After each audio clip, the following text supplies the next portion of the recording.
Jimmy picked at the chicken she had roasted. "It's bad enough I can't sleep at night worrying about you in Monta Clare." Dark rings circled beneath his eyes. He did not shave on weekends, and blue-black stubble peppered his cheeks and neck. Most nights he studied till late, surprised by his own limitations. He had made good grades at school. He had never questioned his own future, his abilities, his faith in himself and in the fact that everything would be just fine. It was one of the things she admired most about him. "You don't need to worry about me. You're my wife. It's my career, Jimmy. It's important to me." He sipped his water. "You don't think I know why you do it?" "I want to make a difference," she said, and ate a mouthful but could not swallow it down. Behind him the wallpaper had been stripped but left in wet piles. She stood and made to clear the dishes. He pulled her onto his lap and she smiled. "We've got each other. We've got our faith. I'd do anything for you," he said. "I know that. I'd do anything for you, Jimmy. Except show up for prom." He pinched her sides and she laughed and he laughed. He kissed her. "Don't go to Kansas. I've only just about got my head around being married to a police officer. Jimmy, he reached for her breast. "We should try again tonight. Now. The dishes, you can do them after." He tugged her hand and led her up the stairs. 116 Saint pressed her face to the window as her stomach dropped with the engines of the 720. She had not flown before, politely declined drinks, and did not fuss about the heavy smoke from a dozen cigarettes. The man beside seeming intent on fogging her view. Mercifully, she was in the air less than an hour before they taxied, and she stepped down into Kansas City.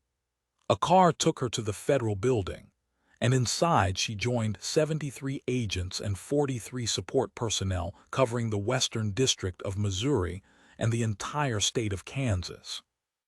She cleared security, rode the elevator, and stepped into a rush of noise.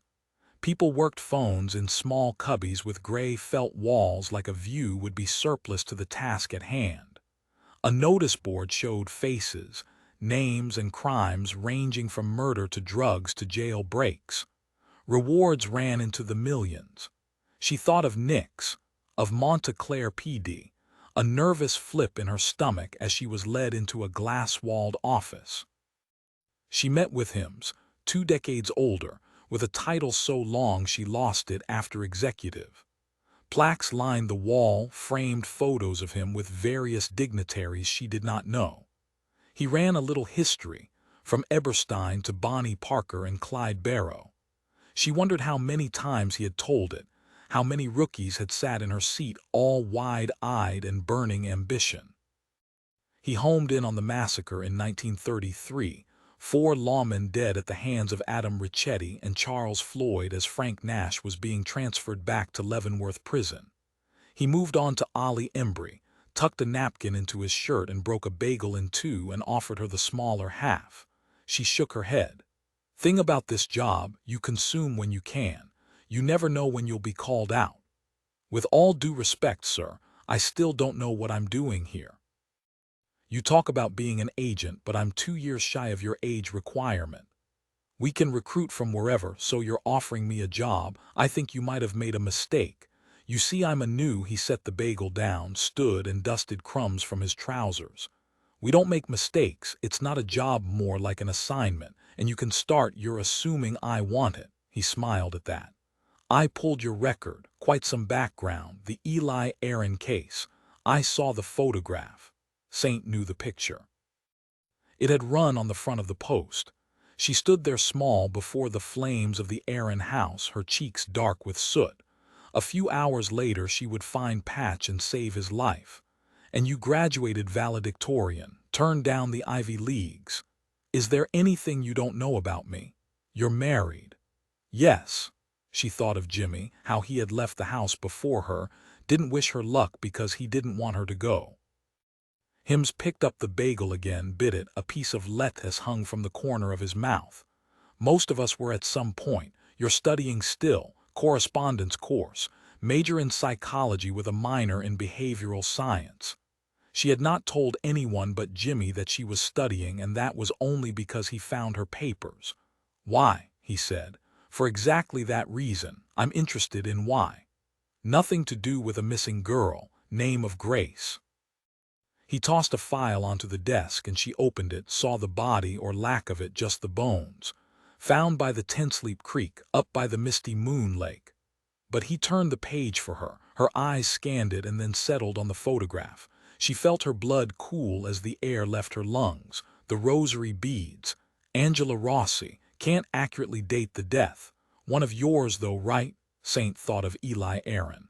Hims wiped his mouth with the back of his hand. We can help you. And I think you'd make a good addition to the team. Doing what exactly? He tossed another file onto the desk between them.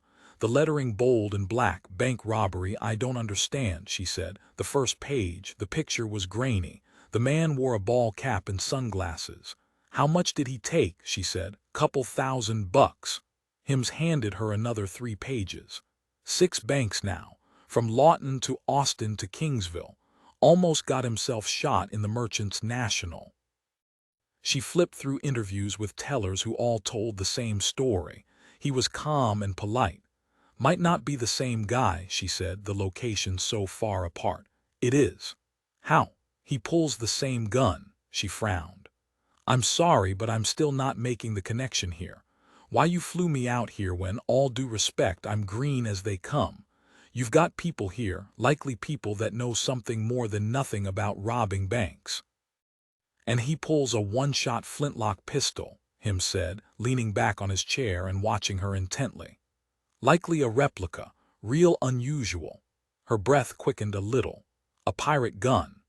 The Hunt 1983-117. She breathed the city deep, went to the theater and watched A Murder of Hamlet, and afterward sat alone at a grill and ate barbecue chicken. She flew back each weekend and saw Jimmy, who had not spoken much since failing his exams. When she had told him she would be spending her weekdays and some weekends in Kansas, he had argued. When she told him why, he had punched the refrigerator, the only damage done to his hand, which Saint had bandaged. He gets angry, Saint said. Anger is misplaced fear, Norma said. So he's scared of the refrigerator. You wouldn't think that if you saw him without his shirt on. His tits are now bigger than mine. Norma bit her lip and turned away. Saint took to exercise, running at first light, pounding morning streets till she gained in speed and distance. She found a salon in the east of town and had a little blonde added to her browns. She watched changing fashions, big hair and big shoulders and parachute pants. She saw neon and sportswear, each trend only highlighting that she had paused a decade before. Sundays a farmer's market took over the corner of Bleecker Park, and Saint spent her time picking through greens, folding back the leaves and tutting at their shade in a move that would have pleased her grandmother.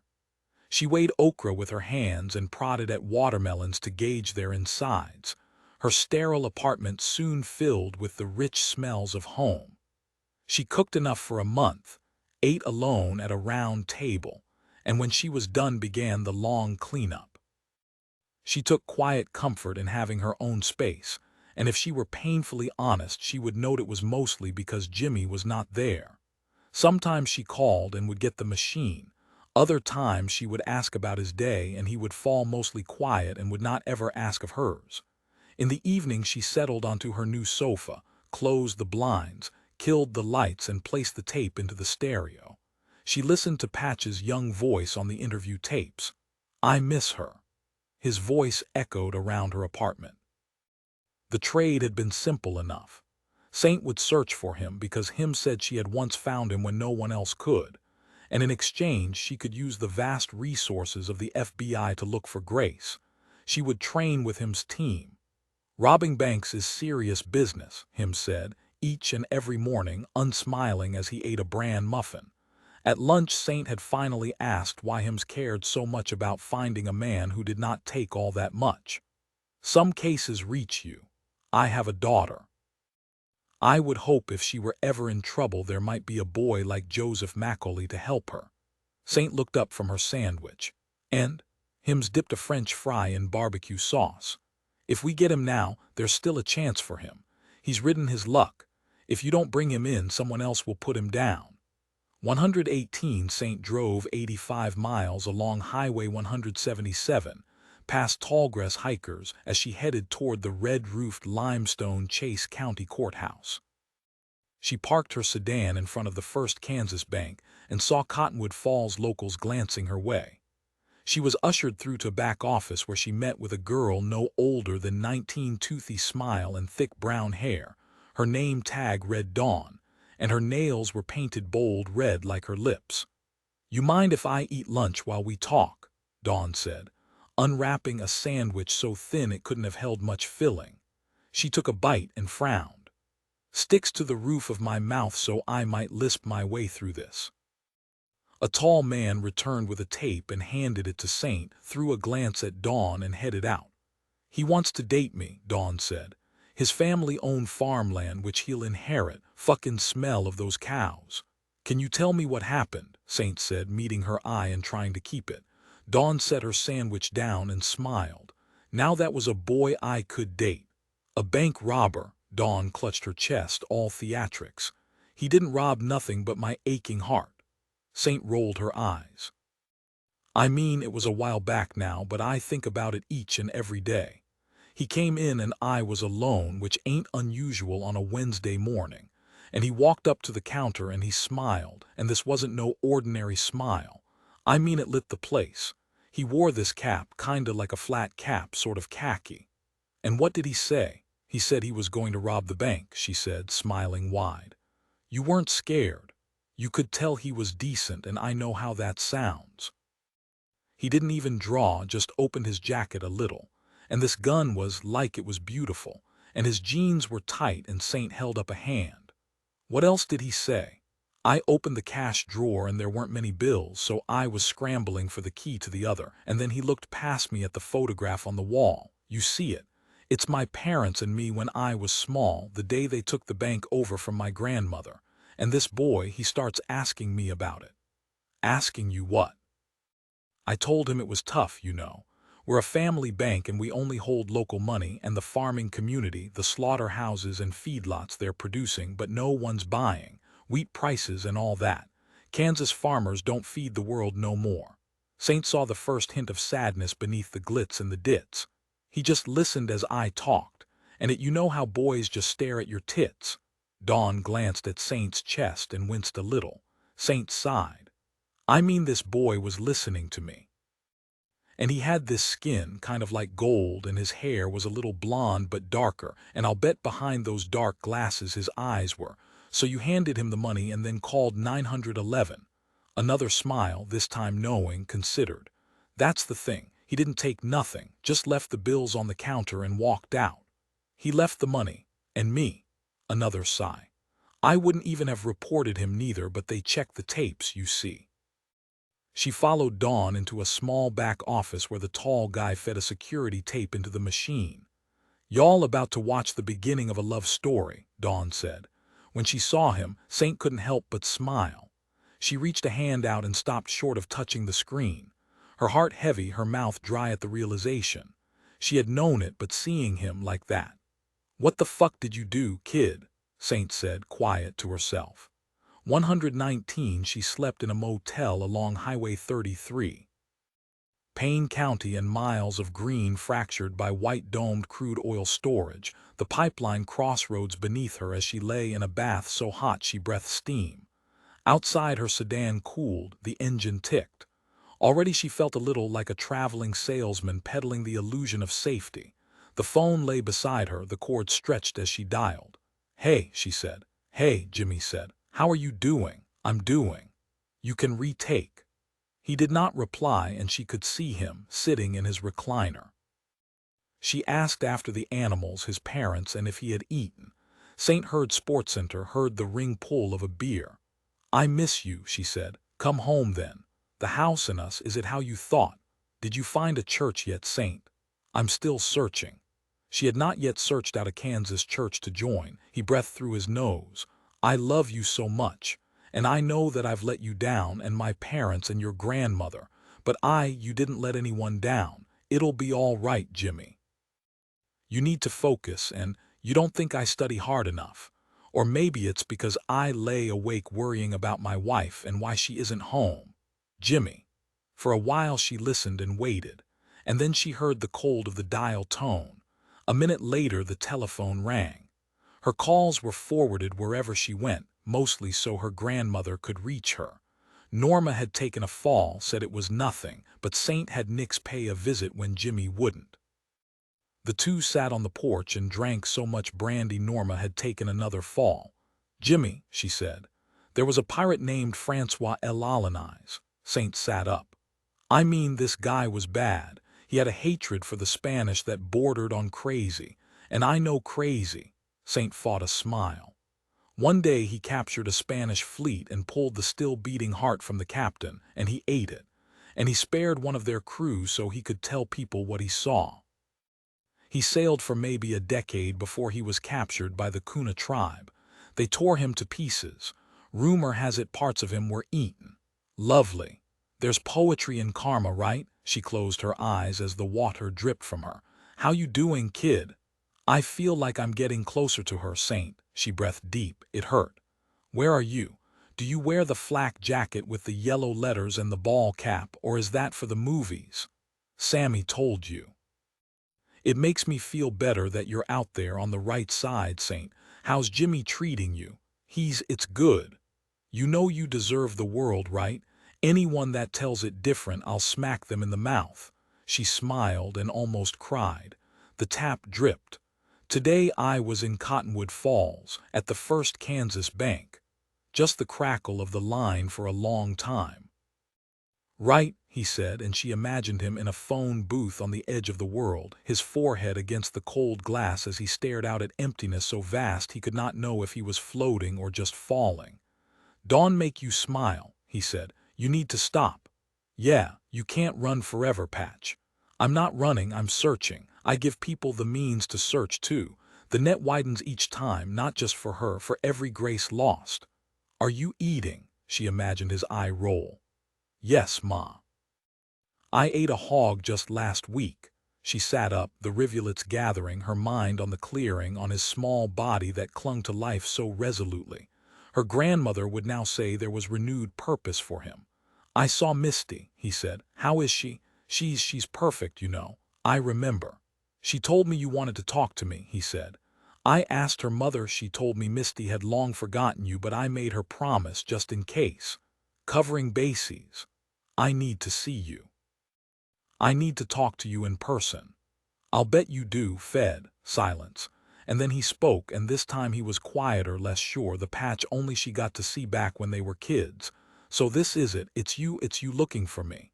She held the receiver away from her because she did not trust her voice. "You know I can't come see you, Saint. And why's that, kid? They say I'm a pirate, and you're a lawman." For a long time she matched her breaths to his, and when she finally spoke she closed her eyes to her tears. "When the time comes, I'll take you down. I know that. It will kill me. I know that too." 120, a little over 1,000 miles away, Patch walked past opulent Charleston mansions, stood before each and looked at the detail, imagined them in the right colors, maybe before they'd been altered. He buzzed the gates and strolled the allée, breathing the heaven scents. He was met by a housekeeper who told him the same blessed family had lived there near 100 years. "I got a letter from here a few years back. A girl named Mya Levin's parents wrote it." The housekeeper hustled him out into the street and closed the door behind herself, told him that Maya's body had been found 6 months before. "What happened to her?" She softened a little, smiled, and touched his arm. "Nothing you want to know about, son." He spoke a little about Grace. She stopped him and told him that Mya was not his girl, that she had been across the border in Mexico at the time. An hour later he walked into the Bank of South Carolina. He left with $1,000, gave all but 200 to a cluster of homeless people by the Ashley River. A girl no older than 14 hugged him for a long time. He rode a bus through the night, through a landscape that morphed from sunset burned over the Blue Ridge Mountains to a night sky that chased every hint of life from lush hills. He did not sleep, just kept a hand on his scar. his mind drifting back from one lifetime to another. His eye, when he caught the passing of lonesome trucks light, saw through a 15-year-old lens like it did not carry the haunt of the hunt, the hungry stab of a million fruitless hours. He wondered how it would end. What would be his last role when the curtain would fall, the interested long since departed? His mind settled on Alois Strike, her father Walter. Something about the man, maybe the strength, told Patch they might have been searching for the same girl. It was a hunch. It was all he had. 121 heavy doors unlatched, the chambers between big enough for two. Bars sliced sunlight as she waited on the waxed floor in the kind of silence she had not imagined possible in such a place. Saint shivered a little, steeled herself, and was led into a long, thin room, empty but for a table and 2 chairs. Toombs was waiting, shackled at the hands and feet. Still, he smiled. "You wanted to see me," Saint said. The letter had arrived at the tall house. Norma had called her right away. He had lost so much weight, his skin dull. When she looked into his eyes, she did not see the man that had once scooped her up when she fell from her bike. "I got your letters," he said. "You ignored them. The future starts today, right?" Above, the light was too harsh, the bulb caged behind black wiring. She smelled it, that captivity beneath sweat and detergent and vinegar. "You're a police officer," he said, and managed to smile. "I always thought you might make a fine doctor." "Why?" She stared at his mouth as he spoke, a slight cut on his upper lip, a welt on his neck. "I saw you married Jimmy Walters. I remember when you used to eat your lunch beneath the oak, always smiling, feels like another life. My house gone," she said. He must have known, but still she caught the flinch. Memories lie in people, not places and things. "You wanted to see me," she said again. "Joseph writes to me." "Do you know where he is?" He shook his head, closed his eyes. When he opened them again, she saw something. "Tell me," she said, quiet like it would stay between them. "I see the postmarks. He's traveling. Last one came from Baton Rouge. He's south now." Sometimes at night she would close her eyes and see him on a beach, maybe with kids his own age, a girl on his arm. "He's looking for her," Saint said, holding his eye. "Not just looking, he's dying without her." "I wanted him to be okay," he said. "You know how that sounds? You ever feel like you're living someone else's life, paying for mistakes you don't even remember making? The missing girl, Grace. His medical reports back then, they all came to me as his family physician. His mother, maybe she wasn't fit to care for him. I had a duty to report it. I weigh these decisions each night when I don't sleep. He can't move on from this until he knows. Give him his life back. You've taken enough already." Toombs looked at her, pleading in his eyes and his voice. "I can't wash the blood from my hands. Tell me where she is. Do it for Patch. Let him go now. My grandmother said we're all capable of compassion. It's not too late for you. There's no way he'll let this drop." She heard such desperation, such pain as she shook her head. He took a deep breath and talked. If she had known, she might have braced, might have held her breath, grit her teeth, not crumpled for Patch, not run out of that room, past the warden and his men, just keeping it together till she made it outside and vomited in the dirt. 122 from the beat of late summer through the flames of fall. Saint tracked his movements like he was a pawn in a game he could not possibly understand. She split her time between her sullen cubicle in Kansas, a decay of motels, and her Navy sedan, now littered with wrappers and cans from a dozen meals eaten on the road. Nix told her to stay fit, so she woke at 5 each morning and ran wherever she was, through Wichita woodland that recalled Monta Clare, through iron streets in downtown Dodge, hell on the plains. Her gun never left her side. After the phone call, Patch disappeared entirely. Saint worked with him's team, growing in skill and stature. Her senses so sharp him's pushed her onward. She sat in an unmarked car outside a drab apartment block 30 miles outside the city. She tracked a Missouri man from Lee's Summit through Kansas City and on to Odessa. Mickey Hubert had walked into the Summit Ridge Credit Union, waved a Smith & Wesson 9 in the face of the teller, and walked out with a little over $3,000. He dropped all but $700 as he climbed into a waiting minivan, whose license plate a lady in the salon across the street took note of. $5,000 from the Central Bank of the Midwest, and $2,000 from the Bank of Odessa. She traced the plate to the apartment, spent a couple of days watching on rotation, and wondered if all her cases would be so simple as Hubert and another man climbing into the same minivan. Her heart didn't even kick as she watched a sedan head them off, drew her gun and directed Hubert out and onto his stomach. He wore a robe, and in the pocket she found a stack of bait bills, their serial numbers logged. Hubert was out on federal supervised release after a prior felony conviction for bank robbery. What the fuck else was he going to do? Saint said to Hims, who shook his head at her French but nodded at the sentiment. She worked background on a South Haven man who robbed the bank he worked security for, missed the take because the Federal Bureau of Alcohol, Tobacco, and Firearms grabbed the guy a day early in the parking lot of a 7-Eleven. Haven't those motherfuckers got bootleggers to chase? Saint said, as Hims tried to placate her with a croissant.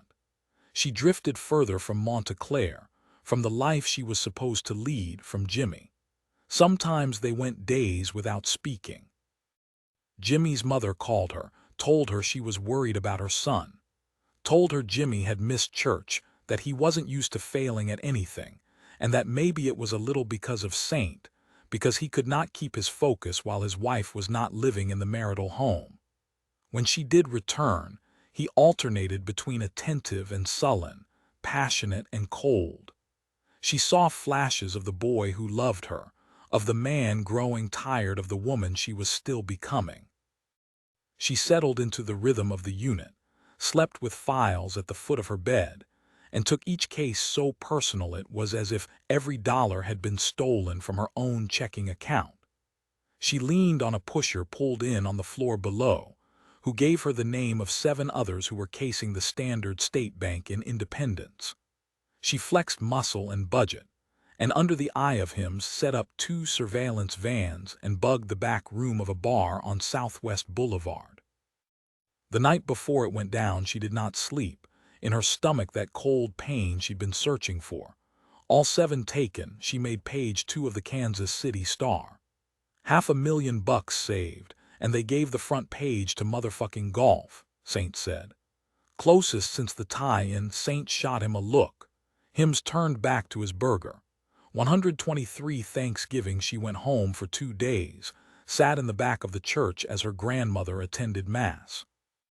With Jimmy watching football at the tall house, she roasted a turkey, mashed potatoes, candied yams and baked green bean casserole, corn and dinner rolls, fed cranberries with muscovado sugar and orange juice.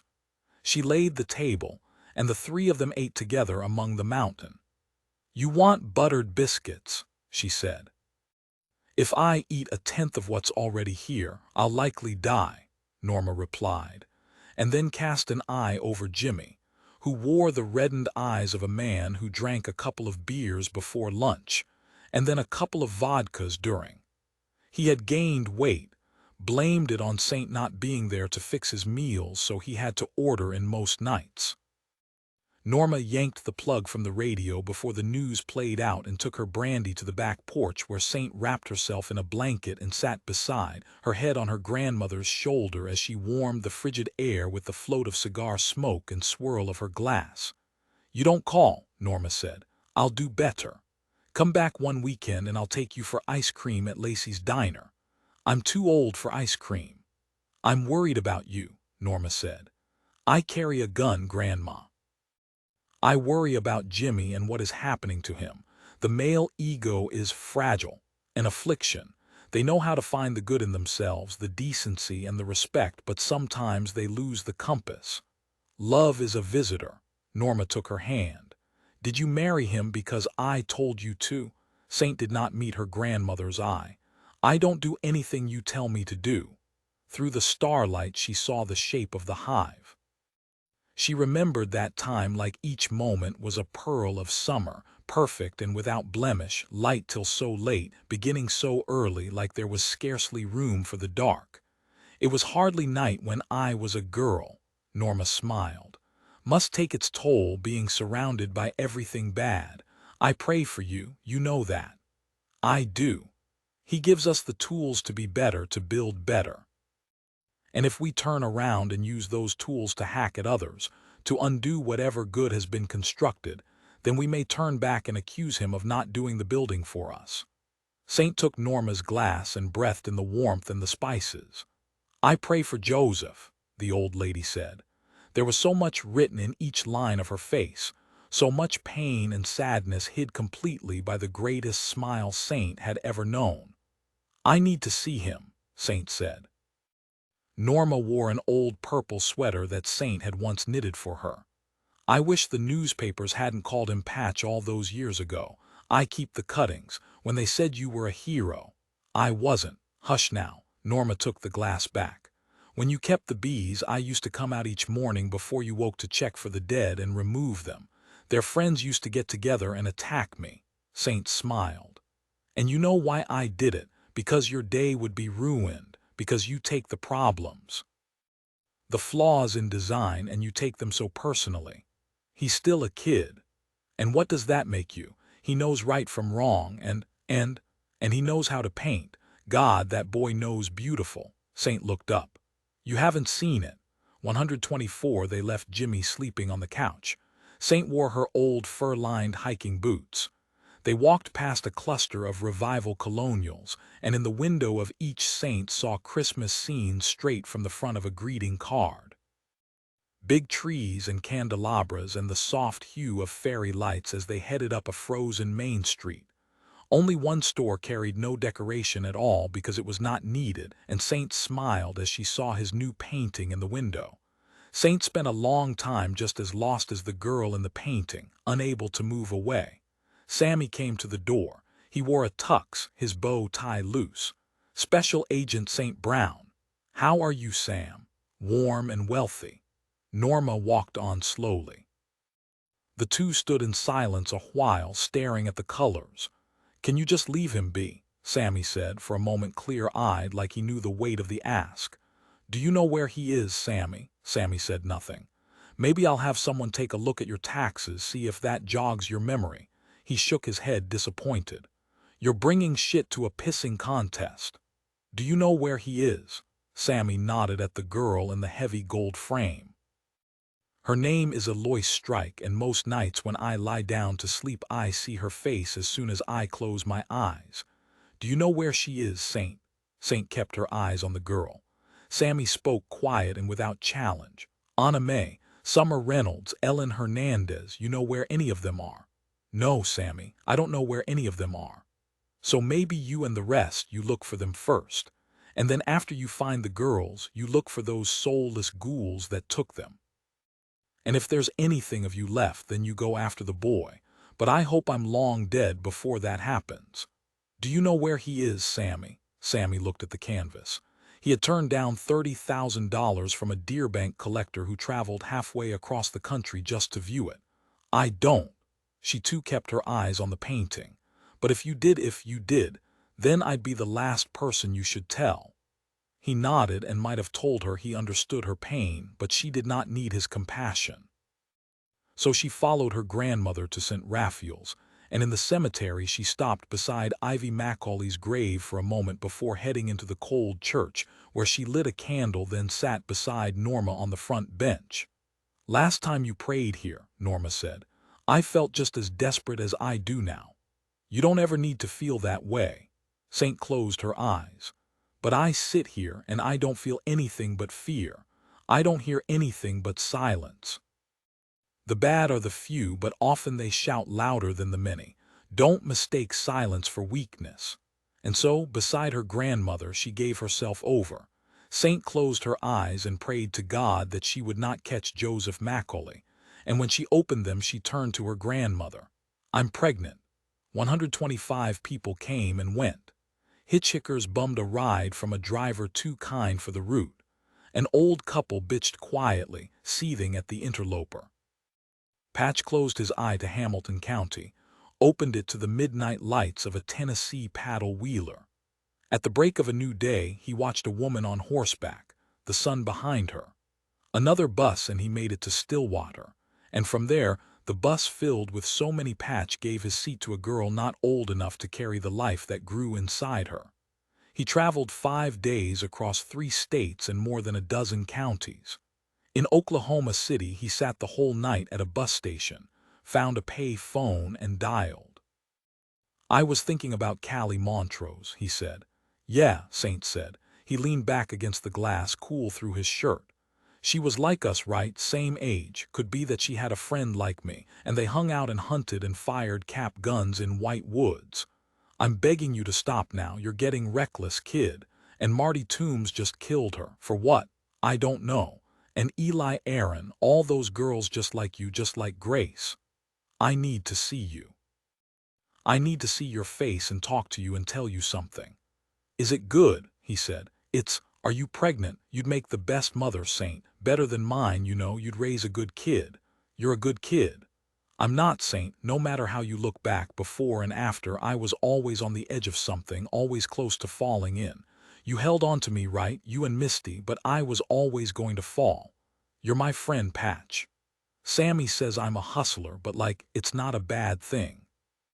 It just makes it harder for people around you to know if they're being hustled. Are you hustling me, kid? I think maybe I did with Misty. I let it happen because it was nice. It was a nice thing to see what she saw, for a while at least. You find anything on the rosary beads?" "Not yet. I'm still looking. I still look." "Thank you, Saint. You don't ever have to say that to me." He closed his eye, and though he heard something else in her voice, a longing maybe or a warning, he listened to her talk a while.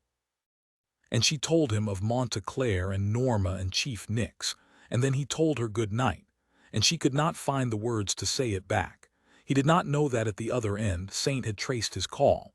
He crossed the town limit on foot. He carried a map covered thick with his scrawl as he sat on a bench before St. Joseph's Cathedral. "Are you a pirate?" He looked to his left and saw a woman pushing 90, her sun hat low. "I used to be. Now I've got a wife, Grace." Another smile. "We live out west, small house but a lot of land. I'm glad you have someone. She's all I need. I knew it right from the start. When you know, you know. I also know pirates wore eye patches to adjust to the light and dark above and below deck during raids." She rested her hand on his and gave it a gentle squeeze. "So you're in the light now, but you've come from the dark." That afternoon he robbed the Mid-First Bank. Saint arrived only 15 minutes after. The net was closing. 126, the Dairy Younger Center. The kind of nondescript name that did little to keep it hidden. A 2-story building, painted a shade of pink, the roof mottled green. On another day, Saint might have faced placards, maybe a couple of men who laid claim to women and their bodies like rapists champing at a noble cause. "Your body, my choice." Inside, Saint gave her name and took her seat and did not look up to notice the others. 200 miles from Monta Clare, from Jimmy and his bloat, his tired eyes and the pitch of his disappointments. Sometimes Saint would clean the small house, and Jimmy would not lift his legs for the vacuum cleaner. She had booked him an appointment to see Dr. Caldwell, thought maybe he needed some pills to redress the imbalance since he failed his exams. He had not gone. "Does it hurt?" She looked at the teen beside her. Saint wanted to tell the girl that she guessed it would at some uncalled-for time in the future when she could look back from a different vantage point and not feel that retaining cord stretched so taut. The cord that tied her to him and that life where she was not the lead or even a bit part. Perhaps it would ache come Christmas time, or when a friend fell pregnant. "You'll be fine," Saint said. On a small black and white screen she watched the Channel 9 news as cops tracked James and Linwood Briley and 4 other death row inmates who bunked from the Mecklenburg Correctional Center. "There's something romantic about a prison break," the girl said. "Spree killers running loose, be still my beating heart." The girl laughed and Saint wondered at her life. "I don't know how I got here," the girl said. Saint smiled but guessed she did know, like they all knew. "Is there a difference between a mistake and a regret?" The girl said, "If you learn from the mistake, it's less of a regret. I'm never having sex again. That's the spirit." Saint heard her name called. At the desk she handed in her form. Behind the tired receptionist she saw a photograph, and in it she saw a line of people the first day the clinic opened. Dr. Toombs stood slightly away from the rest. He did not smile. Saint kept her eyes on his as she was led through. 127 she found Jimmy sleeping on the couch. The TV played a hockey match, though the sound was muted. 3 empties on the glass coffee table. He did not clean when she was away, so she would spend most of their first day together tending to the house. She wiped his piss from the linoleum in the bathroom. Washed shirts stained yellow beneath the arms. She had suggested they get someone to help, to come wash and iron once each week, but he would not hear of it. Saint clutched a hand to her stomach and watched the rise and fall of his chest. She bagged takeout cartons, did not balk at the smell and the congealment. She emptied the ashtray and did not wonder when he had begun to smoke again. Cream drapes with an autumn flower print. A wooden TV stand filled out with magazines and a few of her books. A VCR, a stereo, and a lamp she did not recall purchasing. The kitchen was cream cabinets and veneer handles. She had wanted the white, but Jimmy said the cream reminded him of his mother's. She jumped when she felt the hand on her back. "I thought you were sleeping," she said. He wore sweats and the glassy eyes of a drunk. "It's good to have you home." She fixed them sandwiches, though it was night. He sat at the table and watched her and did not pass comment when she set the plate down in front of him. The drywall was unpainted because he had been busy, but she did not know what with. She asked after his day, and he told her how a group of schoolkids had visited the zoo and one had puked so much he had to fetch 2 buckets. She pushed her sandwich away. "You caught your boyfriend yet?" he said. She sipped her juice. "He's not," he raised a hand. "I'm kidding. Did you stop by and check on my grandmother?" "I will." And so it went. Until she heard the knock at the door, and instead of inviting Nixon she decided to step out, and they sat side by side on the front step. "Saw your car," he said. "Glad you came." He smiled, and she had missed that. In his eyes she saw reflected pride and also the drain of the past years. No matter what he said, how he tried to preach of caring just enough and then switching off, something about the Macaulay case had dragged him in deep. "The FBI," he said, and let out a low whistle. "Anything on the Macaulay kid?" She shook her head, felt her breath leave her for a moment that still hurt. Daisy ran a piece on the gallery on the new girl in the window. "You ever think something good can come out of something so bad?" she asked. "Something beautiful maybe, a dawning, a realization, but nothing good, kid. The price is too great." Streetlights flickered on and distant church bells called. Saint remembered a time when contentment had settled over her each night like a comforter. "I checked in on Norma." She touched his arm. "She's not taking it well, you being away," Nick said. "I know." She said female FBI agents will likely turn barren through stress before they reach 30. "Barren? As the Mojave, no chance of a clutch of eggs for you. A clutch like I'm a goddamn animal." He reached for a smoke and she saw a slight shake in his hand that she had not noticed before. "I fucked up, Chief." "We all fuck up, Saint." She shook her head because he could not understand, and she loved that he would not ask. "How do I fix things?" she said. "You're not always able. But you take a moment and remind yourself where your north is. But I've got a feeling you already know that." They stood by his cruiser. "Why did you stop by?" she said. "It's not only the old lady that misses having you around." He hugged her. "I went to see Toombs," she said, and she looked him in the eye, smiled, and shook her head. Nick smelled of cigars and cologne and maybe of everything before. "What do I do?" she said. "Do something meaningful, or maybe just mean everything you do," he said. 128 I fell pregnant. There was a moment before Jimmy reacted, and she kept her eyes on the television because she could not bear to see more. He stood and moved to cross the room, his smile lighting him up. "I went to the clinic in the city." He stopped then, just short of her. "I went there to make it go away. I'm sorry, but I have to be honest. Because if we're not honest then, she was not prepared for the punch. During her training, Saint had worked a placement in uniform crime reporting, another in victim assistance. She'd shadowed an agent named Dana Cowell over 3 of the most harrowing weeks. Nights spent in the emergency room watching shells of women condemned to a life of eternal shock. Sometimes there were blackened eyes and swollen lips, handprints in blues and reds. Sometimes there were drugs and alcohol. More often than not there was sexual assault. She saw the subhuman levels of men, those who took so much, not realizing how little they left behind. And she saw the toll it took on Dana, who had once told her all men had to diffuse their guilt before the crime had even been committed. Capability was enough. Trust was the hardest of earns. As Jimmy knocked her to the floor in a fit of blind rage and she curled herself up, as he followed his flurry of punches with kicks, Saint closed her eyes and found Patch's face. And through her tears she cried out for him to help her, like he did when they were small. 129 He woke in a cold sweat, cried out into the darkness as she told him to paint her, that she was standing on a north shore. He reached for the telephone and dialed. Patch tried to slow his breathing as he waited for her machine. Hello. He stared at the receiver, knew the voice on the other end so well, yet still, for a moment he was too ashamed to speak. Joseph. Hello, Norma. He heard her sigh, imagined her sitting awake while the town slept around her. He could still picture her face so clearly, her smile and more often her frown. Please, Joseph, give yourself up. I can't, he said, and knew that she would hear the pain in his voice. You're a good boy, and he heard the pain in hers. I wanted you to tell me, Joseph, what did you want? He swallowed.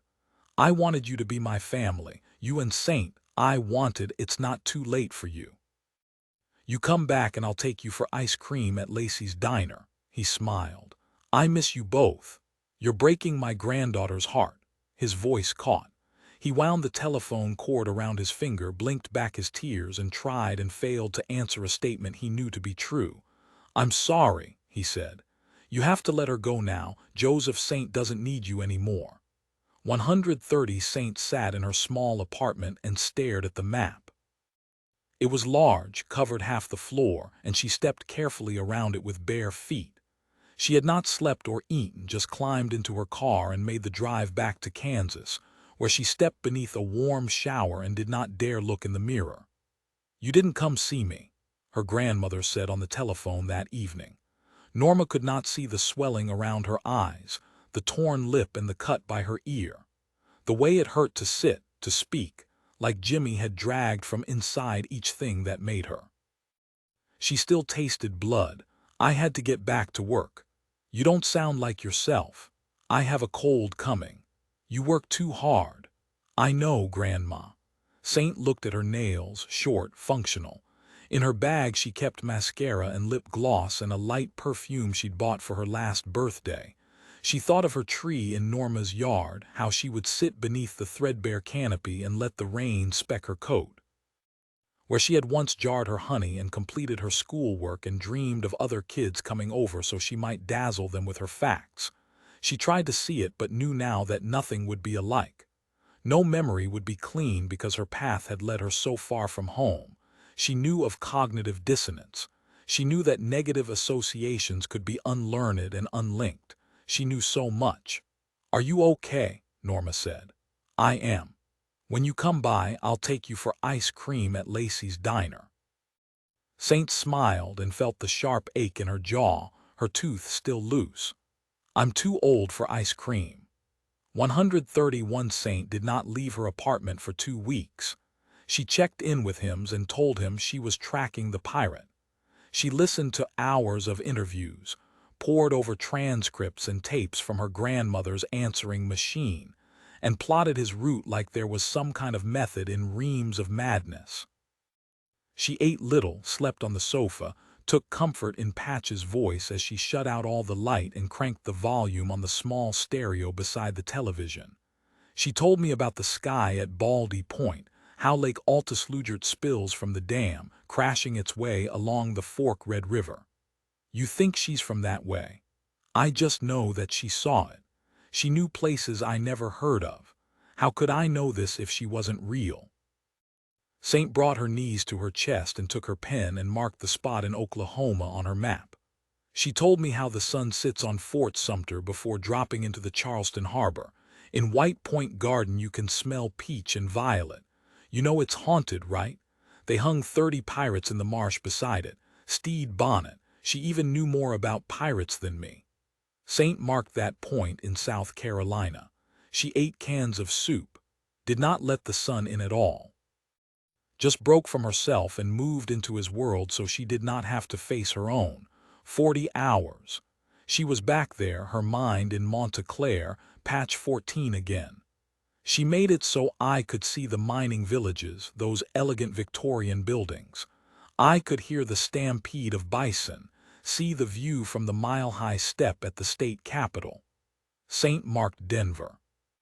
For another 5 days she sifted the crumbs of Joseph Macaulay's memory, listened to talk of Cottonwood Falls to New York City, New England to Montana. She marked the map and drew her routes. And then, 13 days after she'd begun, she listened to the final tape, checked it against where he'd mailed the last girl from, and drew her circle in bold red. She told me you could see more of the universe over Tucson. The Pima County Dark Sky Code, Kit Peak. It made us feel smaller, you know. You don't know. You don't know shit because you're looking at me like I'm some crazy kid when you should be out there finding her. They had thought his order random. She paced a little, and then she picked up the telephone and called him. The pirate. He's seeing what the girl saw. I think I know where he's headed next. 132 a week later, in the shadow of the beautiful mission church of San Xavier del Bac, the trail led her across tracts of hardened dunes, mesas, and buttes, the oranges and grays of the saguaro. She saw in bruises and blood, heard in screams and cries, smelled Jimmy's cologne, so opened the window to drown it. She aimed the sedan over land laced with silver she had learned of in school, the rowdy frontier life, the miners and farmers and the salt river. She checked into a small hotel in the town of San Carlos, opposite the Chase Bank.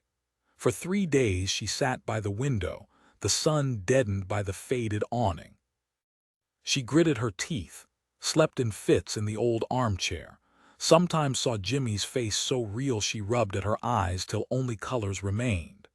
She checked in with Norma, said she was busy when Norma read between her small talk and demanded to know what was going on with her.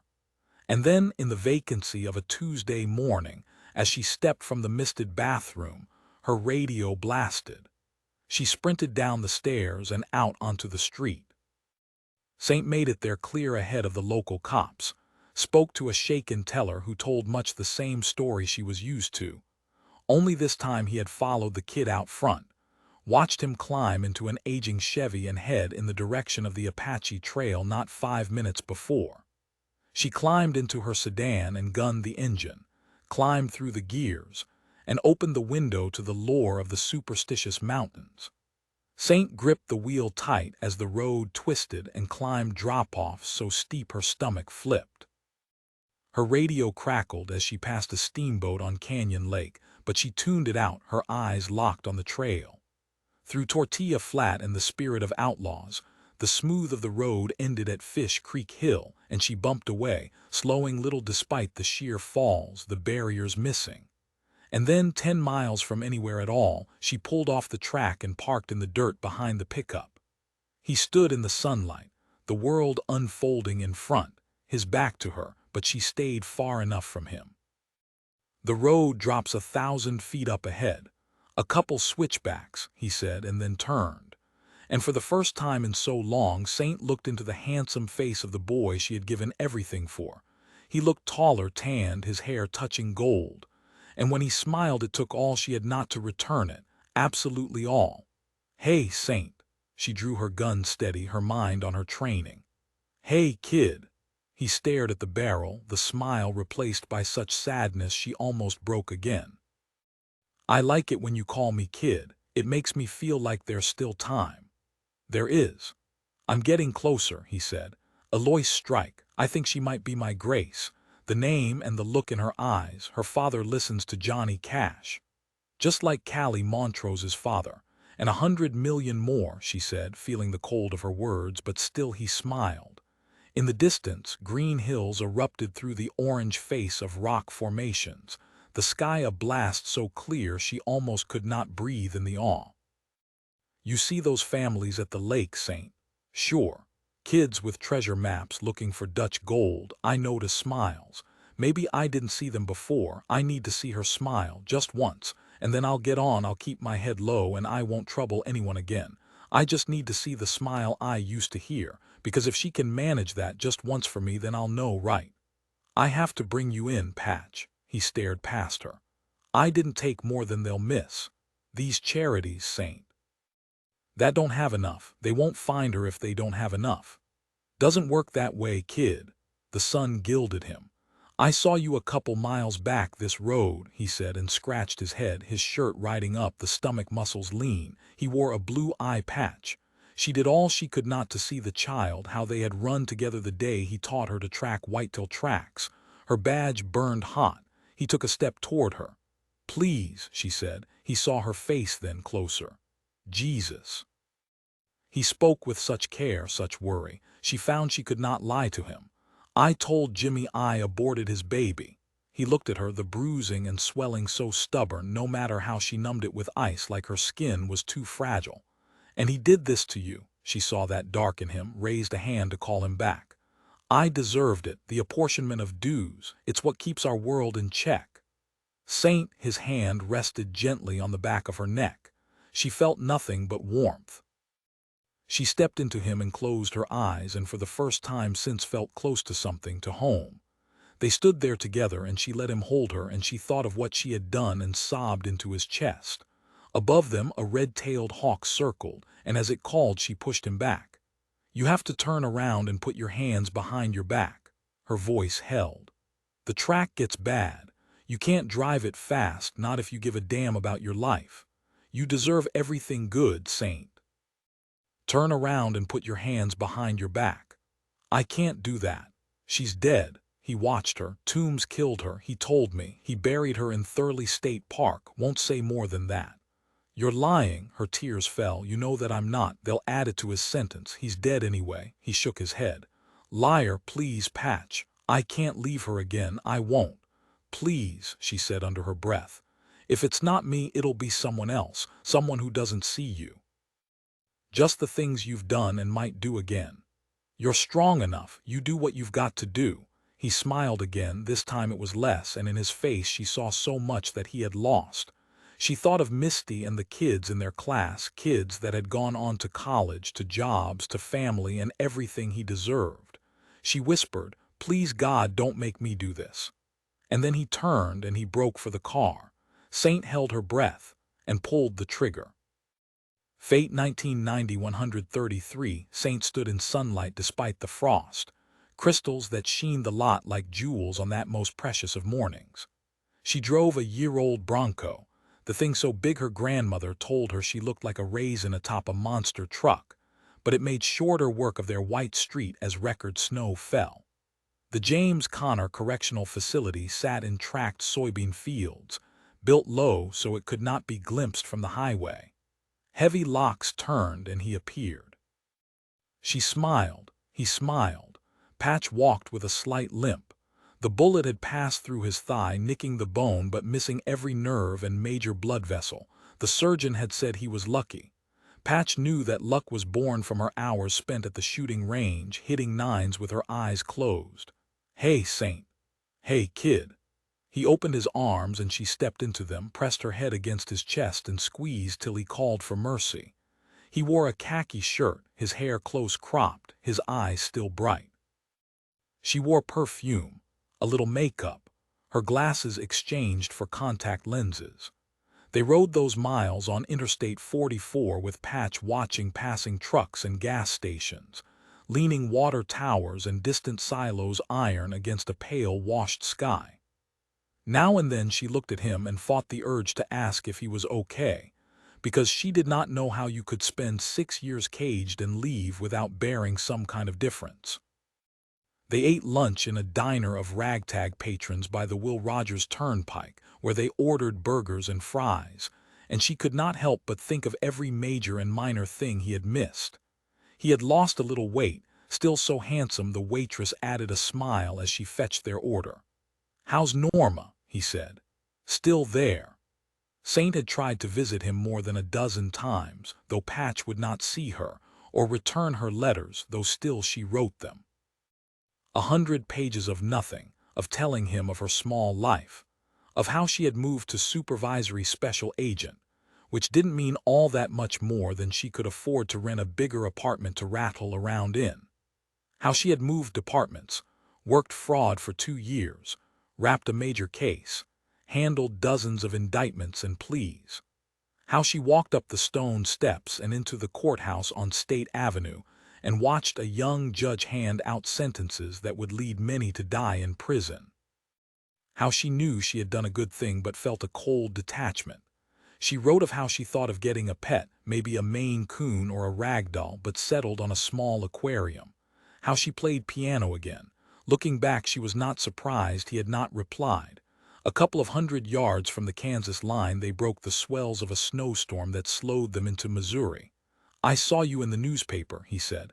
"I saw in you in a couple too," he smiled. "They called me a pirate." "They did. The Gower homicides." "You work murders now." "Yes." She hadn't leaned all that hard on him, just told him she wanted to do something meaningful. He saw through it, that she wanted to stay better connected to the missing dead girl. "There was a television set," he said, and she glanced at him, though he kept his eyes on the drift of snow. "I got to see it, you know, Hubble breaking the sky. Couple guys hollered when that wall came down in Germany." "How come?" she said. "Prisoners don't like walls, Saint." "Right." "I thought of Monta Clare a little, Misty, and damn, we were so young, right? When it all happened, we were all so young. I see all those boys heading to Iraq, like didn't we learn nothing from?" She touched the brake for a tractor, knew his mind had found his father. "And then I was sitting there when the reporter cut to a courtroom. The man was shackled, Bible resting across his lap. We were all watching it because something was shifting, you know. The people that said they were innocent, which was most of them, they sat there quiet after. Tommy Lee Andrews." She could not keep the concern from reaching her face. "DNA," he said. She was quiet a long time. "We can go back," he said. She lightly cleared her throat. "I once told you no good can come of any of this." "Is the Toombs farm even still standing?" he said. "It's empty. No one will buy it after they heard. The bank owns the land." He leaned back, and for a moment he was 14 and Nix was driving them back from the hospital, his hopes still clinging to the margins. "The color has gone," he said, and she waited for him to go on. "When I look back, I know there were summers, but I don't remember a time when it wasn't cold, when it wasn't winter. I wrote Toombs again." "You wrote the judge, too," she said, because Heinemann had called her. "Rare that a victim testifies on behalf of the perpetrator." "Almost as rare as a cop testifying on behalf of a bank robber after she shot him." Saint smiled. "If Toombs dies, he takes her with him," Patch said. "He doesn't know where he buried her." "Bullshit." "If we don't find anything new, what will happen?" she said, and he could hear the way she lightly held her breath. "A strand of hair, something that gives us a shot, a Lois strike. Her father, Walter, he wrote me in there. Said his wife passed, so now he doesn't have a reason not to start looking again."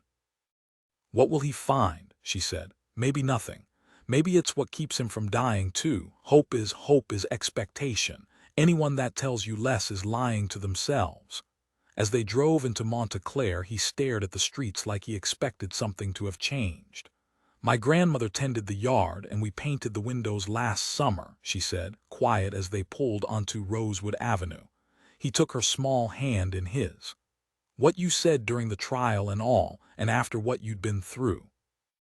Getting me moved closer. I wouldn't last in a Texas jail." Charles Vane set fire to one of his own fleet and sent it toward Governor Rogers's forces during a brutal dogfight. "Pirate blood, you go down swinging," he smiled. "We go down swinging, kid, stealing my lines." She looked up at the old house, still standing, the only blight on that street in that town. "What happened to him?" Patch said. "The same thing that happens to all pirates. I don't like my chances, Saint." He climbed out, then stopped and turned. Edward Lowe, fearsome. Some reckon he was hanged in France, but one story has it he escaped to the Caribbean and saw out his days on the beach in paradise. She stayed at the bottom of the path as he walked to the door and felt it each time he limped. "Patch," he turned. "What I said about hope, I still hope you'll find your paradise. Entirely and absolutely." 134 Winter washed Monta Clare with resolution. White sky met white treetops, and the town existed in a bauble where snowflakes drifted no matter the hour. That first week, he did not leave the old house, just removed the dust sheets and opened each window wide to air so frigid he took to wearing his father's gabardine overcoat, deerstalker, and fingerless gloves.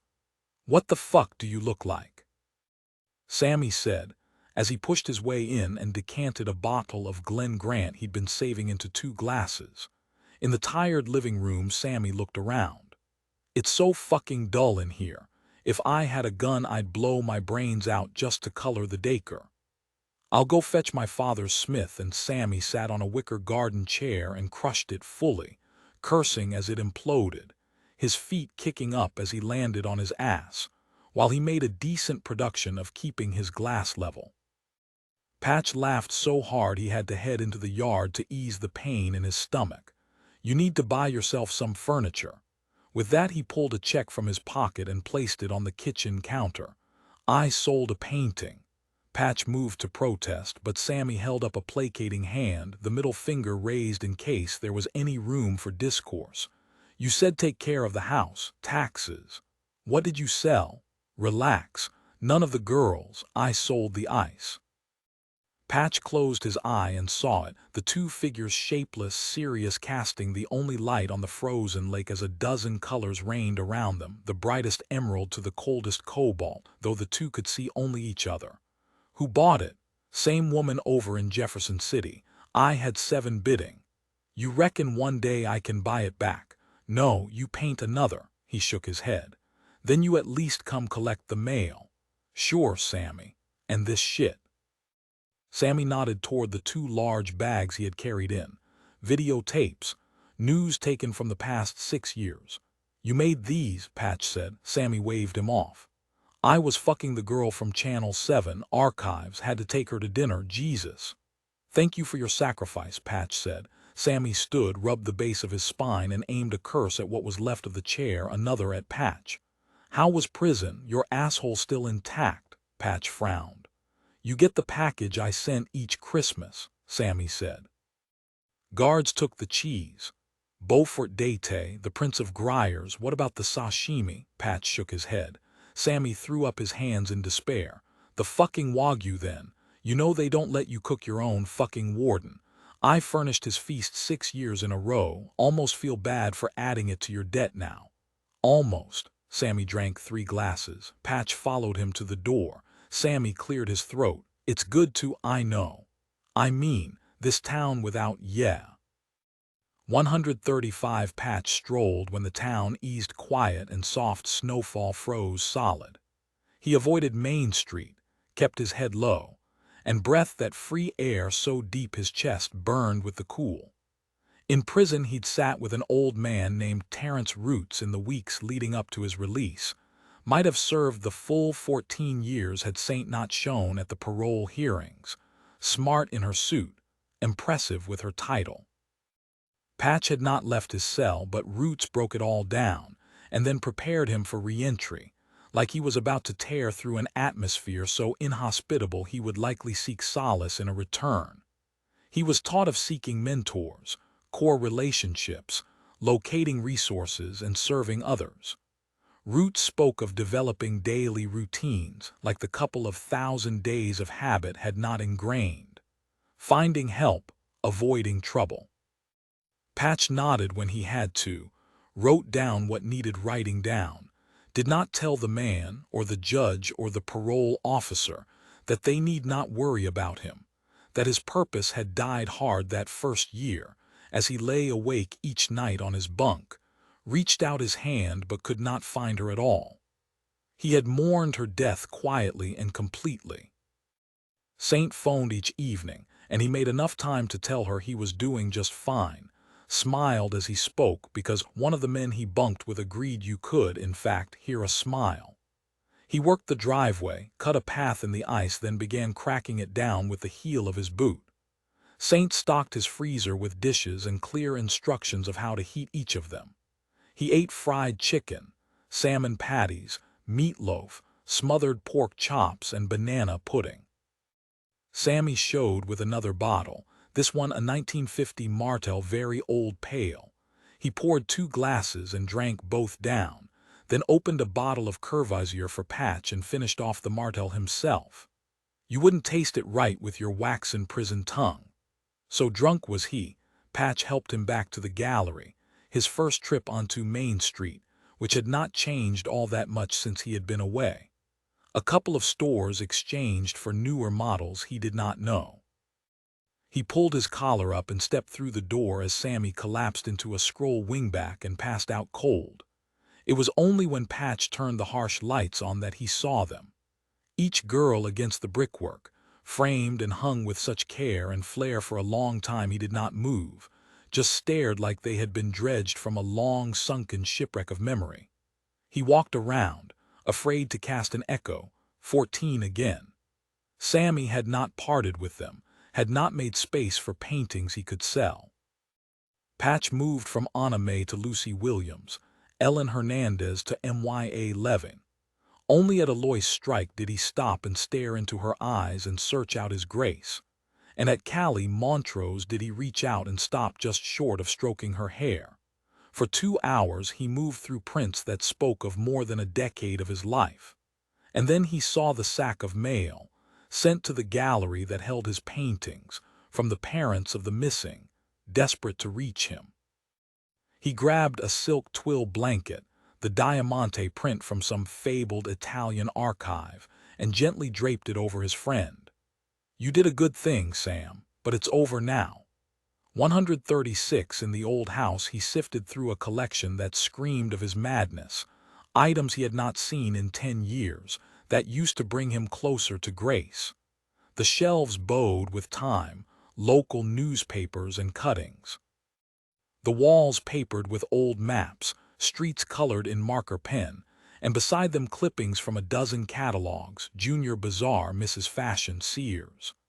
Outfits cobbled together from snippets of conversation that had come to him mostly in the dead of night, when he'd wake with such urgency, pad down the stairs and write in journals that numbered near 50. Words that did not run together. Plaid, cut loose, emery, vanilla. He interpreted them in different ways on different days, sometimes sounds or smells and sights.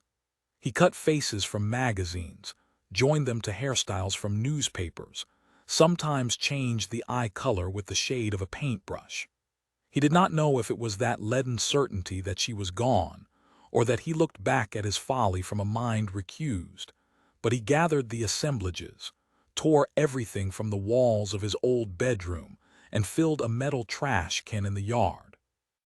He fetched a can of gasoline from the garage and doused it all fully and lit his memories on fire. As he breathed the smoke down and closed his eye, he found himself back there, the flames lighting another time he had thought forever confined to darkness. "Wake up," she cried. "Fucking wake up, Patch. I'll try and pull you out. I'll try and keep you with me." She coughed and choked and tugged his arms. "I'm not strong enough to save you. I'm not strong enough to do any of this without you." And only as the smoke twisted on its rise did he look up through his tears and seek out a night sky he had not noticed in so many years.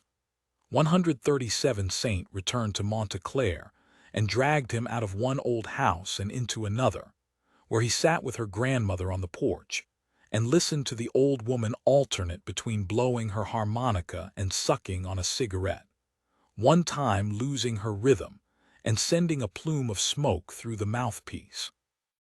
Norma coughed as hard as Patch laughed, till Saint came out onto the frozen porch and ripped into them both because the neighbor girl had a new baby and did not want a geriatric and a jailbird waking the thing. Sometimes he sat and listened to Saint play the piano, and only in those moments did he feel anything at all. That first month his life hummed along, not reaching a roar, but Saint and Sammy keeping it from falling to a whisper. The snow remained, and before long they were closing in on the 78 record. Kids pressing their faces to windows each morning, praying the old heating system at Monta Clare High was not up to the job. The terms of his parole meant he had to find gainful employment, so he took to sitting at the gallery in a reflection of time past. Only now people wandered in and stared at his work, sometimes inquired as to the price, which he answered by pointing them in the direction of another gallery 50 miles south that carried better pieces. "I'm adding each lost sale to your debt," Sammy said. "What's the count?" $247,000. From deep in the lungs of the gallery he watched the first shoots of spring as the great thaw began. In Green's convenience store he picked up coffee Sammy ordered in special, and beside him watched a small blonde girl swipe a candy bar and stuff it into her pocket. "You'll get caught doing that," he said. She tilted her small chin up. "Fuck off." He crouched low. "You want to go up the sleeve, kid," he whispered. She watched close as he demonstrated, noted the ease of his technique, and watched him stroll out. He stalled at the alley beside, the memory catching him so sharp he pressed a hand to his stomach. As he walked on he saw a cluster of purple beard tongue sprouting from a tear in the concrete and noticed the violet trumpets, the white throat that called summer. And then, through the window of the dressmaker, he saw her. She stood beside her mother, and though she wore a cream shearling bucket hat, he saw the nape of her neck, the pale white of her arms, the pinch of her waist. He stood mesmerized, not hearing the pass of traffic, and then she turned, and he had almost forgotten how Misty Mayer's smile could slow his world. 138 her wipers could not clear the deluge that morning, hammering the roof of her truck as she pulled up outside the small house. Saint ran up the drive and saw him on the bench, the tree's canopy doing enough, though still, rain dropped steadily on his shoulders, wetting his shirt dark. "You know it's raining," she said, sitting beside him. "It's today." Nick said, "Yes. And you hope to find, I don't even know, something of hers, something that gives us a name, a past, an identity." Nick sipped his coffee, staring at the tree and the roots like they were something sacred. Saint looked around, and even in the rain it was beautiful, like a haven from the outside world. "How do I deal with this?" she said. "You always know, Saint. And yet I always come back to you. You find something and the kid goes off chasing for her story, her background.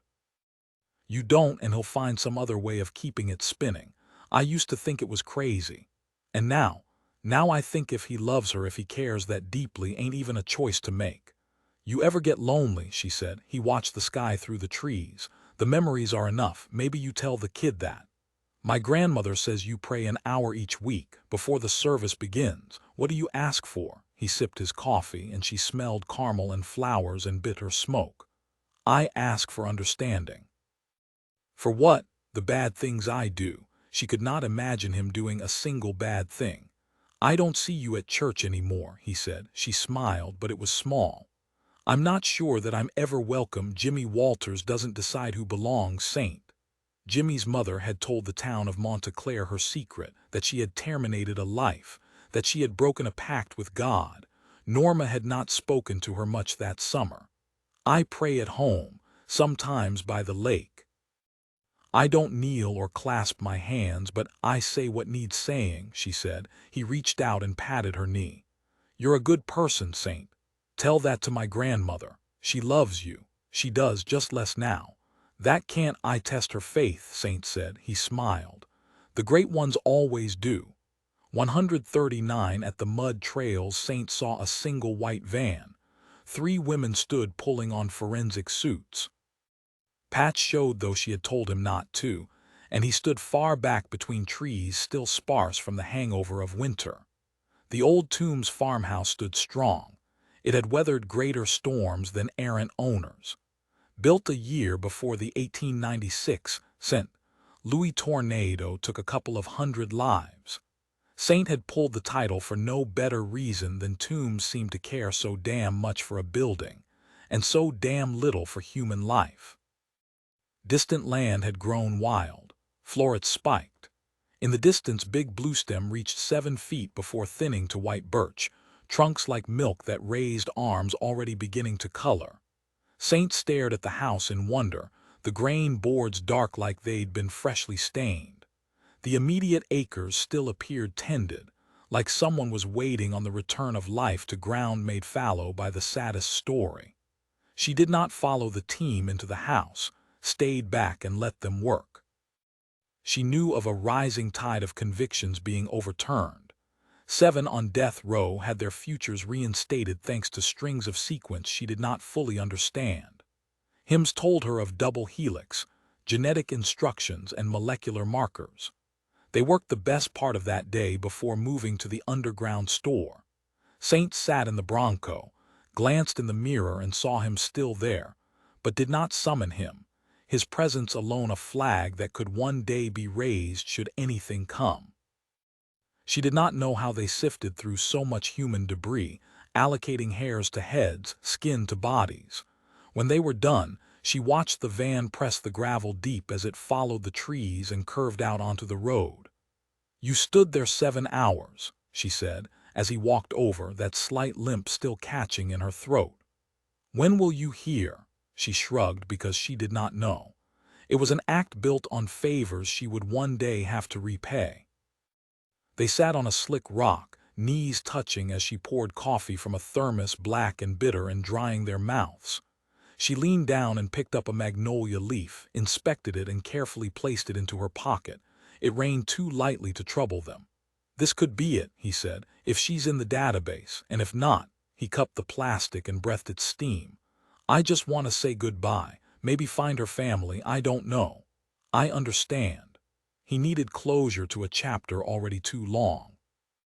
140 Patch looked at the house for the first time up close, looked for cracks that seeped blood, strained his ears for the echo of their screams.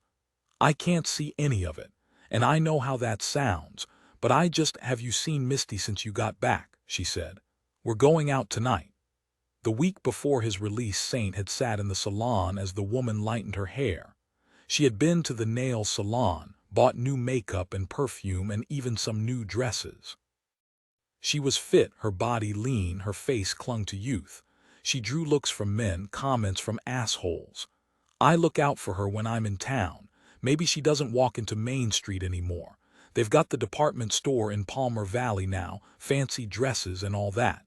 Sammy told me what Jimmy's mother did. I'm the first woman to divorce in Monta Clare. Norma must be proud." Saint thought of her grandmother, of how she had stopped asking her to attend church each Sunday. A move that hurt more than that fateful day. Saint thought of the summer after, how she had not returned to Monta Clare, refusing to let her grandmother see the bruises, the way her jaw clicked when she ate, the way her body had emptied. How she had taken a 6-month sabbatical, only left her apartment to take a stroll each morning. She had read, watched television, and cooked. Spoke to Norma on the telephone and told her she was too busy to come back. The hardest summer of her life. And there was much competition. "We're still young," he said. She plucked the head from a black-eyed Susan and wondered just how it had survived. "You know that this is the first flower to grow after a fire or natural disaster," she said. He took it from her and admired the rays. "We're tough, right? Buy a boat, Patch, go sail the Indian Ocean." Why can't I feel her here? Why can't I feel anything at all? Circadian desynchrony. A failure of light information. The blind don't have heightened senses. I was blind down there. Grace wasn't. She saw what she saw. He let her out and put her back, and she carried that with her. And what she saw, people say unimaginable horror, but we can all imagine it. You suffered. You survived. In part. He picked moss from the rock with the blunt of his nail. "I've known you, what, more than 20 years, she said. On a tree beside were holes forged with a heavy hatchet, the sap dried like fingers of varnish. The catkins of black alder circled the base like peppercorns at a giant's table. "You ever see Jimmy?" he asked. "He left town. His mother told my grandmother he couldn't bear the shame. Do you think of the baby? He said. No one had asked her that before. She could not speak, so nodded. He kissed the top of her head. For a long time they let the wind blow over them. He moved toward the store before she could stop him. Before she could call him back, tell him it was not worth it, it could never be worth going through it again. She slipped in the mud, cursed the rain, and climbed down the steps behind him. He stood silent in the center. Beneath his feet was the concrete he might have once lain upon. Saint knew it then. He would die once they knew how Grace lived. Shut the door, he said. She shook her head. Please, Saint. She heaved the heavy hatch door closed and held her breath. And she stood beside him. And she saw the look, for a moment confusion and then something clearer. She saw it because the room was not dark at all, because light splintered from 1,000 gaps in the surround, slicing through everything they thought they knew. For a long time he walked around the area, tracing the walls with his fingers. He paced it out, her eyes on him as he counted aloud. It's so much bigger, he said. He knelt and touched the ground, stared around like he could see what he had not been able to see. He stood and turned to her. You think Toombs took me and gave me to Aaron. I never said that. So tell me what you think. I don't know what to think, nothing is clear. Could be that Aaron took you right to his farmhouse. Maybe it was just Callie Montrose that was held here, or maybe we'll find DNA that puts the other girls here. There's still questions we might not be able, but Toombs was there that morning I was taken. Those same woods, not 100 yards from where it happened. Searching for a dog, she said. And even then, to her, it did not sound right. Grace wasn't here either, he said. She looked at him and was about to reason, but knew that it would do no good at all. I can't feel anything, Saint. I've never been here before. 141 Misty wore a blue dress and pearls, her hair pulled up, cheekbones high beneath feline eyes that seemed amused as she glanced his way. The bank robber himself, she said. You tell your mother who you were dining with tonight. She told me to watch my purse. He trailed her into Lacey's diner where they took a booth at the back. He looked around at the green leather stools, the chrome counter and checkerboard floor. I can't decide if this place is different or I am, he said. New light fittings, she said. The place then. Lacey herself came over, told him it was nice to see him, though did not back her words with a smile. He ordered a banana split, which Misty rolled her eyes at as she picked at low country shrimps and grits. He stole looks at her face, thinner now. Her skin paler. She told him how she had dropped out of college, how life takes turns you do not see coming. Patch told her he was sorry. She told him her father died a year before while playing golf beside the Ozarks, that his heart had not been as strong as his principles, his belief in a greater good sometimes only he could see. Patch told her he was sorry. I only moved back to Monta Clare recently. Spend some time with my mother. Sometimes it feels like you can slow life a little in this town, she said, and that's what you want. It rushes by so quick. She settled the check before he could, and outside the sun had fallen and the sky glowed ink. Good night, she said, and he didn't catch up with her till she reached the top of Main Street. Before the silhouette of the St. Francois Range, the outline shorn from a horizon he once longed to cross. A new clock fixed to the old building that housed the law offices of Jasper and Coates told him they had sat only an hour. I'm sorry, he called. Misty stopped, her back to him. Beside him, the window lights of Monta Clare books pushed jackets he did not know. She turned. This is how you always wanted it, right? Me on my side of the street. Patch walked out into the middle of the road. Why are you sorry? She said. Because I left you. You think I regret that night? He wondered how she could not. He wondered how she could not regret each skeletal moment she wasted on him. Each time she held his empty hand, fixed him inedible food, and joined his search for a dead girl.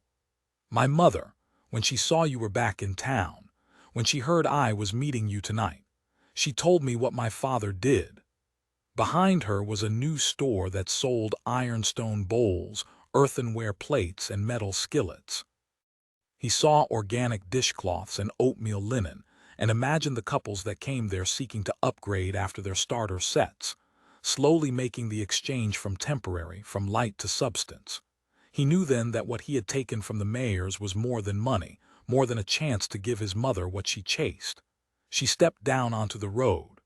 "Tell me you're married now," he said, because she wore a plain band on her ring finger. "Tell me you live up in the hills and you take morning walks with your lab. Your husband is kind and decent. You've got 2 children, but one day you'll go back to school and my life is just fine, Patch. But my mother thought telling me would make me see you. Did it? I always knew I couldn't compete.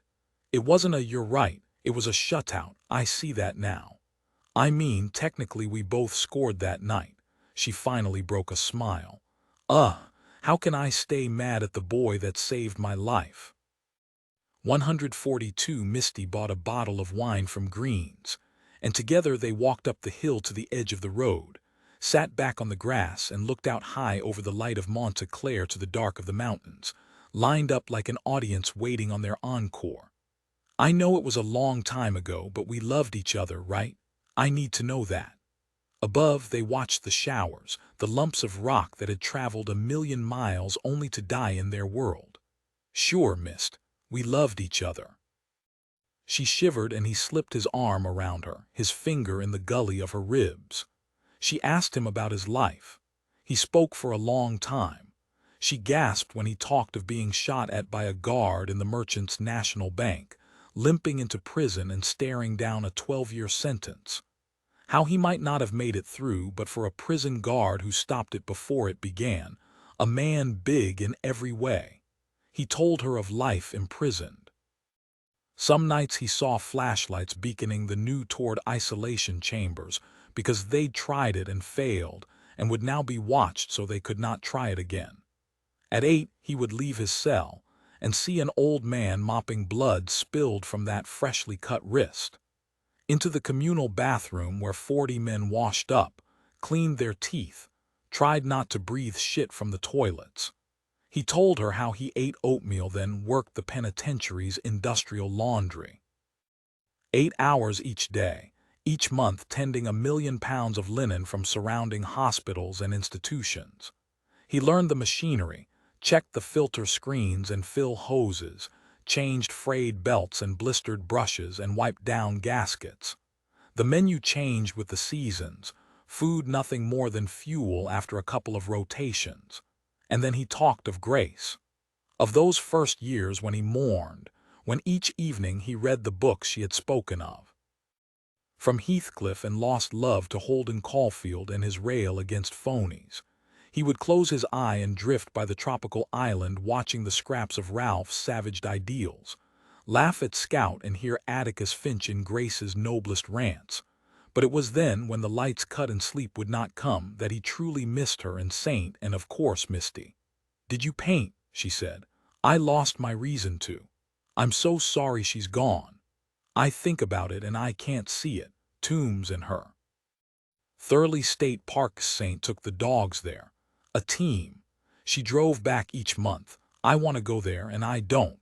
I don't think I'll find her or nothing, but I need to see it. So let's go see it then." 143 Misty drove an '85 Mustang, gunned the engine as they pulled onto Interstate 35. She wore boots, a raincoat, her blonde hair buried beneath a cream woolen hat. She slowed by the Gold Run River as he opened the window to soaring bluffs and heard nothing. The katydids months off. They pulled off the road beside a box canyon so deep and narrow he imagined Grace down there, her body long since given back to the ground. Misty reclined her seat and closed her eyes, and before long he heard her sleeping. Patch lay awake till morning broke around them, climbed from the car and stared into woodland blanched, the trees thin in places, the ground mulched leaves like a blanket laid atop her. Patch knew it ran over 1,000,000 acres. Misty took his hand. Trees leaned with a hill so steep they took a longer route, crossing fallen joists as thick as his waist. Tombs could give no more detail than that he had taken one of the couple of 100 tracks till it grew too thick, and then stopped and dug, and hauled the body of a young girl from his car, left her in the dirt, and dragged earth over her skin. Above them, a great oak held bronze sky in its trusses. Patch sought a stream that shone like polished glass shattered over rocks that humped from the bed, so the sandpipers had a spot to fish from. Saint's instruction had been clear and vague enough. Patch moved through shortleaf pine, Misty a step behind. They stopped by the rusted sign. "This is it." She breathed hard, so they stalled a while, boots in the all-weather gravel road that had long since closed.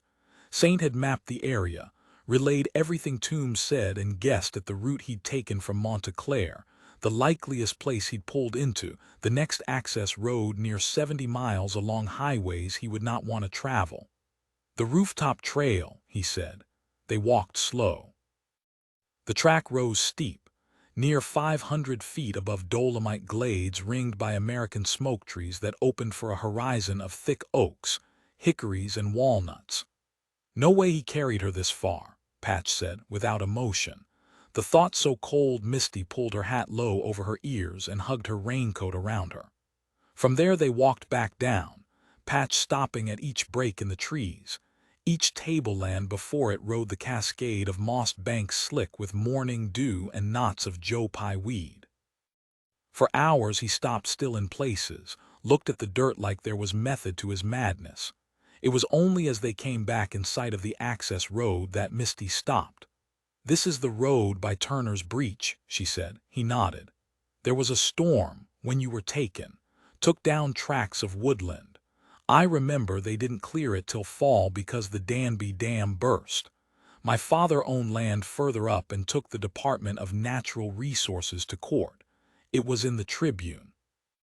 "So if the road was blocked, then he can't have buried her here," Patch said. "No other way into this area. The next trail is an hour north. He'd risk driving that with a body in the trunk," Misty said, the words not sounding quite real as they left her mouth. They drove back in silence, Patch contemplating what he knew. In the old house he picked up the phone and dialed.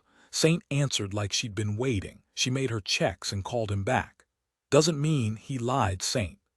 Maybe he got the spot wrong. It was night. Or maybe she's still alive." 144 They spent the summer drifting toward the kind of friendship both needed. Each Sunday morning they set off early and hiked river scene trails. The Merrimack River laid down like a gold path choked green beneath trees that swept out over banks.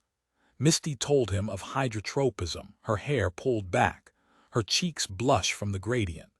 She told him how her father used to bring her to the mountains, their bicycles loaded onto the roof rack. The two would ride miles that felt untouched since the resort era. They stopped before the bottomland the floodplain forest drained. She unpacked Tupperware cutlery and napkins. "Sausage and hash brown casserole." He felt a little bile rise. "My mother made it." He swallowed it down. They ate beneath a sullen sky and she asked him about Toombs. He told her he had made another dozen requests for visitation, written again, offered forgiveness, an avenue for atonement. Saint had done similar, though her belief waned, certain that Toombs had killed the girl and enjoyed toying with them, the last vestige of power for a man who had been stripped back to bone. "Will you keep looking?" Misty said, as she sipped coffee from a thermos and watched starlings move to an orchestra so tightly conducted. He watched her, outwardly so stoic it was like something or someone had robbed her passion fully. "Hydrotropism. When did you get so smart, Mist?" "I also know that a group of ladybirds is called a loveliness. I like how some things are just perfect, you know." He looked at her, and knew. 145 Sometimes Misty stopped by the gallery and sat on the stool beside the window like a living display as he sprayed the glass and wiped it down, the sun warm on his skin as the missing girls watched him. Saturdays he took breakfast with Saint and her grandmother at Lacey's diner. Saint watching Norma with tender concern, despite the barbs she lobbed at her grandmother when she asked the waitress to Irish up her coffee. Norma asked Patch if he had seen the riots in Lowe's Angels, the looting and shooting, told him that civil disturbance implied civility to begin with. She's getting preachy in old age, Saint said, to a scowl. The Palace 7 had closed its doors in the fall of 1986 and remained empty while Sammy, the new owner, wrestled with the cunts at the town council over a change of use. It had the high ceilings and broad windows he craved. For years the battle had raged. And then Walt Murray, the projectionist at the Palace 7 for over 30 years, neared his 90th birthday. Walt's wife, a hard-faced dame named Mitzi, approached Sammy about opening the old doors for one night only as a surprise for her husband. Caught in a Remy Martin haze, Sammy readily agreed, only to clean forget the next morning. A week later, when a poster appeared on the window of the 7, so horrified was he by his act of munificence, Sammy headed over to the law offices of Jasper and Coates and threatened all manner of legal action. The old bitch blindsided me. Everyone in this goddamn town knows I celebrate the death of Jackson Pollock on August 11th. Fucking drip technique. Patch hauled him back from across the street, the two standing outside the empty movie theater as Sammy steamed away. They might look on it favorably. You're giving back to the town, Patch tried. I do nothing but give.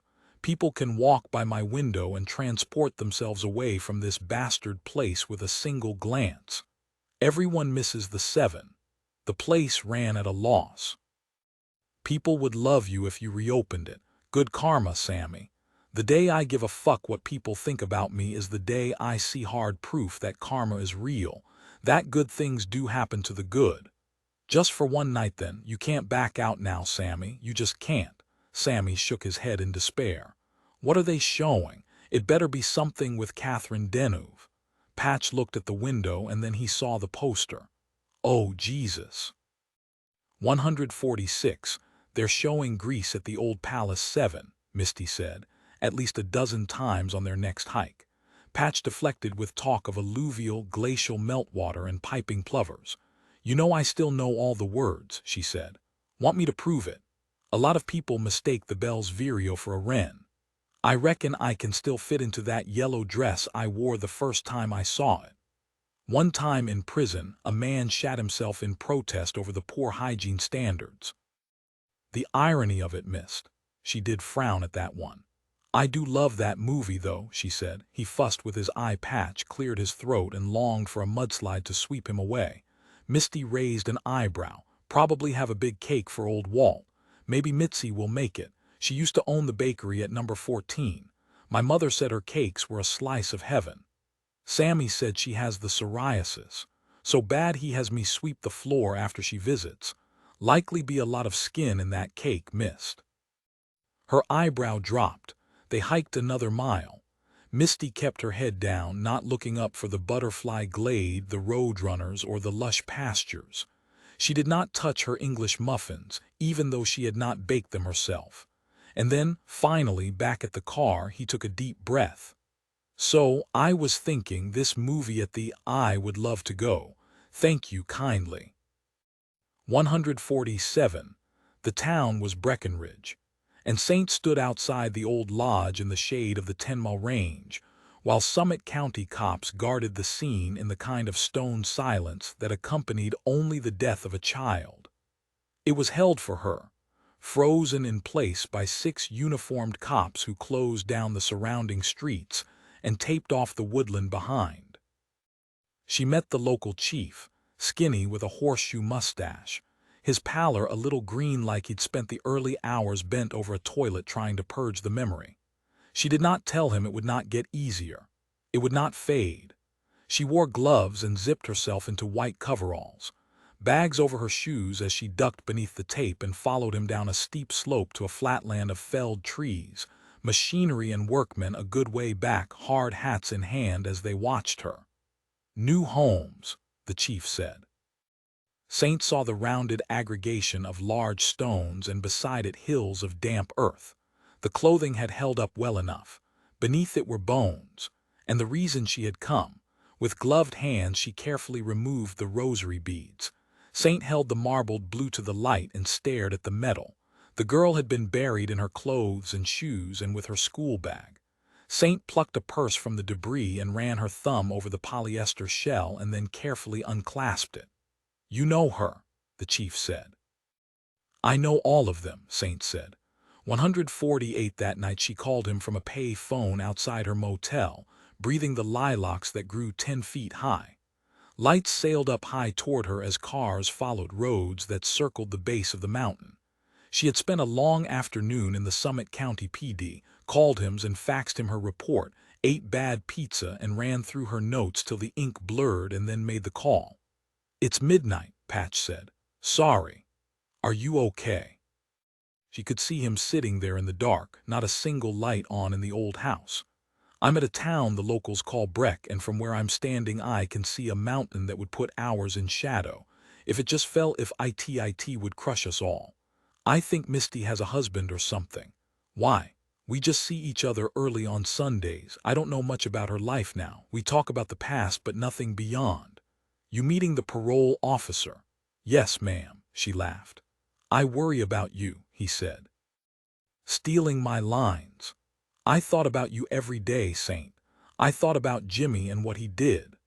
"It was a long time ago now," she said, like she did not think of it too. Like she did not still ache each time she saw a mother pushing a stroller. Like for a long time after she had not avoided the children's section in bookstores, had not sped up when she passed playgrounds. She did not imagine a different life, where she could be what she did not deserve to be. Where Jimmy had passed his exams and not raised his fists. Where though he could not be the man she wanted, he could be a father. They could be the kind of parents she herself had not known. "You remember Summer Reynolds," she said. "Fort Worth. Her hair is cadmium and ochre and violet. Viridian eyes that told her parents she was one step ahead. I remember her mother said she was trouble but said it with a smile, you know." She told him, and heard the click and the dial tone. 149. The next morning she woke early and strolled downtown past painted buildings that dated back to the first gold rush and to the Blue River diggings.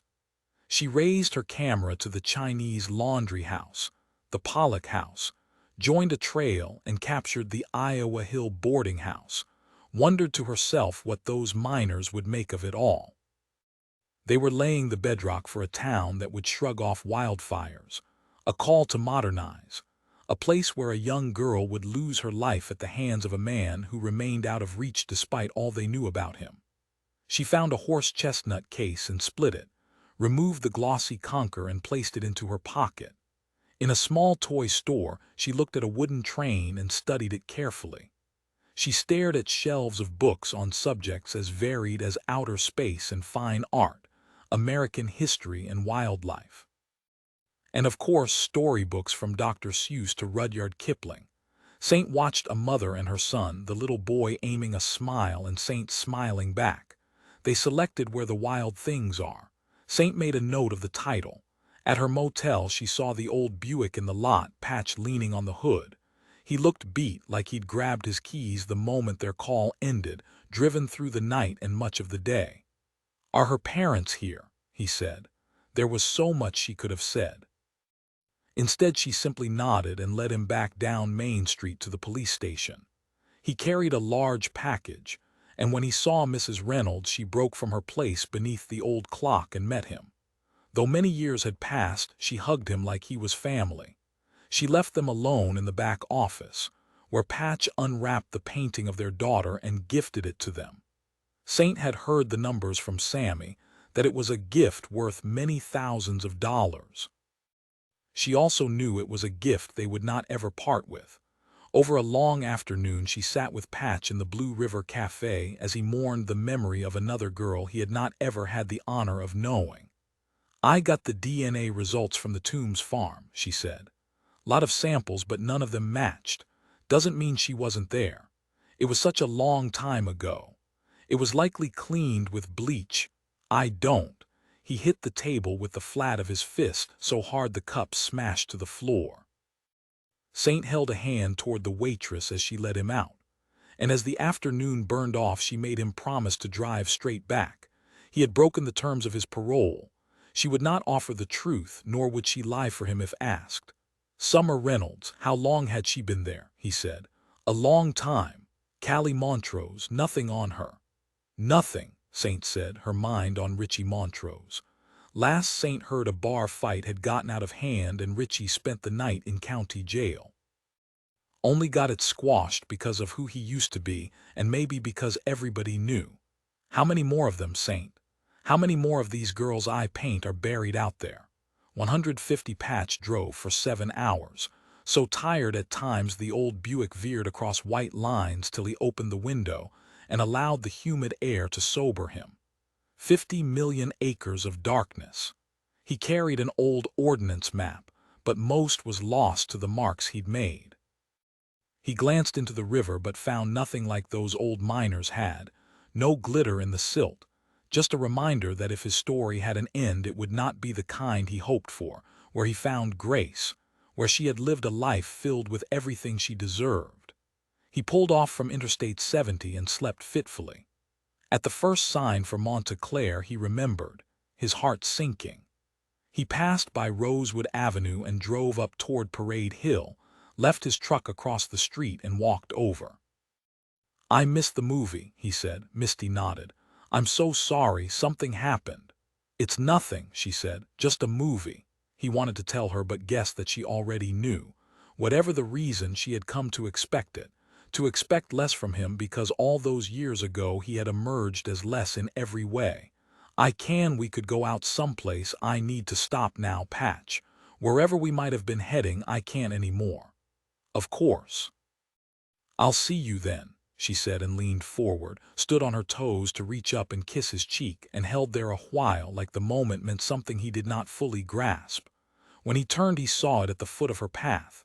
A yellow hairband discarded in the bushes. He remembered it from all those years before.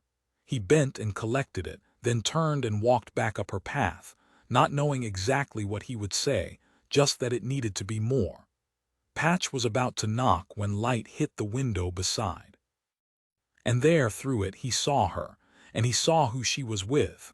There was a moment before the pieces aligned, before the world once again turned without him. 151. The girl's name was Charlotte, and she stood in front of a large television set. Her hair was gold and reached her waist. Misty left them. Patch looked at his daughter, and she stared back coldly. Do you like Muppets? He said, noting the stuffed toys. She wore denim dungarees, her feet bare on wood floor that caught the shine of the morning sun. You're friends with my mom, she said, holding his gaze so intently he knew then that she was blessed with her mother's confidence. That way of looking at the world like your place was warranted, deserved. He felt the relief acutely. Yes, he said, how come I don't know you then? I've been searching for someone. Who? He cleared his throat lightly. A girl I knew. What's her name? Grace. Her eyes belonged to him, he noticed then, the lightest brown and the heavy dark lashes. Mom said she was friends with a pirate, but I thought it was BS. He watched the bow of her lips as she spoke. She also told me you're the bravest boy that ever lived, which I also think is BS. She moved so close he could smell the lotion on her skin as she studied his face. The girl you're searching for, maybe she isn't real. That's what my grandmother said, which I think means you're crazy. He smiled, but she did not. She was real, he said, matching her whisper. So she's it, Charlotte said. What? Your rainbow connection. What's that? She rolled her eyes in a move that echoed her mother. Everyone on this earth is placed here for someone else. You follow your dreams and find them and you make a match and nothing else matters. Haven't you heard the frog sing it? He shook his head. She stood beside him and together they watched the green frog clutch a banjo. She mouthed the words, told him someday they'd find it. At the door Misty stood. Patch could have stopped then. Right then, at that point he could have pressed stop and their world would have shuddered and groaned and finally come to a close. The lovers, the dreamers and me, Charlotte said. 152, that's why you dropped out of school, he said as they sat side by side on the swings. Yes. You could have told Sammy, Misty laughed, but it was not cold. And drag you back to handle a responsibility you were clearly not ready for. Shit, Patch. I wasn't ready for it, my mother. Does she know? She doesn't want you around Charlotte. He could summon no reply. Misty took his hand. "I wanted to tell you, but I wanted to know you again first." "What's she like?" he said, daring to ask like he had a right to. Misty smiled again. This time it was whole. I don't even know where to begin. She's tough, smarter than me. She likes animals. Her favorite place on earth is the Culpeper Zoo. She curses, which makes me laugh and my mother die a little. We don't even know where she picks up the words, and she steals things. We don't know where that comes from either." He frowned. "Candy bars mostly, sometimes trinkets. I used to sift her pockets and find it all." "Outrageous," he said, keeping his eye low. "I think it's just a phase since I haven't found anything of late." He would not tell her to try the girl's sleeves. "She's you, Patch. Sometimes she's so you I can't even bear it." "Don't tell her," he said, sudden and desperate. She squeezed his hand. "She needs certainty, not a father who drops her each time a letter arrives or the telephone rings and then heads halfway across the country, her not knowing when she'll see him again. She needs roots she can take hold of, stability. I'm not anything she can be proud of." She went to speak, but he shook his head. "That's not anything but the truth, Mist. She's this perfect thing with this perfect mother who is everything. Please don't tell her." His breath came short, so he looked to the sky. Right then mammothous clouds sagged like pockets of rainfall. The framing sky detonated like it could no longer hold blue. Misty called to Charlotte, who came out and stood beside her mother, their heads tilted back. The garden so beautifully tended, the house painted a new shade of yellow. Patch knew a storm would come, and for a while they would have to hunker down and ride it out, waiting on a break. 153 that night he sat with Sammy on the small balcony above the gallery. Distant thunder rolled in from the St. Francois Mountains as they waited on the gales that would twist through the state, plucking trucks from the roads, roofs from farmhouses. The families beneath hunkered in their shelters. It would kill 90, injure a couple of hundred more, and fade only 50 miles from them. Patch did not dare think of Charlotte as his daughter, because she was only in the way that counted least. He had told Sammy, who opened a bottle of Room Claimant 1940 to wet the baby's head. "She's 7 years old," Patch said. "Dolly started at 6. The first rain fell. They sat unmoving as the heat still clung. Sammy protected his drink with the flat of his hand. "You're worried." "I don't have a right to worry, to know her, to speak her name." Sammy smiled. "How long have I known you? Too long. And I never paid you a compliment." "Agreed." Patch thought a little, then nodded. "I won't start now, but I will say this. The little girl, she's got a father I've watched turn from a boy into a man. And I don't know many of them. You already made half your life a search for someone who needed you. Maybe now is the time to take a little of it back, not for you but for what you could give to her. Misty said she needs stability, she needs roots.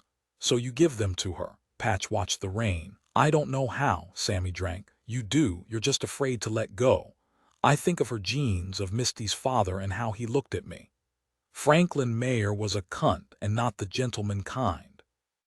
Franklin's father was a cunt too. As kids they were cuntlets, a line of cunts, each one cuntier than the last. I wonder what the collective term for a cuntet," Sammy said knowingly. Patch took a drink and watched the rain. "Grace needs me, more than Charlotte needs me." Sammy reached over, placed a heavy hand on his shoulder and let it rest. "Don't worry too much. I never knew my father and look, I turned out just fine." The next day Patch instructed Sammy to sell half a dozen paintings. He would put down roots in Monta Clare.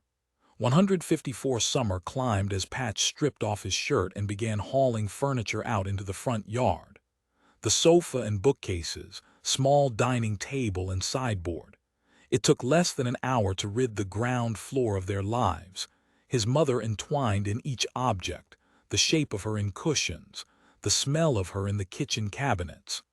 He boxed utensils, dragged the refrigerator through and onto dead grass. Upstairs he stripped bedding, bagged clothes and towels and makeup and perfumes. A bottle of something fell and smashed, and memories the scent carried blazed at his throat as he worked. In his bedroom he boxed the pirate memorabilia. He was not a pirate. He was a 30-year-old man with a criminal record. At lunch he fetched Saint's grandmother, who stood in the front yard as a small van came, and collected what could be used.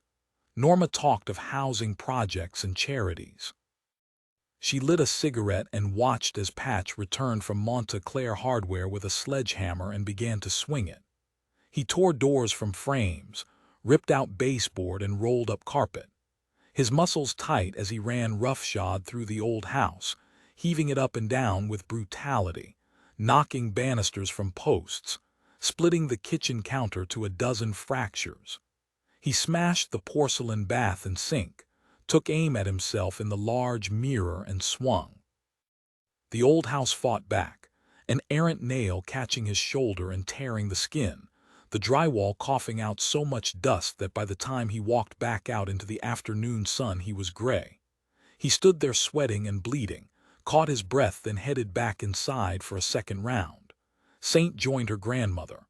"I think he's gone mad," Norma said. "You're implying he was sane to begin with." That night Rosewood Avenue glowed with flames as smoke rose from the yard of the old Macaulay house. Patch sat on what was left of the porch and watched the timbers he had stripped char and soot. Misty and Charlotte walked down from the tall hill and watched the show, along with Sammy, who wandered from Main Street, decanter in hand, offering slugs. "Chez Leoville las cases St. Julien Duxem Crew," he managed. "She's a child," Misty said, slapping Charlotte's hand away as she moved for a glass. Patch stood before the flames and watched his daughter. It was not only the heat from the old house warming him that night. 155 the next day he drove a large track excavator down the street and straight into the front of the house. Neighbors gathered and watched as the scoop reduced what was left to rubble. He stood atop the small mountain for a moment, then brought in a bulldozer and began to strip the land back. Patch slept in his car, did not shave, washed up in the lake, and ate his meals with whoever would have him, more often than not Saint and her grandmother. "What do you do now?" Saint asked, over a dinner of fried chicken, macaroni and cheese, and cornbread. "I build," Patch said. Saint glanced at her grandmother, who shook her head like the bearded man had mislaid the last of his marbles. He did not hire an architect, instead worked from paintings, from a memory he knew could not fully be trusted. Wood was delivered on the back of tractor-trailers that rumbled the town and shook the neighbors awake at ungodly hours. To make amends, Patch promised to throw open the doors for a party the second it was done. "It'll likely collapse if more than 2 people climb the stairs," Sammy said, from his place on the lawn, where each afternoon he would sit on a folding chair and drink and watch the madman, complete with tool belt, handsaw, various hammers, chisels, and drills, look through a series of sketches and scratch his head beneath the fearsome midday sun. When funds ran short, he would walk around the gallery and select another painting to part with, each time losing a piece of her world he could not reclaim. Misty brought Charlotte to the gallery, and Patch told her of the missing girls and a little of his plight. "Batshit crazy," the girl said to her mother, who could do little but agree. He spent a small fortune on a lathe, a bigger fortune on timber and glass. He dug foundations by hand, from sunrise to down, one time bringing in industrial floodlighting and attempting to work through the night before the neighbors got together, led by a nervous-looking Mitch Evans, and told him not one of them could sleep. Patch scratched his beard, then offered to black out all their windows with newspaper and tape. Soon enough Misty stopped by daily with Charlotte on their walk back from Monta Clare Elementary, and the two would look at the beard, now dropping almost to his chest, the mess of hair and the tanned skin, and they would tut at each other. Sammy, tiring of the spectacle, brought in several architects from the city, who looked at Patch's drawings, frowned, and shook their heads. And several builders, who Patch allowed to assist on the condition that if they suggested a single design chain, they would be made to walk the long plank that jutted from beneath the towering gable. "You can't threaten contractors," Saint said, over burnt ends and slaw. Patch nodded. "Real fine-looking house, though," her grandmother said. As the portico took shape, the colonnade so tall Patch took to hauling tiles up with a system of pulleys that often failed and sent Sammy running for cover as slate rained from the Monta Clare sky. He took such a deviation from building codes that he held his breath when the building inspector, a man more wire than flesh, his limbs like spindles fixed to a rake of a body, peered over the top of his spectacles and shook his head several times. Saint took the man by his arm and told him a little of the story of how the house had come to be. A couple of amendments and a token fine, and Patch was back to work that same day. Work slowed each winter as the ground froze. The sky whitened, and Patch wore a woolen hat Charlotte gave him for Christmas. In return, he gave Charlotte a portrait of her and her mother as they stood before the burning house. Charlotte accused him of making her eyes too large, then quietly hung it in her bedroom when she learned of the monetary value. He accompanied Misty and her mother to Charlotte's piano recital, the frost beginning its thaw across town, though not between Patch and Mrs. Mayer, who did not once acknowledge him. He put down tools whenever the weakest of leads presented itself. Sometimes in the dead of night, his battered Camaro would pare the street and aim for the highway, cross 1,000 miles so he could speak with aging parents clutching at slim chance, less sagacious, more hopeful. It was a compromise of sorts. He would not let Grace go, but he would prove to Misty that he would always return. 156, when the framing was completed and the stucco dried, he spent an entire week painting it white, the shutters a shade of Aegean that changed each time he lay in the darkness and plucked memories like peacock feathers that fanned his craze. And I rattled those wooden floorboards with my tap shoes until my heart soared. Patch deciphered a code that was not there, decided he needed heart pine floors, and so spent another month scouring reclamation yards until he found a shade that matched his mind's eye. A bedroom for me, my mother, and 3 more we rented to whoever was passing through. One time it was a girl maybe 19, and she taught me the art of applying makeup. Decadence, Patch. There ain't a more decadent word. Another time it was a preacher on his way to Pearl River County. You ever seen Hemsford Swampland? Man, that place needs exercising. 5 bedrooms for a man who would live alone. A cavernous den and kitchen. A dining room because Grace mentioned the formalities of Thanksgiving dinner. An orangery, which Saint named, because Patch did not know what the fuck an orangery was, only that the glass roof shed morning light over the white walls. The external staircase was a labor of hatred that brought him to his knees when it would not join, or float, or fix. In the end he accepted help from Saint's cousin Patrick, a carpenter from Brookfield who fixed it over Labor Day weekend. The end result so close to his vision he'd hugged the man so long Patrick looked to Saint to free him. "Stop scaring people," Saint said, over Brunswick stew and corn muffins. Patch nodded. "Real fine-looking house, though," her grandmother said. 157, the following fall Patch was as good as his word and threw the doors open to his vast and empty house. Norma took care of the invitations, and near 300 turned up, including Daisy Creason from the Tribune, who ran a front-page piece, which Patch only allowed because it might somehow find its way to her. Sammy declared himself the only dignitary worthy of cutting the ribbon, and he stood there in his tux and tails and slurred his way through a speech so rambling people checked their watches and shrugged at one another. He spoke of red tape, bureaucracy, and the cunts at the town planning office. There were tuts, an outright gasp, and the raucous laughter of Charlotte, who drew a scolding from her mother. Sammy decreed it the mad house, at which Patch almost broke a smile.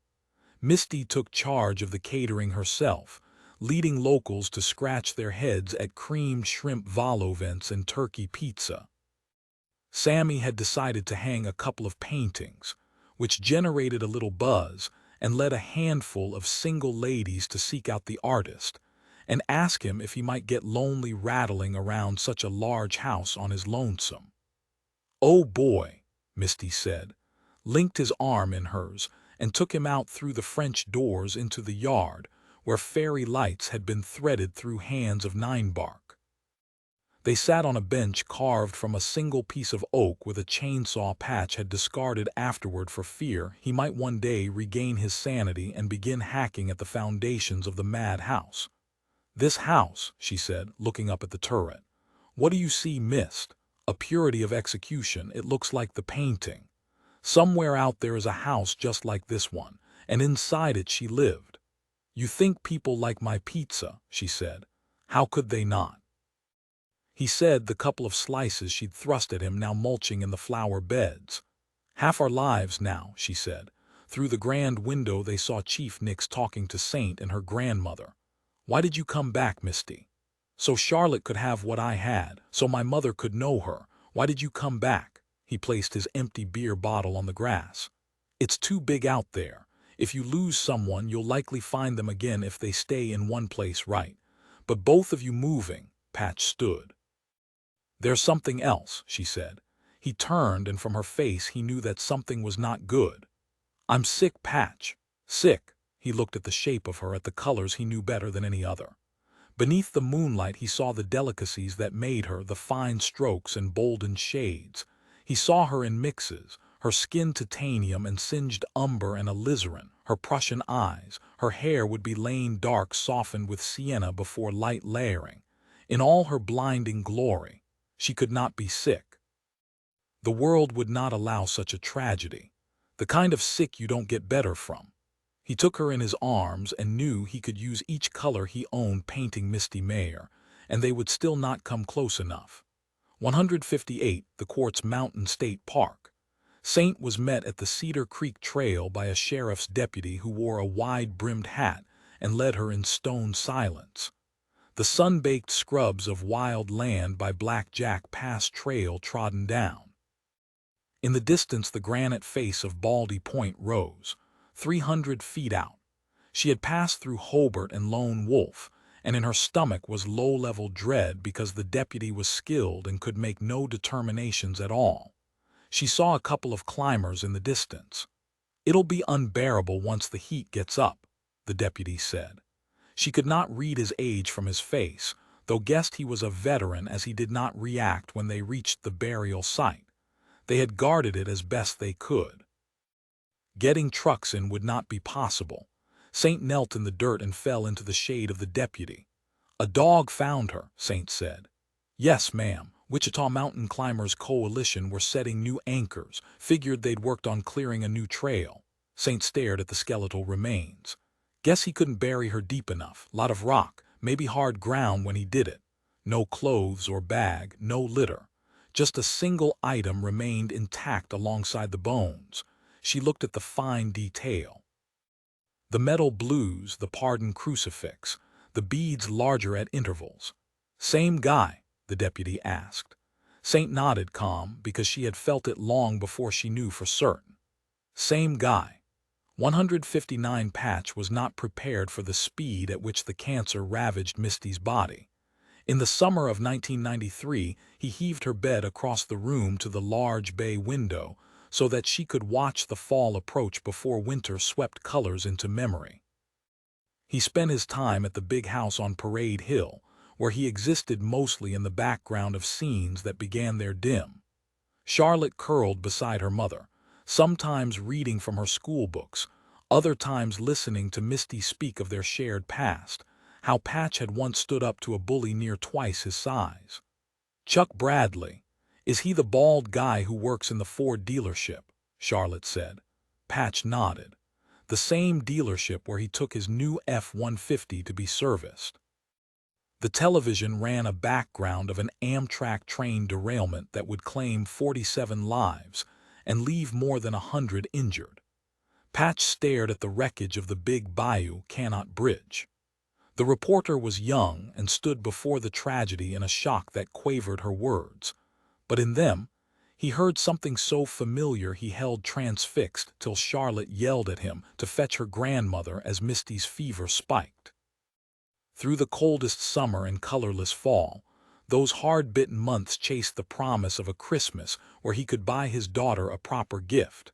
Though by then Misty was in such pain that Patch would take a brooding Charlotte down to the gallery each evening while the nurses came. The damage to Misty's nerves could be dulled with morphine. The prescient mourning in their daughter could not. He taught her to paint, locked Sammy out of the small studio, and encouraged her to find her center and work out from it. In the locker he found brushes he had not used in near 20 years. As she washed up, Sammy emerged, looked at the canvas and shook his head. "Fucking awful." Charlotte scowled and he flipped her off, almost causing a smile to form on a face so resolutely troubled. They turned when a woman emerged and walked down the stairs, glanced quickly at Charlotte before leaving. "Was that my choir teacher?" Charlotte said. Patch looked to Sammy, who shrugged. "She could certainly hit a high note." "Jesus," Patch said. "Mentioned him at one point, too," Sammy said. "As in Jesus, get this old bastard off of me," Charlotte said. Sammy turned and both watched his shoulders shake as he tried hard to stifle his laughter. At the turn of the new year, the three sat on Misty's bed and watched the Monta Clare sky light with fireworks. Charlotte pressed her face to the glass as rockets streaked their paths and fountains glowed from a Main Street display Sammy had agreed to fund during a drunken stupor, to commemorate the first anniversary of the death of Audrey Hepburn, the first lady I blew my load to. A little after midnight, when the sky cooled and only starlight remained, Patch left mother and daughter sleeping and found Mrs. Mayer on the sweeping terrace. "Joseph," she said, and he walked up the stone steps and joined her. The grounds lit, the same spot he had once sat with Misty's father all those years before. "You're good with her, with both of them." "I'm not, but thank you." She was so much her daughter, elegant and dignified though altogether iced, her hair still blonde, her skin alabaster like she deflected the harmful rays with her cold. "Will you stay after?" "Yes." "But will you really? Will all of you stay, or just the part that belonged to my daughter? I wonder that. I wonder what you can ever be to someone else."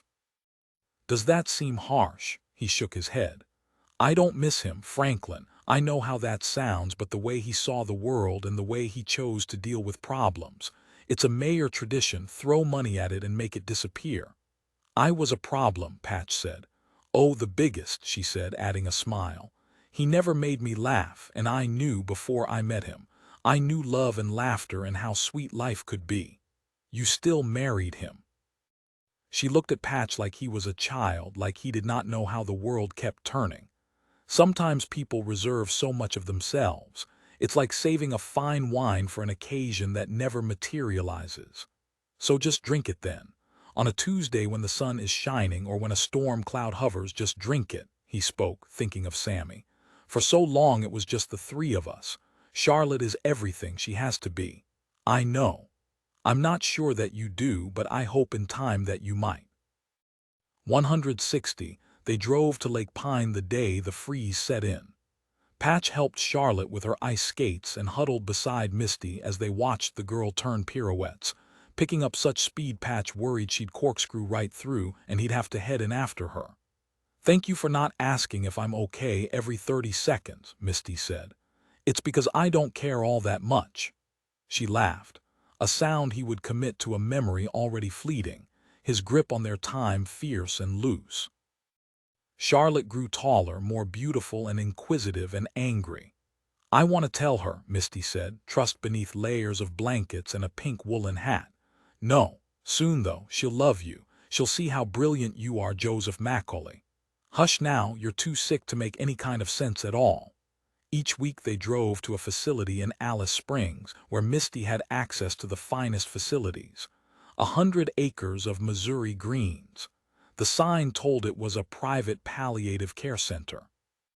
Misty would stay at the large house in Monta Clare, but she liked to visit the friends she had made during her therapies. Patch would sit outside, Charlotte attending school, Mrs. Mayer taking some time for herself. He bumped into Chief Nix, who gave up his Sundays to volunteer now. Nix smiled as he pushed a young woman in a wheelchair. Of course, Patch knew of cancer and the rising tide, but until then its reach seemed boundless, secular. On the drive back they stopped at St. Raphael's. "I'm scared," she said. He hugged her tightly. 161 One crisp morning, he answered the mayor's phone to discover Charlotte had cut school. He covered for her gamely, told the teacher she had come down with a cold, and then he set out through Monta Clare to find her. He remained mostly calm, reason she could not have gone far as he roused Sammy and sent him out to cover the higher streets. Patch found her by the lake where she sat alone and held a few-leaf sunflower, her fingers small around the short lance of the bract as she stripped toothless leaves and floated them on the water. "Mind if I sit?" he said. "Always." He sat far enough away to keep from touching her knee with his. "I used to cut school and come here when I was your age. I'm not cutting. I chose not to go. It's not prison. Are you scared, your mother?" "I'm not scared." "I am. That's why Sammy calls you a pussy." He frowned. "I've seen pictures of my mom when she was young and she's beautiful like she is now. But she chose you," she said, like it was a challenge, like there could not be a thing less fathomable. "Because you saved her. My grandmother talks about pity because you were poor. I saw it in the photos you're in. You're all skinny and your clothes don't fit. Your mother didn't love you enough. I was hard to love. You were bad," he nodded. "But she gets sick and you don't. Do you believe in God?" he said. She took a moment and then shook her head. He fought the urge to reach out and she sensed it and stared at him with such heat. "I'll never want you as my father. You all think I don't know."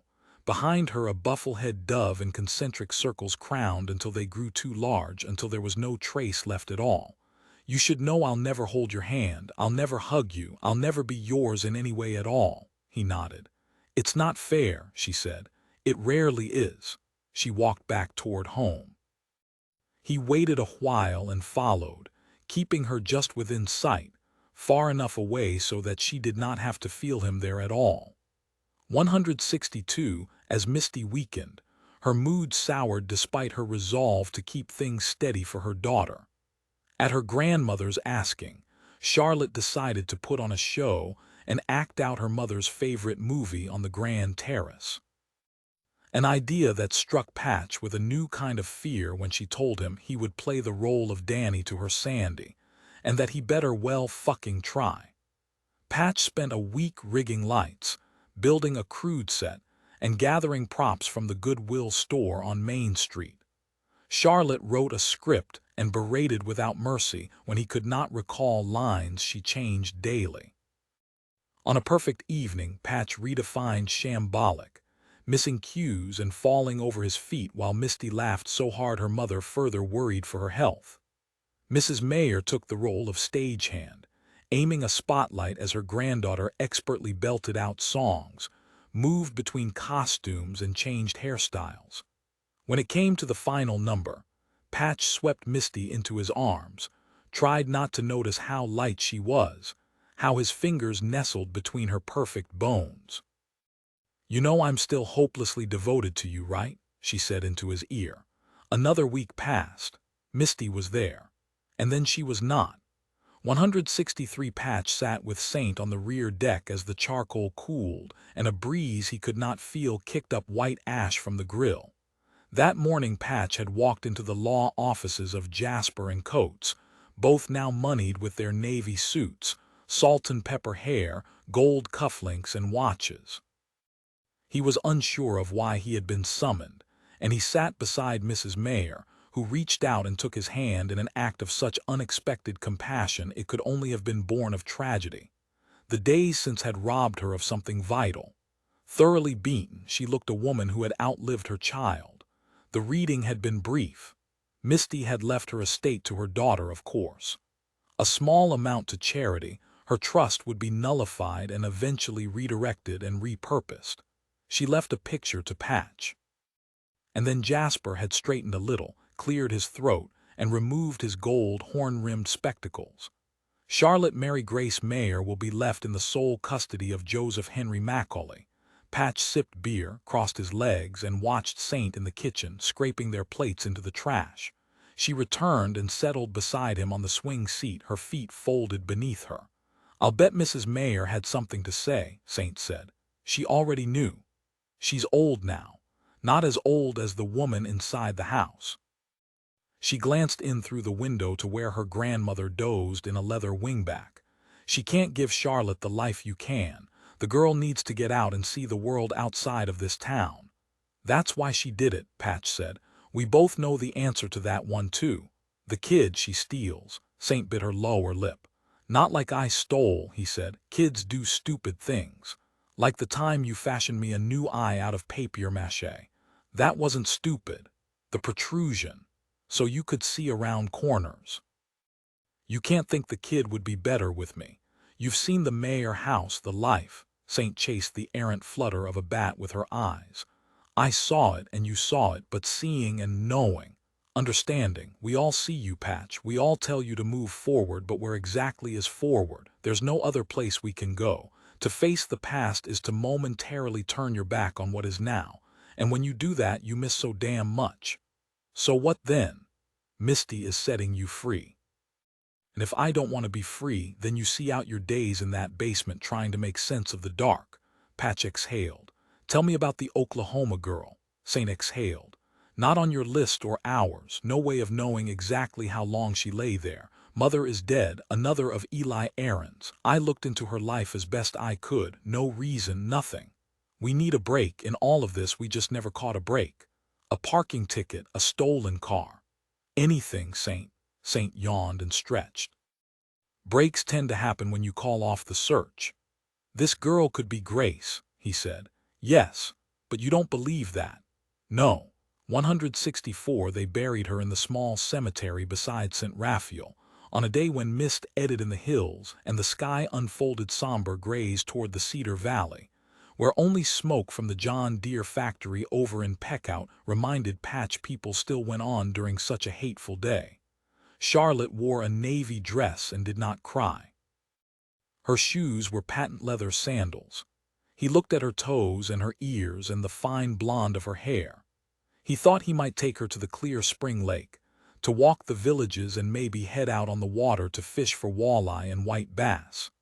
She asked pointed questions about his life and his past, and he answered too truthfully, which pissed off her grandmother, who sometimes looked at Patch like he could do little but break her granddaughter's heart in the same callous and understood way he had her daughter's.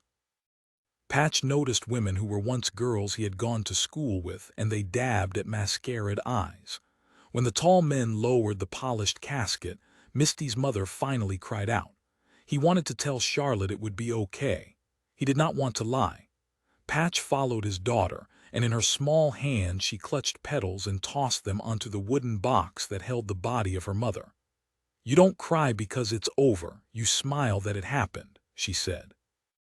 He thought of Charlotte's books, but still he could not muster a smile.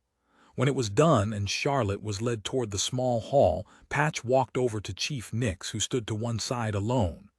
This day, Nix said. He wore sunglasses, but they could not hide his sorrow. It was still his town, the people in it under his care. It's good to see you, Joseph. Patch finally smiled and the two men shook hands. The chief's grip was loose, like he carried no strength at all. Saint had told Patch of the stroke, how it came on when Nix was fishing.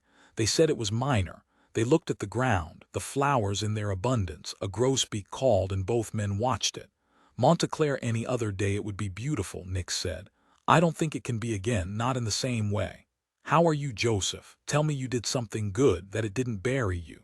Patch wondered at his directness and thought maybe it was the stroke. He had no time for small talk. I'm still looking for her.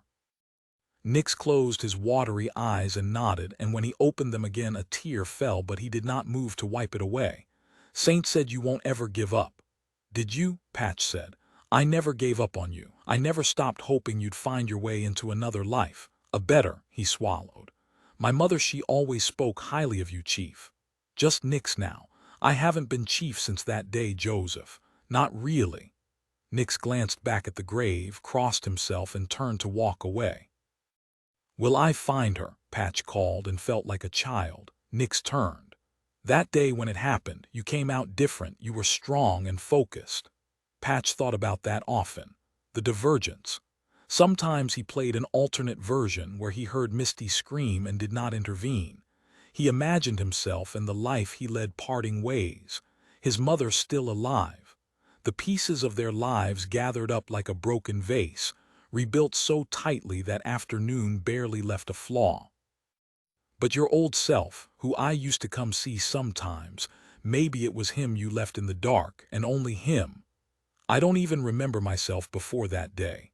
You came back so fucking hot, kid. So burning hot there was only one place you were heading. I was sad when I heard, but surprised.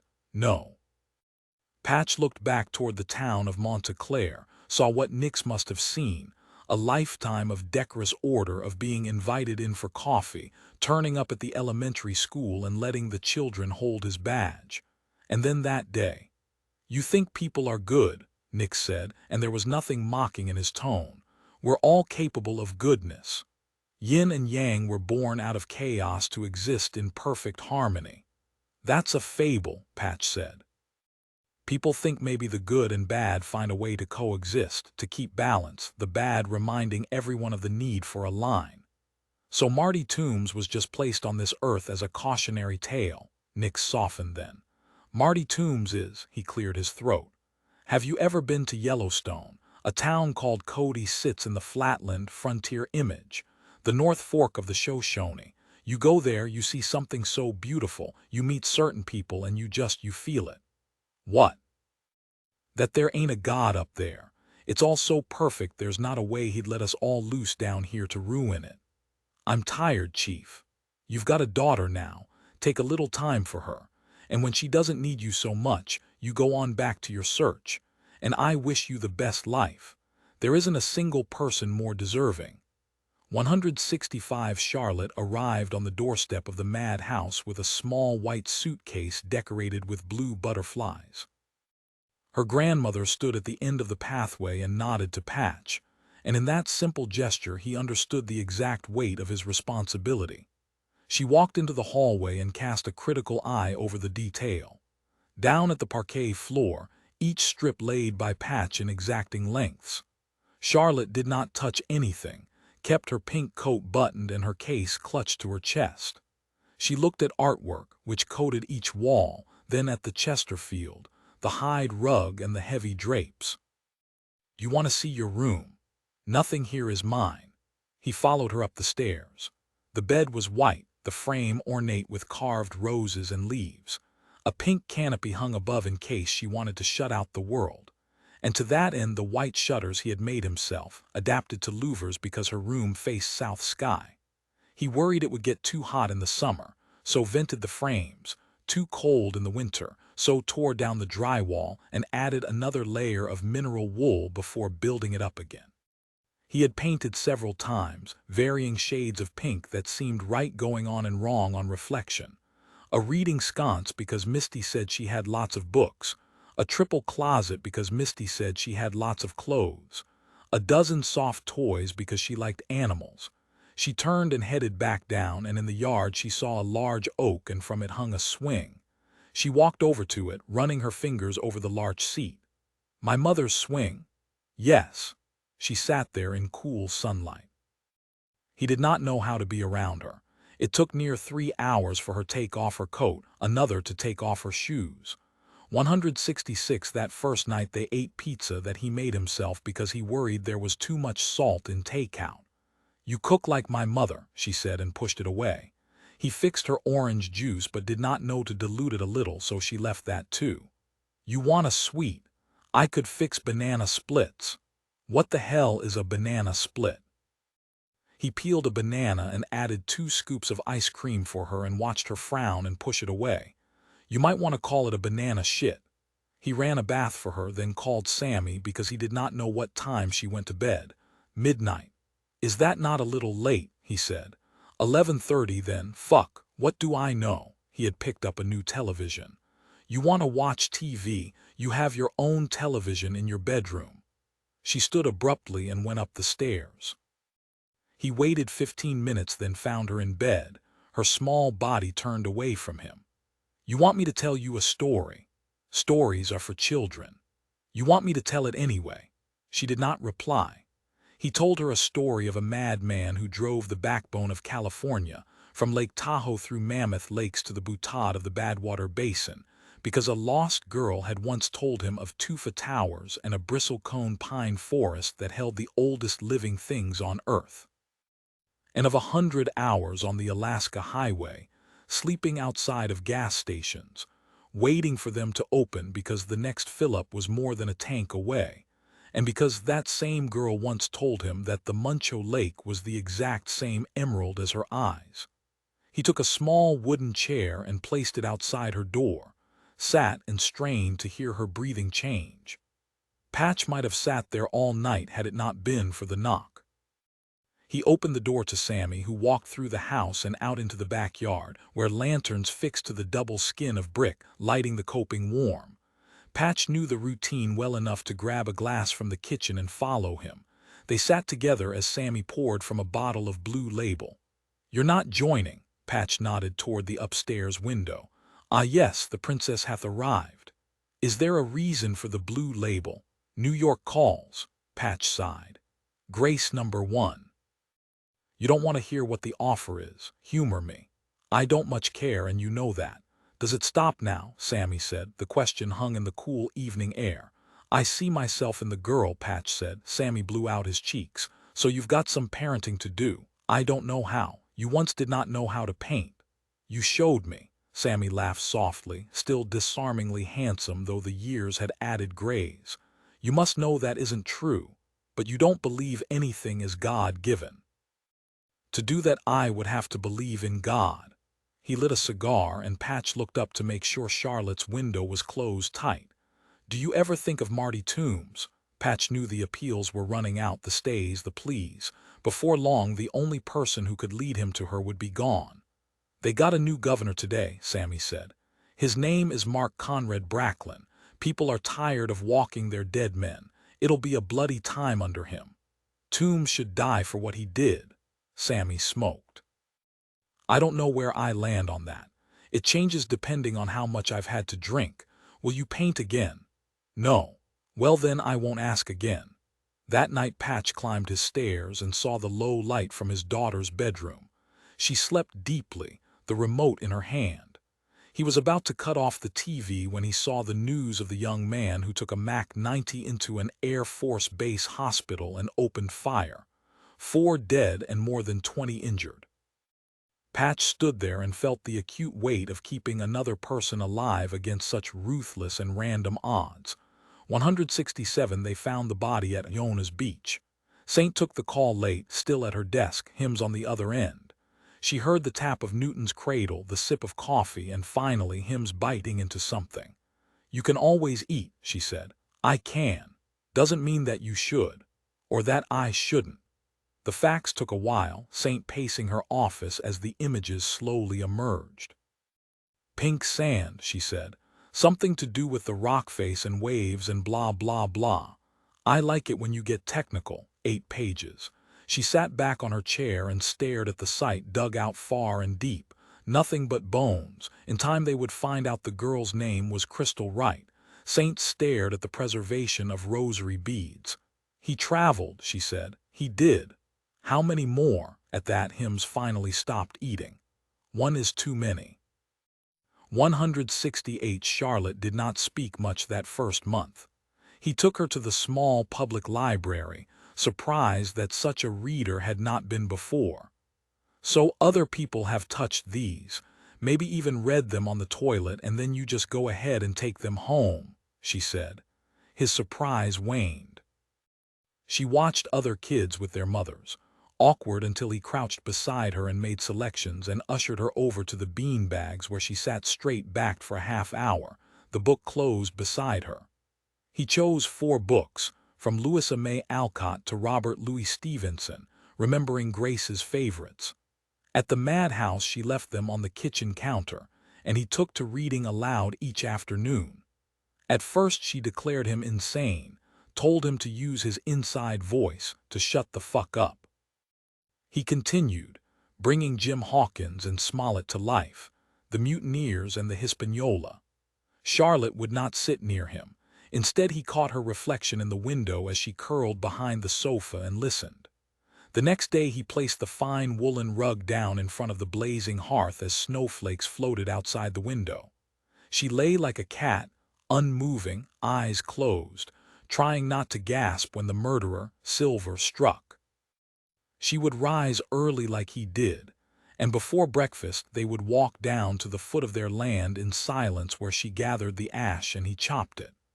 They filled a wheelbarrow so big he struggled till she took a side, and together they wheeled it back toward the house.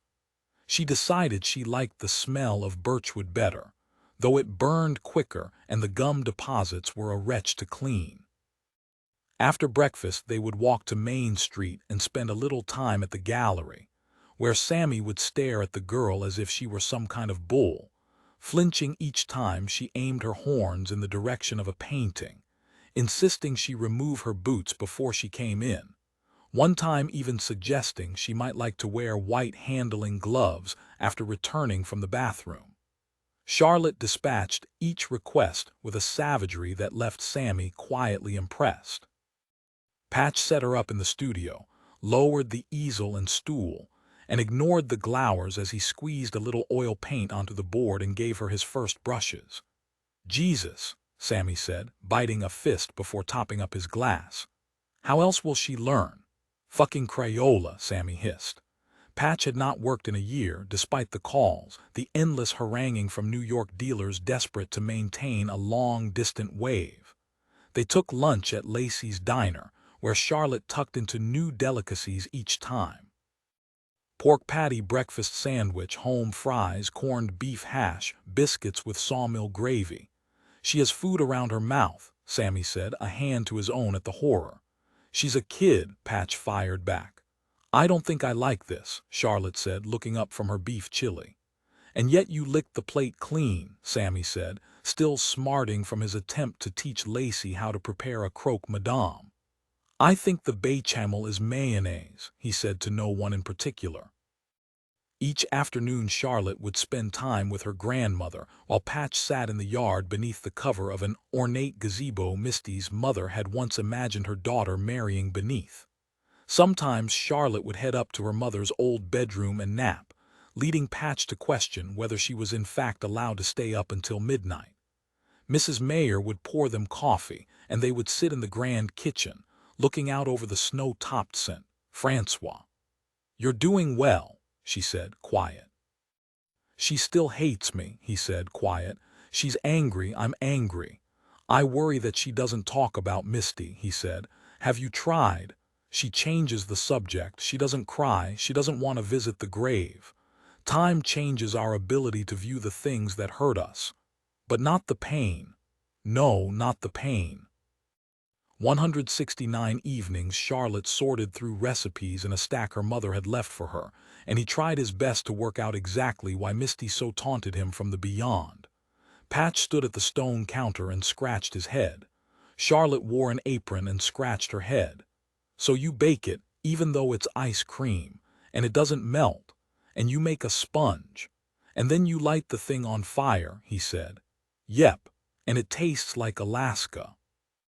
Near 2 hours later they sat at the small oak table, a spoon each, and ate from the charred wreckage. "Turns out Alaska tastes like crap," Charlotte said.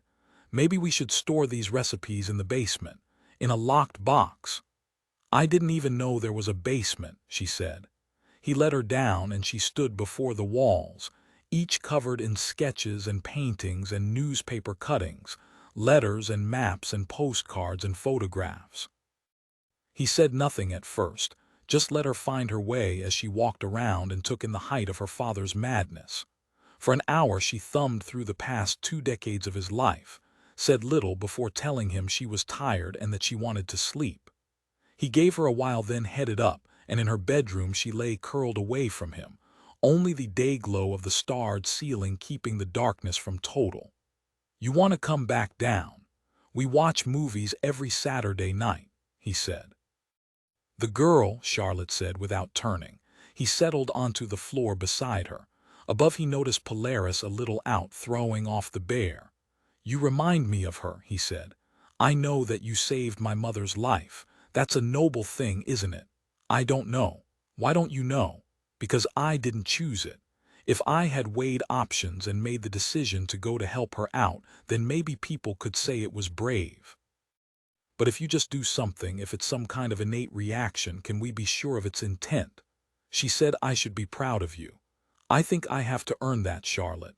I wanted you before I wanted a father, and now I know you won't stick around. You can build a house and take me in, but it's not real. You don't have a life, you don't have friends. Or what about Saint? He said. The woman that shot you. Sammy. Mom said he's your pimp. She turned over. You know what else Mom said? Tell me. She said your heart only has room for so much love because once it gets damaged it shrinks. He thought of Misty, of the things he had done. Is that what you worry about, that I won't have room to love you? She did not answer. And when she slept he leaned in close and wanted so much to kiss her soft cheek. I'll always be here for you. I swear it. 170, an hour into the first day of the new semester, he opened the gallery and shuffled through the mail, fretful as Charlotte had left it late to tell him that her sneakers hurt her feet. It was as he went to place the mail in the pile for Sammy that he saw the envelope fallen down the back of the desk. He was about to drop it into the sack, ignored, when he saw the postmark. By noon they had joined Route 63. Charlotte pulled from school. The lady in the office eyeing Patch like an abduction was playing out, but she was too polite to intervene. Charlotte watched an eternity of greens, craned her neck when they passed through Jefferson City and over the Missouri River. They stopped for lunch in Columbia, across from the university, the columns and lawns. Charlotte picked at her fries, watching the students head up the stone steps.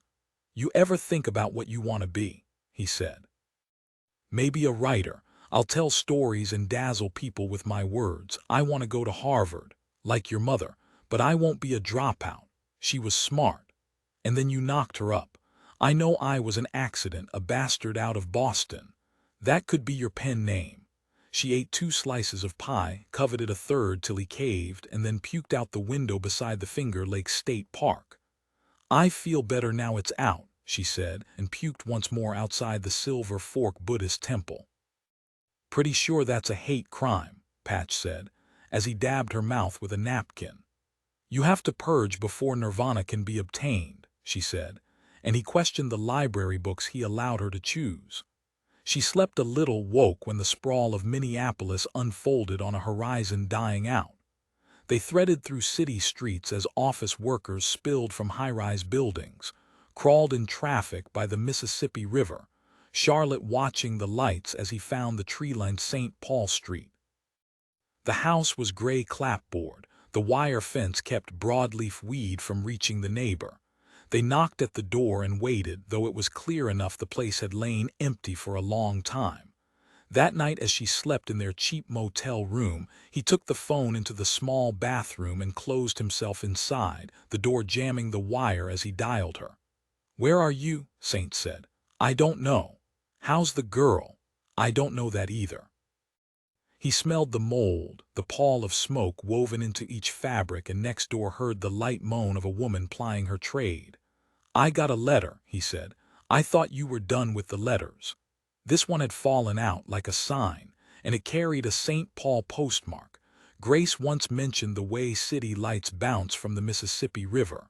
He heard the tired in her voice. So you drove 500 miles to an empty house. I got the name, though. The neighbor came out and said the Carters moved a while after their daughter went missing. Said he'd call me here if he finds out where they headed. Charlotte should be at school. He clutched his knees, hid himself fully in the dark. The missing girl's name was Rosie. Will you run it if I give the address? She sighed, quiet a while. You know I will. You ever think of the child you used to be, Saint? Take her home. His voice caught. These, the missing, they're like a flicker of light on a map of the dark. I see one and I head toward it, but it blinks out before I arrive. And then another, and they're just, I'm working a murder. We got a confession, but still we work each angle. We compile till that window of doubt is closed up tight. Statements and background, phone records and credit card receipts. We answer each question before they get asked. I still track abduction cases with a loose fit. I still do that. He cracked the door. Moonlight lay on his daughter. I spoke to the professor at State. They'll get Toombs another stay, Patch said. He'd made a dozen such calls over the past decade, each time he presented. One time even wrote a couple of thousand words asking the judge to be lenient. They thought he was doing the noblest thing, that he'd found a god that stole the thirst for revenge, the restoration of some perceived equilibrium. People are self-serving, Patch. You have a daughter. You drag her from state to state because you need absolution. He looked at the lime basin, smelled hard water, the room bereft. How do you figure that? You ever hear of survivor's guilt? She said, her voice a note quieter. Good night, Saint. Hey, we don't do that. He sat in silence a while. How come you never painted me? Saint said, quiet. Because you never needed me to. He listened to Saint breathe, and after a long time asked if she was sleeping, and she did not reply. 171. In the room he took a blanket from the closet and placed it in front of the door. He checked the windows were locked, then lay down, his head beside a valance that smelled of dust as he checked his daughter and knew she should not be there. The phone rang and he answered before it could disturb her. The neighbor had found a forwarding address for the Carters. He wrote it down. It took 10 minutes to find out they were unlisted. North Dakota was 8 hours at least. In the stars he saw everything written and did not know how to change the fading script. He had seen things entirely beautiful. Fall on the Kankamagus Highway, the tear blue of Crater Lake. Sunrise over Lake Tahoe, 2 million years to carve out its place. Sunset over a spring Skagit Valley, the tulips absolute in each shade. He had stood beneath the 2,000-yard canopy of Angel Oak. And each of those times he had been reminded that it was not God's work, for alongside each of those sights he had seen missing faces and shelled souls. Patch knew right then he had reached his last crossroad. For much of the night he played out the first half of his life. He'd thought it had led him nowhere good, but it had led him to Charlotte. And as the earth rotated enough and their cheap motel entered the first washes of sunlight, he took the address, tore it in half and tossed it into the trash. I have room for you, he said, so quiet she did not stir. Right then he knew he had found his daughter, and he had lost Grace. The break 1995-172, a quiet year had passed since that day he'd said goodbye to Grace. A year during which he walked his daughter to school and noted seasons changing by the clothes she wore. In January, they'd sat in the madhouse with Saint and her grandmother and watched the 49 ers shred the Chargers at the Joe Robbie Stadium. That evening Charlotte had found an old football in the attic, headed into the frozen yard, and practiced till she could throw long passes, picking out Patch in the cherry tree end zone, her fingers so red he took her inside to thaw. I think maybe I want to be a football player, she said over a dinner of toasted ravioli. Contact sports will turn you barren, Norma said. What's barren? Charlotte said. Unable to have children, Norma said. Charlotte shrugged. I might not even want children. I might be lesbian like you, Norma sighed. They drove over to the Alamo Theater and watched a movie on the last Friday of each month, sharing popcorn, Charlotte shaking with fear as Freddy Krueger slashed his way through a new nightmare. Are you sure this is suitable? He said. Yes, she said, her face buried in her hands. Spring they huddled together and watched A Bomb Tear the Heart from Oklahoma, Charlotte unable to sleep that night, her mind on the families, on the 19 children. He sat in the chair by her door till sunrise. At 9, they joined a cluster at St. Raphael's, dropped their heads and lit candles. Charlotte read of a mother who had lost her daughter in the rubble. For 7 hours the woman feared her dead before the girl was pulled from the debris, her face blackened with dust. Their reunion caught by a single camera that would turn into the world's lens as it ran on every newspaper, not as a symbol of what was lost, but as a symbol of hope and promise against the harshest of odds. The next day she asked Patch about the missing girls. 173, over a month she pinned the photographs to a board and collated names and locations, a little of her father's madness rubbing off, though she was more ordered and better equipped. During a July heat wave, as the town of Monta Clare sweated, Patch picked up his paintbrush for the first time in more than a decade. This time he kept ordered hours during the day, made sure he spent time with his daughter, that she practiced at the baby grand that took up much of the den. And only when she slept did he sketch, and only before she woke did he paint by morning light. Sammy noticed the color splashed onto Patch's jeans, the dried shades beneath his nails. He did not ask, did not smile, just breathed a little easier, like he too had found what had seemed lost. 3 girls over 6 months. Patch spoke with their parents during late-night calls, learning about their lives, their traits and hopes. He could not guess how this background affected the snapshot in time he brought to life, just that knowing them made it easier to find their tone. As another winter drew in, the two caught Toy Story at the Alamo, Charlotte declaring it a bullshit kids movie before dabbing at her eyes when Buzz discovered his true identity. Patch noted girls had started dressing like his mother, bell-bottom jeans and long, straight hair. "The 70s are back," Charlotte said, "so I'm finally in fashion again." No. Before the lull of the fire, Charlotte would lie on her stomach on the thick rug and reply to letters dating back a decade while Patch lined up the missing girls, each on their own easel, before calling Sammy. "I have something for you," he said. "Finally," Sammy replied. 174, "This makes a change," Saint said as Patch ladled Brunswick stew into her bowl. "Charlotte made it." "Under duress," Charlotte said. Saint took a mouthful and smacked her lips. "I can taste the duress." Charlotte rolled her eyes and headed down to the basement. "I remember that same move on her mother," Saint said. Patch smiled. "The way you look at Charlotte." "What?" He sipped his wine. "You just," she tossed a piece of bread at him. "Eat up. You're looking skinny."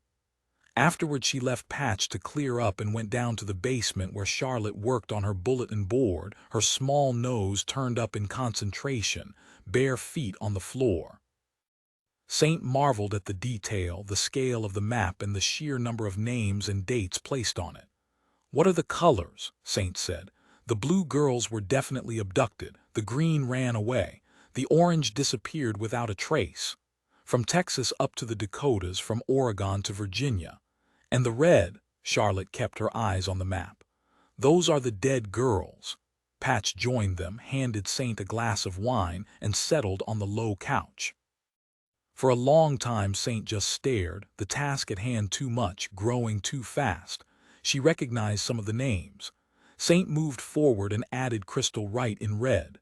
Charlotte watched her quietly, respectfully. "I know them by heart," Charlotte said, and it was not a boast, just a fact that left the 3 of them mournful. "Angela Rossi," Saint said beneath her breath as she stared at the map. Charlotte pointed. "Summer Reynolds," Saint said. Charlotte found her. "You've written Colorado's Kingdom," Saint said and squinted at the girl's scrawl. "Old name for Breckenridge. I like it better." And it was then, after 2 glasses of wine, 2 helpings of Brunswick stew, and a decent slice of chocolate cake, that Saint made a match. Saint told them good night, heart pounding as she raced back to her car.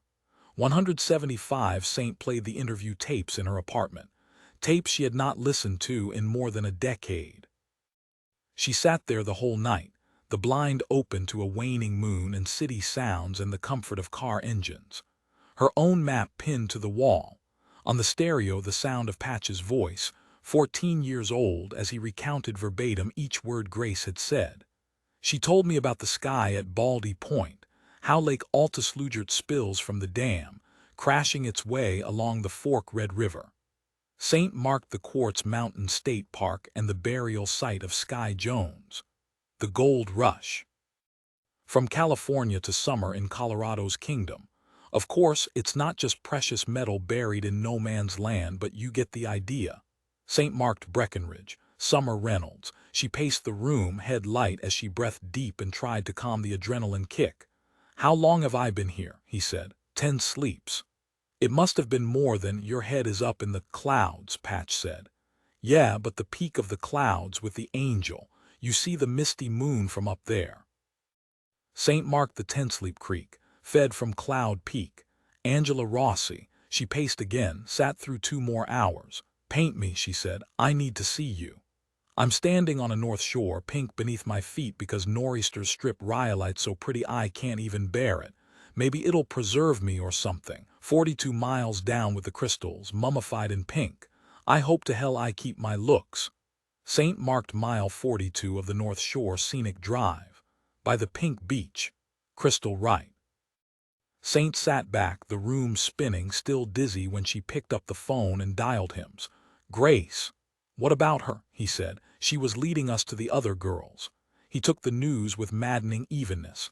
How many? 4 so far, but I still have a couple hours of tape. Anything else? Saint played it again, loud. Maybe one day I'll be the first to see him after the resurrection. Mary Magdalene was the first to see Jesus after the resurrection, him said. And if I'm chosen, he'll send me back to the 3 persons. The Trinity, him said. And they'll hollow me out. Watch my blood flow over black rock like I never even was. What does it mean? Him said. Something, Saint said. It all means something. 176.68 degrees in Central Park. Patch strolled past the monument on the south side and threaded through suited men and women and nannies pushing strollers filled with wide-eyed kids trying to make sense of the cacophony. For a moment he longed to find the water, the ferry, and ride it till the island was nothing more than a piece of land without such weighty expectations. Charlotte guided him through the maze like a native, firing out scowls to everyone who jostled close, flipping off a truck driver as he leaned on the horn before Patch could close a fist around the offending finger. It's New York, kill or be killed, Charlotte said, locking eyes with the driver and miming a decapitation with the nail of her thumb across her throat. She nodded to a doorman, moved to head in when Patch stared up, the building so grand it leaned on him. Your grandmother brought you to the plaza, he said. It's her dime. She keeps saying she can't take it with her. You think she doesn't know how inheritance works? Sammy met them at the champagne bar at 6, wearing a navy tux, white shirt and gold tie, his watch wafer-thin platinum. His cufflinks shone as he ordered 3 slugs of Macallan 18, then told Patch he would be claiming each back from him as an expense. Patch frowned at Charlotte, who attempted to Scottish her Coke as Sammy nodded his approval. How about a mint julep? We're reading Gatsby next semester, Charlotte said to the bartender. When in Rome, Sammy agreed. She's 12, Patch said. Sammy waved him off. I took my first finger of Pappy when I was a mere Patch breathed again when Mrs. Mayer crossed the grand room. Chandeliers dropped from ornate moldings before gold curtains that framed a view of Fifth Avenue and the Pulitzer Fountain. Elegant in a green dress and heels, she summoned Charlotte to go change out of her jeans and sneakers. Nervous? She asked Patch. He shrugged, though she read him, reached forward and touched his arm as she left. Sammy appraised him carefully, from the dark jacket to the cream slacks, the white shirt beneath open 3 buttons to skin tan from working the yard. You look like a cunt, Patch offered, quiet into Sammy's ear. He watched the city through the window, thought of the evening ahead, for a moment wanting to head back to his hotel and hide away, to let Sammy do what he did and report back when it was over. You're doing it for them, Sammy said. And for the girl. Patch did not know which girl he meant, but he guessed both of them. Charlotte's future, the memory of Grace. Patch attempted to order a yoo-hoo from the barman and Sammy sighed. Shaming me never gets old, Sammy said. I have no idea what you're talking about. We should take a Van Winkle special reserve in commemoration, Sammy said, signaling the bartender. Patch checked the menu and saw the price and died a little inside. 177, the gallery took a red brick building on Worcester Street. Patch stepped out from the noise and took a moment for himself, watching cars roll over the cobblestone road, drivers craning to get a glimpse through the double-height windows, where 200 people Patch did not know, but who seemed to know him, looked over the better part of his life's work, and did not flinch at the numbers when they inquired. Charlotte had collated with Sammy, and Patch saw sketches he scarcely remembered, early work so rough he almost felt shame that people were casting their critical eye over his learning curve. The stars were the missing girls, titled only by their first names, from Lucy to Anna, Ellen to Eloise. People vied to stand before them, to read the small notes beside that told not nearly enough about their lives. They stood in their coterie, monochrome blazers and stiff shirts and easy smiles. And soon enough there were bids for the conjurers of his mind. A lady from Sacramento paid a small fortune for a sketch he had completed in the bones of a night, so starved he had gathered the carpet in an old motel room and slept on the bare boards beneath as moonlight served black mold on the aluminum coping. There was no glamour to any of it. He had asked the lady why she wanted it. "Can't you see how beautiful you make tragedy?" "No," he said, and Sammy escorted him out, worried he might sully each sail. Through the glass he watched his daughter, luminous in a pink dress that recalled her mother, and for a moment he missed Misty, the pain still able to catch him out like the loss would forever be fresh. "You're skipping out on your own showing." Patch turned and saw her, his smile genuine for the first time that night. Hey, kid." He hugged Saint tight, held on for a little too long because when he broke he saw that concern there and wondered if he would always be 14 to her. "I like the eye patch." He reached up and touched it with an absent mind, his daughter insisting that night would be the closest he ever came to a wedding as she tossed the skull and crossbones at him before she left. "I'm surprised you made it," he said. "I'm working something nearby, of course. And I wanted to see your success. Lot of people in there. Sammy." "Right." She moved close to the window, cupped her hands around to block the glare. "For a moment I thought that was Misty Mayer. God damn, she's—" "Worry, it's for nothing, all of it. We've been here so many times, Patch. I feel like I'm acting, when I'm being a father, when I'm being a friend, when I make something to eat or take a shower. I'm playing a part in a story deep down you know cannot end well." "So how does it end?" she said. He looked up toward Washington Square, his boots on the flagstone. "How about on a beach someplace far from here? Or a ship? Or some faraway town making honey? Is that what you kids are calling it now?" She laughed, a teenager once again. "Sometimes I convince myself she wasn't real. We know Toombs is crazy, he'll say anything, but you never found a thing. Nothing. So if she wasn't real, I'd take that now. Even if I had to look back at so much loss it can't even be counted. You ever think maybe it wasn't loss?" "How do you mean?" he said. "She opened your world with her eyes. You've lived. And how many of us can say that, really?" She saw the painting hanging in the center. "Grace #1. He would not sell it. Look at us, Saint, look where we are." "Did you find out?" she said. He looked puzzled. "If rose trees grow in New York City, don't tell me you forgot, kid," he smiled. "Tell me you still play piano now." "I do. I worried I'd forget, but turns out some things just stay with you, you know." Though the street filled only with the sounds of cars and the quiet rush of steam from vents, he took her in his arms and slowly began to move with her. "Are you buzzed?" she said. "A little." "I blame Van Winkle. Fucking Sammy." Patch pressed his head to hers. "I thank the Lord there's people out there like you." 178. An hour later he crossed the street and did not look back as he headed up 6th Avenue, lost among strangers as he breathed sugared almonds that reminded him he had not eaten all day. He moved with ease, his muscles loosened with each step as he passed the sleeping carousel in Bryant Park, the pulsing heart of Midtown West and bright theaters.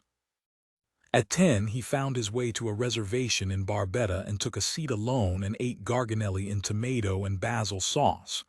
He drank red wine and tipped heavily. "How was it?" the waiter asked. "Almost perfect," Patch said. He walked all night, alone and adrift, though certain he trod in her footsteps. The sun rose over Manhattan, and Patch strolled in the shadow of the Brooklyn Bridge as trucks lined up before the fish market. He thought of Skip and his crew, that fateful night when he journeyed into Boston and the universe conspired. He joined the hustle at the Union Square Green Market, and beneath peaked tents he watched people shop fresh fruit and farmstead cheeses, artisan bread and heritage meats. He fell in with 1,000 commuters flooding from subways before vanishing into silver buildings clad with green glass. He saw tourists, families, heard talk of Battery Park and boats.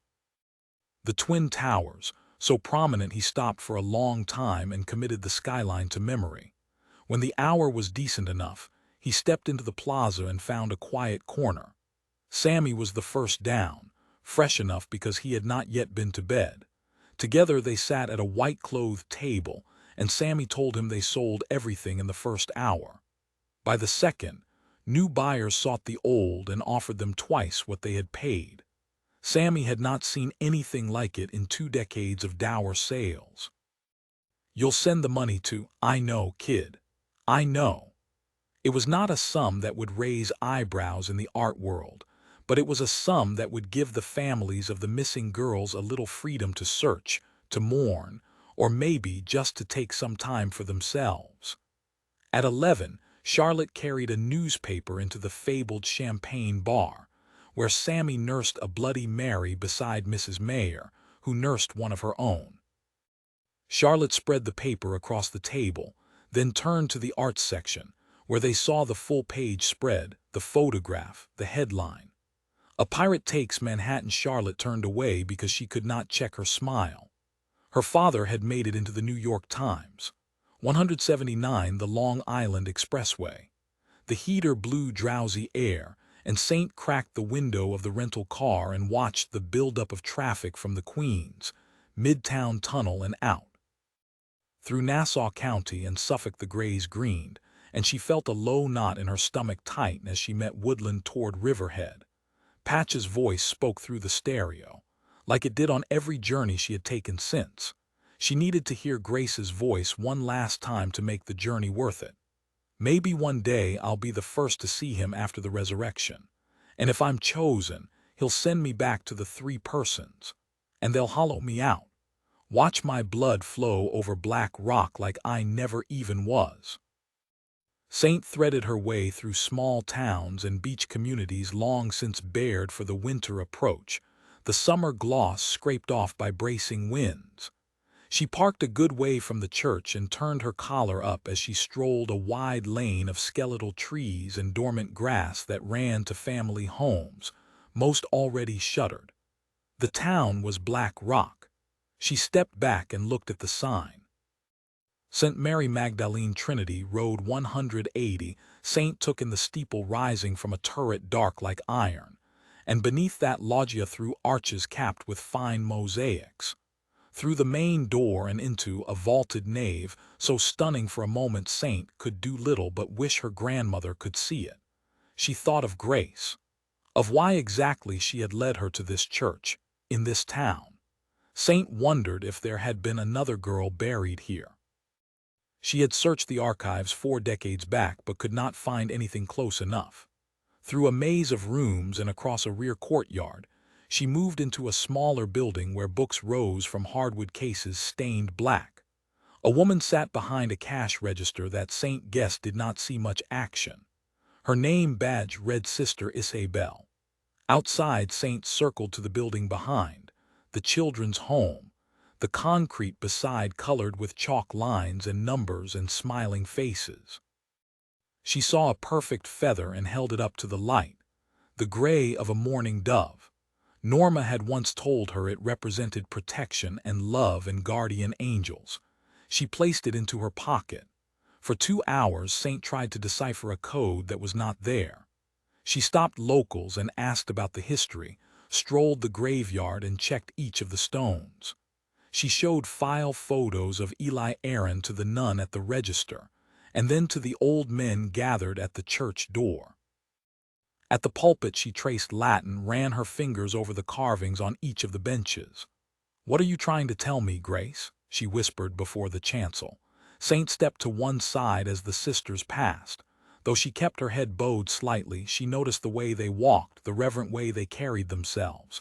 She looked at their sandals, noted their veils and tunics, their medals and coifs, and then The rosary beads they carried.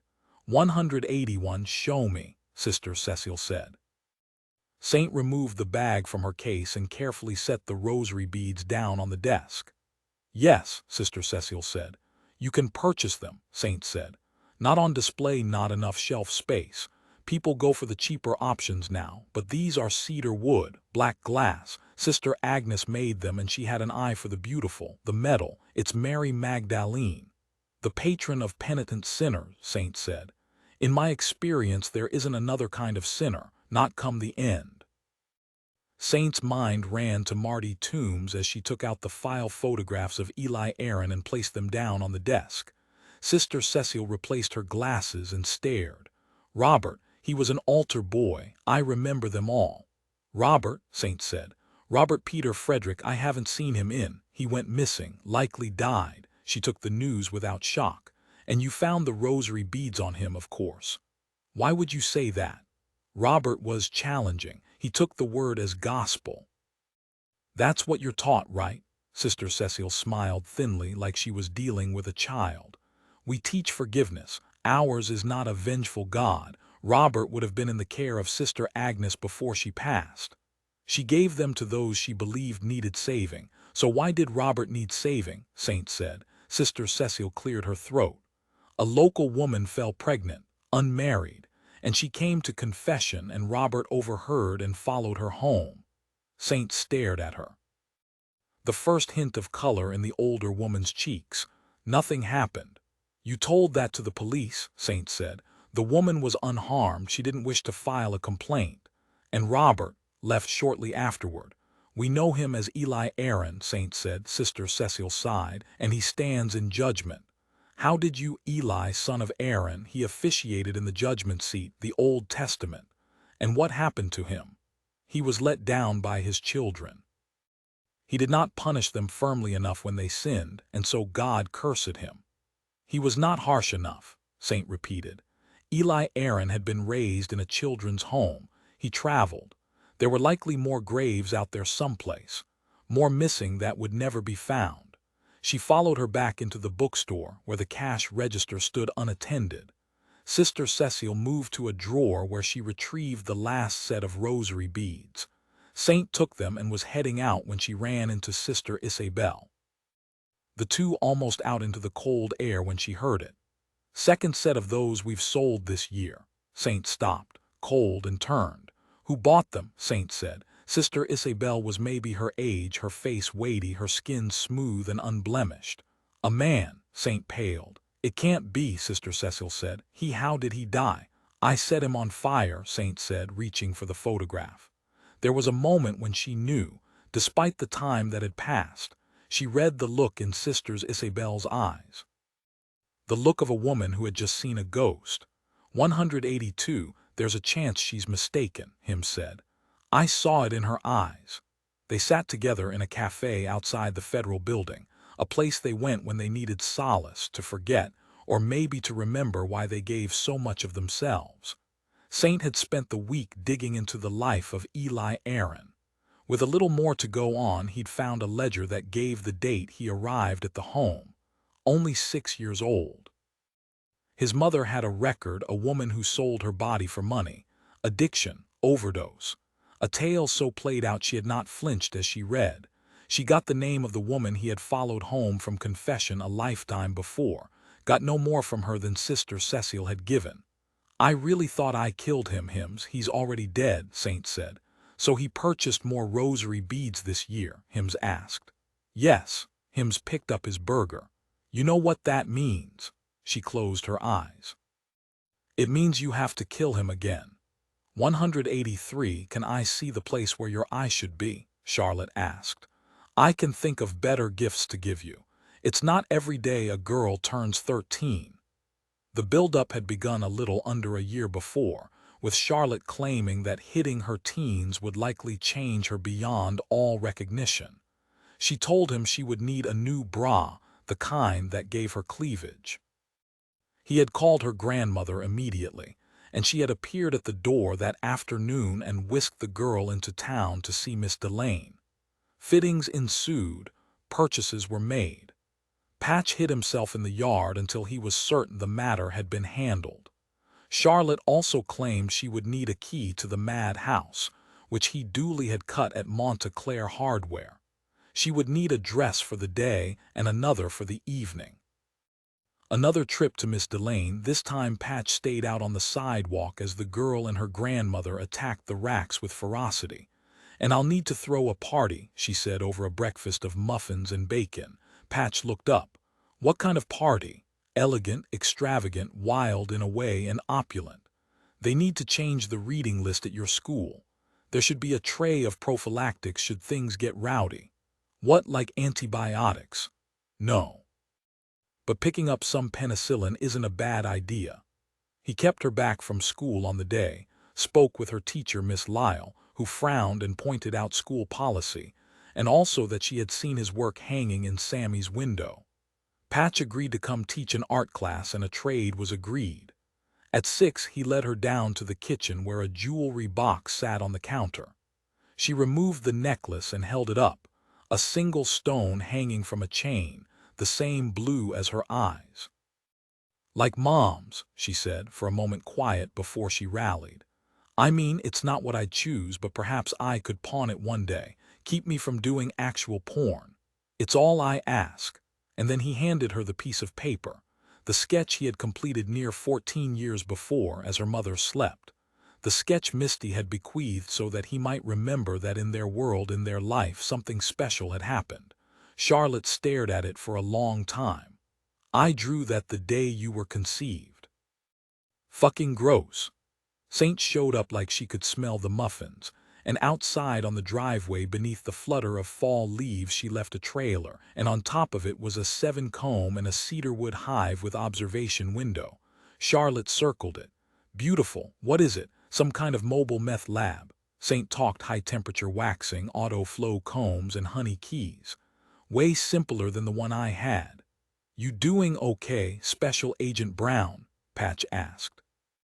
"I'm okay," she said, and wondered if that had ever been true for either of them. "Anything?"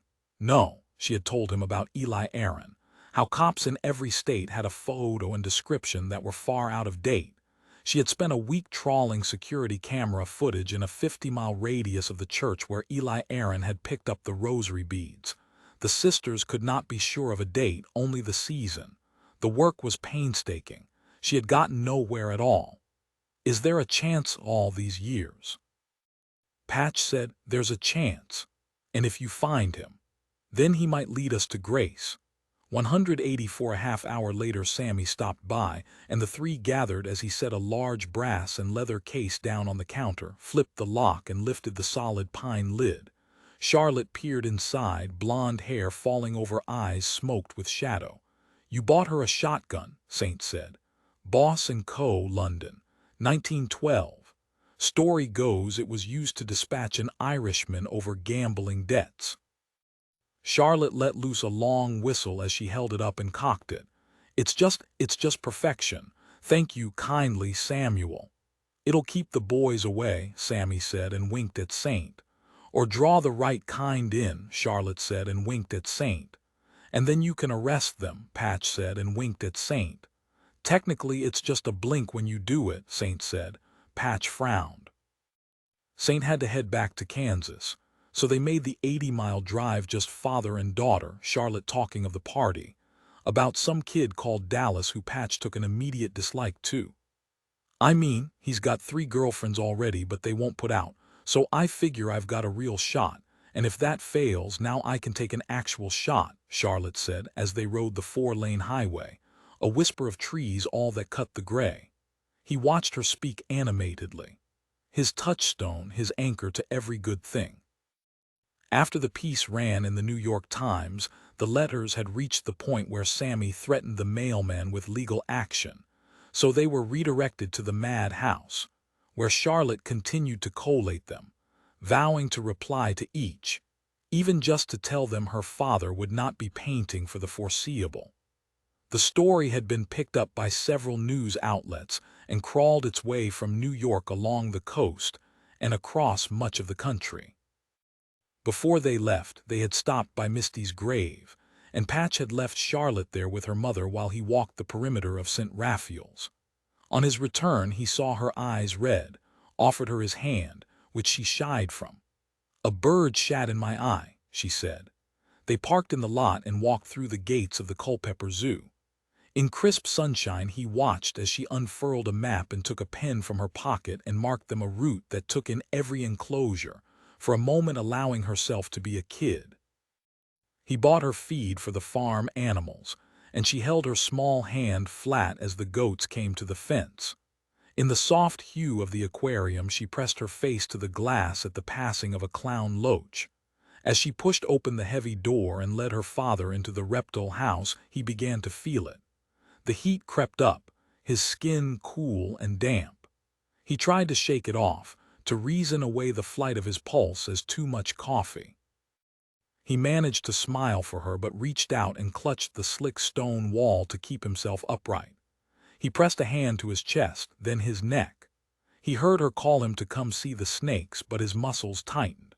He cursed under his breath, zeroed in on her and the way she watched the reptiles as he tried to find his center. It grew worse, his hands beginning to shake as his body fought against him. He saw her as he closed his eyes. Grace's face so present and real. The last thing he heard was the cry of his daughter on her birthday. 185 Patch woke in an operating room. For a moment so lost he was 14 again, seeking out the nurse, the doctor to tell him just where the past year had gone. Maybe he had dreamed it all, and he'd walk down Main Street and see Misty Mayer on Chuck's arm, his mother sleeping off a night shift.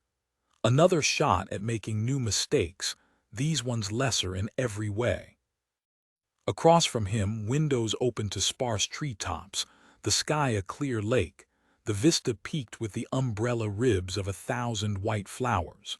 He saw a silver trolley, a computer, and above him a cluster of alien lights that blossomed from a steel stem. On the wall was a monitor, and beside that a white desk with a man sitting behind it. It took Patch another moment to remember, and then he sat up and sent the trolley clattering. The man turned and raised a calming hand, looked into his eye like he knew him. "Your daughter is with Keeper Jen. I believe they're feeding the meerkats at the moment. You fainted. Not the first person to faint at the zoo, so don't even worry about it. It usually happens in the summer when the heat gets up. People don't wear hats, don't hydrate. It was the snakes, the smell of them or something." He had a kind face, though did not smile. "Are you sick?" Patch shook his head. "Are you taking any medication?" "No." "Maybe go see your doctor, always best when these things happen." Patch stood, a slight pain in his head. "You're not a doctor. No, not for humans anyway." He smiled and handed Patch a bottle of water. "I'll have to clear you out in a moment, got a wolf with tuberculosis." Patch thanked him again, then turned, and that was when he saw the man's name etched on the door, Jimmy Walters. 186, there was a moment before it came to him, before he questioned the cold trail of fate, and in that moment he saw his daughter, wearing her new necklace and tending her bees, just as Saint had once done with her grandmother. He stared at the man, at his hands and arms, his mouth and lips and eyes.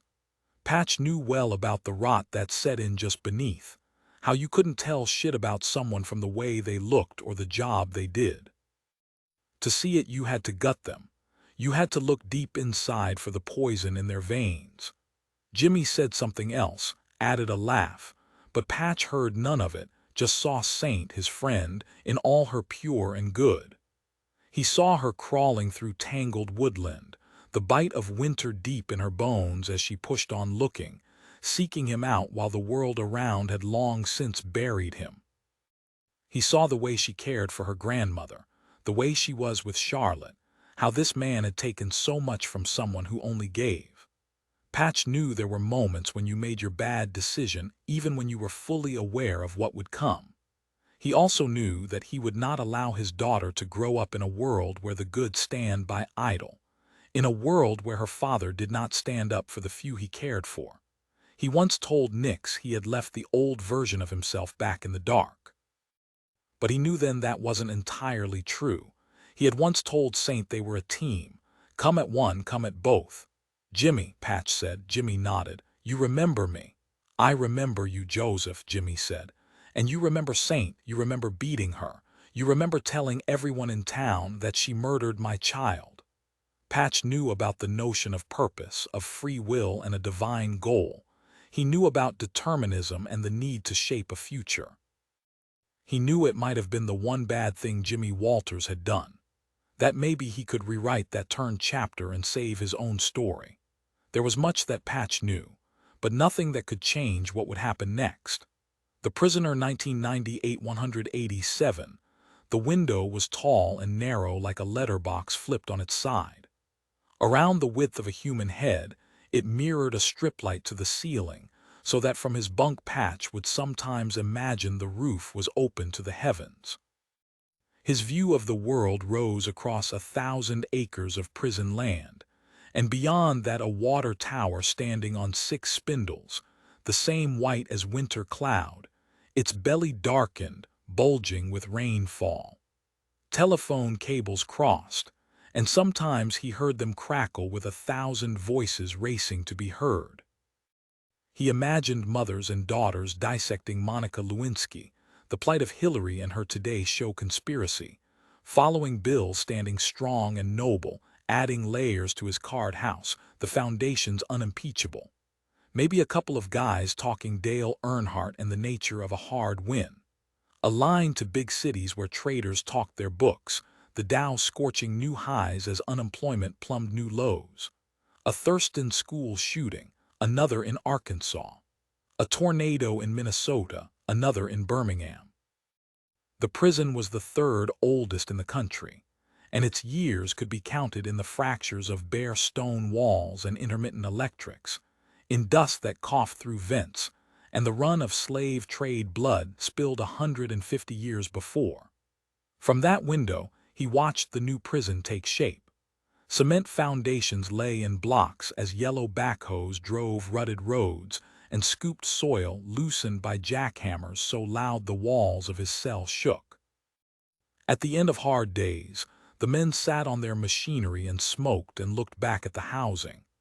Patch would raise his hand, knowing they could not see him at all, and when they were done, they passed onerous checks before hitting the 8-mile road that led back to civilization, where they could stand in scalding showers and wash the drag from their skin and memory. Though the prison was different, the sentence and route in, Patch mostly picked up where he had left off, his time outside a temporary reprieve from a judgment that began so long ago. He left his cell at 7, ate a little, then headed to the prison library in the sternum of the central block, down whitewashed corridors that might have fit into a tired hospital, had bars and heavy locks not accompanied each door. A year of sedulous care, and he was granted a single key that he would collect from a utility station, manned by an unsmiling lifer. Inside the prison library, he switched on the godly lights, so bright he gave his eye a moment to adjust as he went through the shift pattern, emptied the drop box and began to shelve the returns. 4,000 books. He worked with 11 others on rotation, overseen by 2 librarians who bussed in from neighboring towns and fielded questions mostly on law and enterprise. Patch worked the reference section, building the art collection as an aside to pointing the new in the direction of self-help, meditation, and cognitive behavioral therapy. At 9, the librarian Cooper showed, newspaper tucked beneath his arm, bitching about the construction work, 8 miles breathing dust as he followed a concrete truck in. He wore glasses, his hair a little long for current fashions. 6 feet tall, broad and lean, he kept order with the tone of his voice, followed protocol because it was ingrained. He'd started work a month after Patch arrived, the two feeling their way together.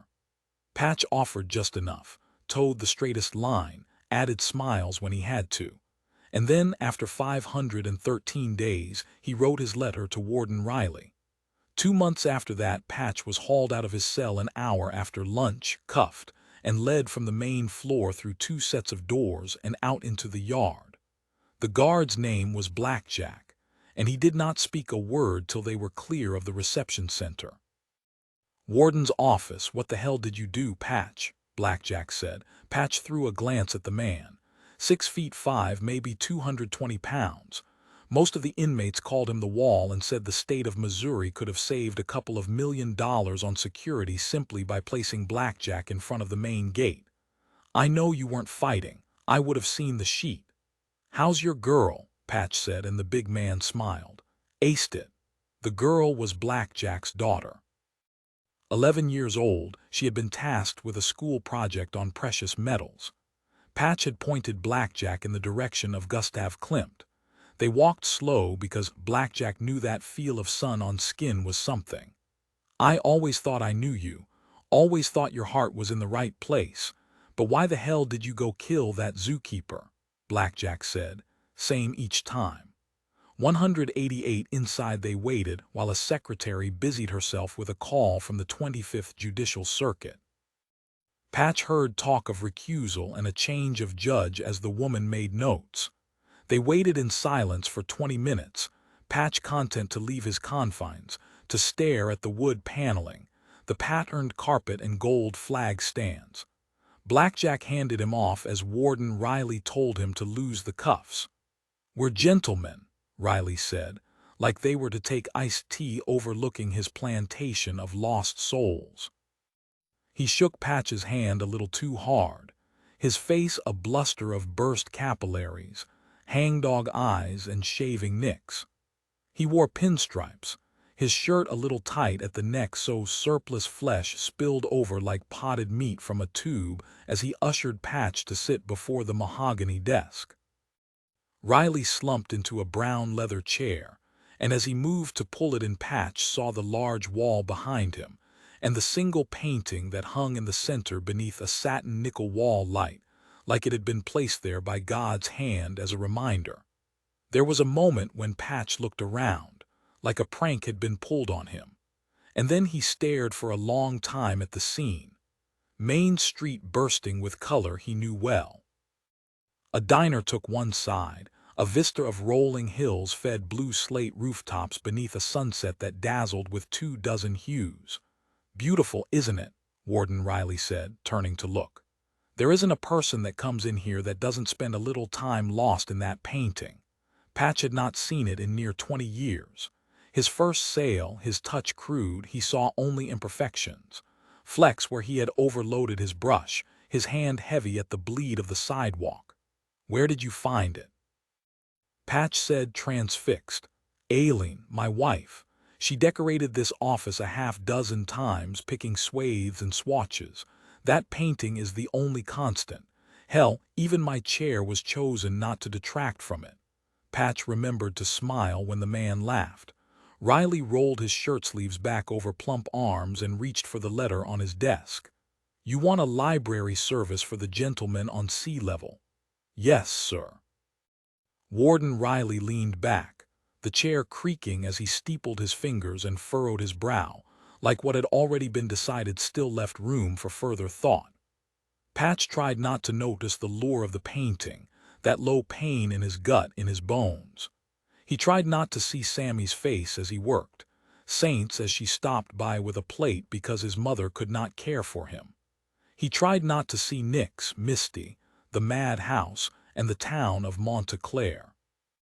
But mostly, when he lay down in thunderous silence each night, he tried not to see Charlotte.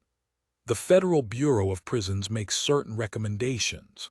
"Yes, sir," Patch said, and tuned him out a while, his mind on grinding out the past year, fixing so hard on keeping his head down low enough. Not reacting when a yard fight got out of hand, when a Kansas City biker got in his face and threw a hard right. Patch had dropped to a knee, spit his own blood in the dirt and took a couple of kicks to the ribs. That night he'd coughed hard and knew his ribs were broken, didn't say shit about it the next day, just went about his library work.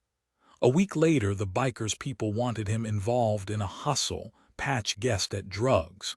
His resistance cost him a couple of teeth, knocked loose before Blackjack stopped it. That night Patch lay in his bunk, swallowed down his blood and watched the keening breeze chase shadow across his cell till morning. A table and bench bolted to the wall, a steel basin and toilet without a lid. Sometimes the smell of shit flowed the walkway like a river, creeping beneath doorways like a reminder of the sewage among them. "You've got a daughter, but she doesn't visit," Warden Riley said, flipping through a thin file, tutting at the crime like it was the first he'd heard of it. Like it had not been in the newspapers, the story of the known painter who had thrown a single punch at the beloved veterinarian who struck his head as he fell back. "And you go to chapel?" "Yes, sir." Warden Riley nodded like it lent legitimacy to the ask. "In your letter you said you were willing to deliver books yourself because we can't spare the men. I dare say it's not a place people want to spend more time than they need to." I turn to reading when times get hard." Lose yourself for a while, we all need that sometimes. People say they don't deserve it, that none of us do, but we're serving our time. A lot of us won't breathe free air again. Reading isn't a privilege, sir. I believe we all have the right to leave our problems and escape into another world, if only through the written word. Patch heard the words leaving Cooper's mouth as he spoke them verbatim. 6 months practicing. A single shot would miss or hit. "And the people on sea level, be kind and compassionate to one another, forgiving each other, just as in Christ God forgave you," Patch said. "Okay," Warden Riley said. That night Patch did not sleep. The next day he would visit sea level. Death row. 189 Saint was sitting behind her desk at the Monta Clare Police Department when the phone rang. Deputy Michaels flinched a little when he patched the call through. "It's the school, Chief," he said. Michaels was a decade younger and too eager, his uniform as sharp as his haircut, buzzed at the sides like a Marine who'd taken a misstep and landed far from the action. Saint sighed and stared out at Main Street as she spoke with Mildred, the principal's secretary. The two so close now that Saint knew to sometimes bring the woman a slice of pecan pie from the Monta Clare bakery on the way in. She took the walk slow, heard the early spring call of a junco as she looked up and watched Mitch Evans painting the sign for the opticians. The forest green had been approved at a town council meeting, so heated Saint had threatened to draw her gun to defuse it. She stopped to collect a Monterey pine cone, checked the scales, and carefully slipped it into her pocket. Mitch raised a hand. Saint would rather he kept it fixed to the ladder. She passed Sammy, who crossed the street with a brown paper bag, guessed where she was headed, and chuckled because he read the thunder in her face. Old stores with new fronts, cars that did not dare double park so circled round looking for an opening. The faded white skeleton of graffiti so primitive Saint had narrowed the culprits down to a group of junior high kids, then made them spend a weekend collectively scrubbing as acetone filled the air and locals tutted at the chain gang as they passed by. People whispered she was tougher than Nix, worked harder and smarter, cared more, and took each infraction so personally crime levels had dropped to non-existent. In truth, it was perception. The FBI veteran who returned to her hometown to become the youngest police chief in the history of the state of Missouri. The respect and fear fell short of acceptance, for she would always carry the trace of Jimmy Walters. "Fuck them." "And fuck the church," Nix had said, as he stopped by on his way to the pharmacy on her first day, his name in gold lettering still on the glass door in a show of respect that would endure. At Monta Clare High she sat in the familiar hallway, shot the shit with Mildred. The principal was new, the routine was not. Saint did not need to plead Charlotte's case because they all knew, everyone knew. Saint guessed that was part of the problem as she agreed on a week's suspension. Outside they walked beneath a high sun, and the girl bled attitude. Saint was tired enough that she no longer smiled at transgressions that carried the haunt of one Patch Macaulay. "You want to get this done," Charlotte said, hair streaks of blonde, skin so pale and delicate despite the fire that simmered just beneath. "Who was it?" Saint said. "Noah Arnold Smith." Saint knew the kid, knew the kind, did not know how to be a mother or guardian no matter what Patch's wishes had dictated. You popped his shoulder out. You showed me how, Charlotte fired back. They stopped on the edge of Walnut Avenue where the big houses had slowly been remodeled, and foreign cars sat on cobblestone driveways beside postcard lawns bordered by blue sage and crested iris. You shouldn't have done that, Saint said. He grabbed my ass. Saint thought of Noah Arnold Smith, and how the Popular still carried that smirk. Her mind ran all the way back to Chuck Bradley and how he had treated her and Patch. You shouldn't have done that, Charlotte. You know his family. Sammy told Grandma that Mrs. Arnold Smith is a double-barreled cunt. Saint looked away for a moment, bit her lower lip till it hurt, same each time the girl cursed like that. Saint sat on the bench and waited an age for Charlotte to join her. You don't come here, Saint said. She looked across at Misty's grave, the flowers changed each week by Mrs. Mayer. Will you tell Grandma what I did? Saint shook her head. Charlotte tucked her hair behind her ear. She's close to cutting me off, and I desperately need the $5 a week she gives me if I'm going to save enough for that new life in Vegas. Right, the girl swallowed. I don't need to come here like it's a reminder of who I'm letting down. That's not less than 4 years till you can stop pretending to give a shit, Saint. 190 Saint had read parenting books in the small library in Peckout, fielded advice from Norma when the girl stopped eating, from Dr. Caldwell when the girl stopped sleeping. She had consulted with Mrs. Mayer when the girls' grades fell, the two taking tea together each Monday afternoon, watching rolling Missouri clouds the same gray as their frets. Each Saturday they spent a couple of hours with Sammy, while Charlotte locked herself in her father's old studio and played Nirvana so loud Sammy took to dragging a leather armchair out onto the sidewalk and sitting in the afternoon sun. She did not paint a single stroke. Tuesdays after school, Saint dropped her at a small house on the edge of Thurley State Park, where Charlotte sat in total silence in the office of Rita Cole. M.D. The bills were sent to her grandmother, the shrink quietly marveling at the girl's prevailing vow of silence. Saint spoke quietly. There's another piece about your about Patch in the Washington Sun. My grandmother clipped it for you. People collect his work now. The paintings you have are, she can just toss it in the trash. Sunlight broke past the tower.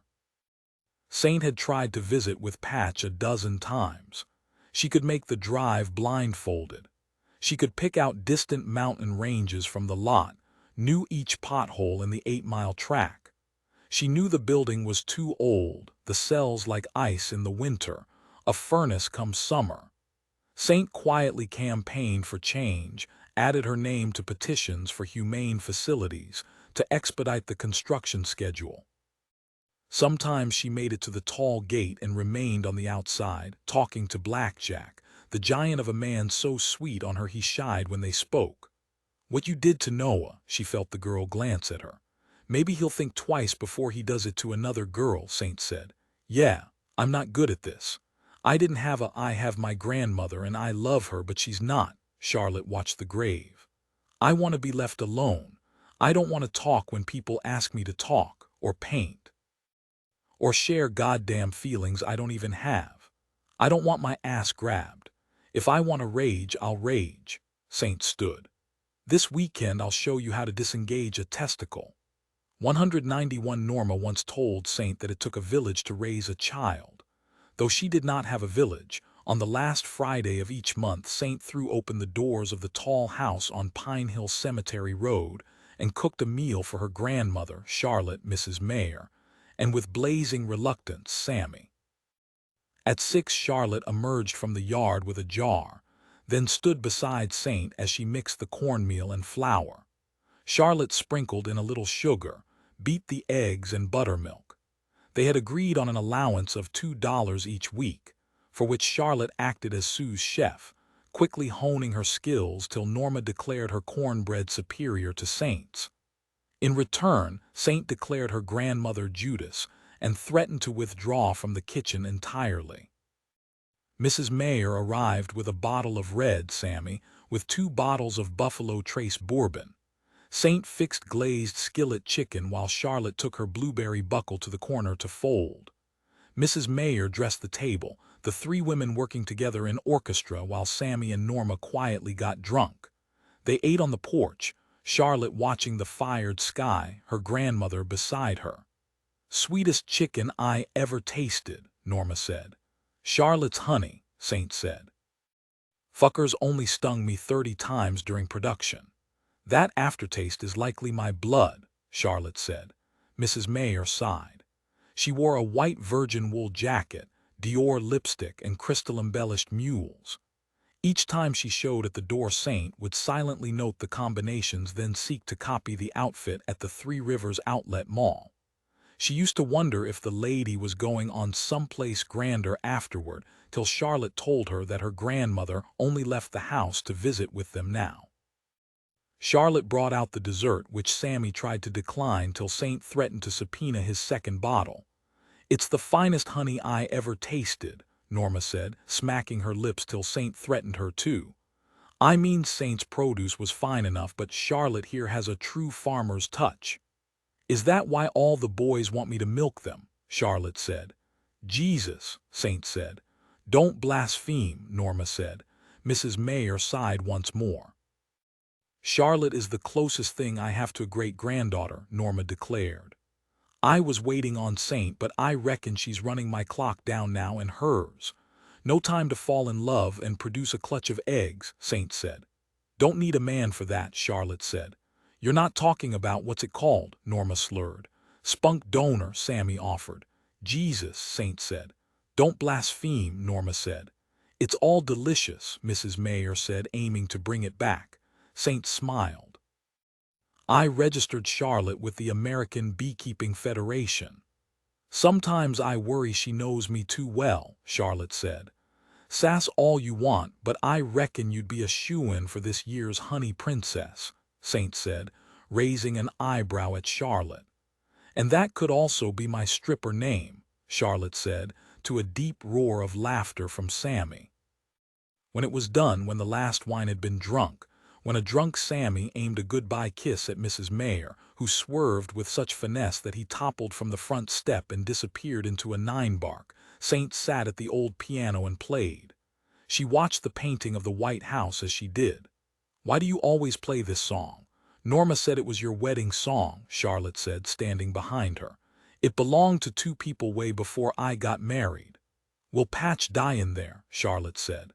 "No. Shame." "Don't say that. You can't think there's a heaven for people like him." "It's the only thing that I pray for." 192 cells, 18 of them in use.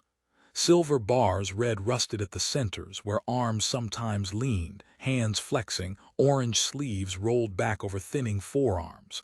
Natural light came from a line of windows opposite, too high to see more than a sky-dappled gunmetal. Blackjack opened the final gate, and Patch hauled in a canvas bag spilling with books. There had been a library service once before in the late 80s, before Warden Riley wielded budget cuts, the business of correction not entirely immune to the world outside. Inside, the cells were much like his own, maybe with a little more color, the posters numerous, a couple of cacti, a radio played quiet. The first man was Ricky Nelson, and Patch guessed him to be 60. He asked for cigarettes and declined reading matter. The second man was Howie Goucher, and he did not acknowledge Patch at all. A couple of guys took a random selection. Patch picked out Blood Meridian, Lonesome Dove, and Huck Finn.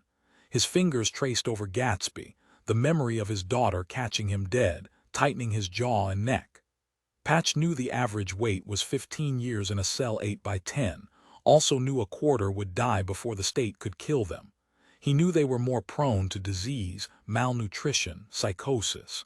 Sleep was broken every 30 minutes for counts that rattled locks. Patch knew 4% would be innocent. No religious rites, despite what the Supreme Court ruled. Patch knew these things because he had spent his first year in the prison library reading and listening and working his angle. So when he made it to the final cell, he slowed a moment to recall the past, to hear the voice in the dark, to feel the touch on his skin. The radio sang of pale blue eyes. The man was thinner, kept his hair parted neatly, his hands by his sides. He looked down at his own boots. For a long time Patch could not find the words he had practiced. He could not even remember to breathe. He could not imagine how a man could exist for 19 years without even the company of hope. And then, finally, their eyes met. "Hello, Joseph," Marty Toombs said.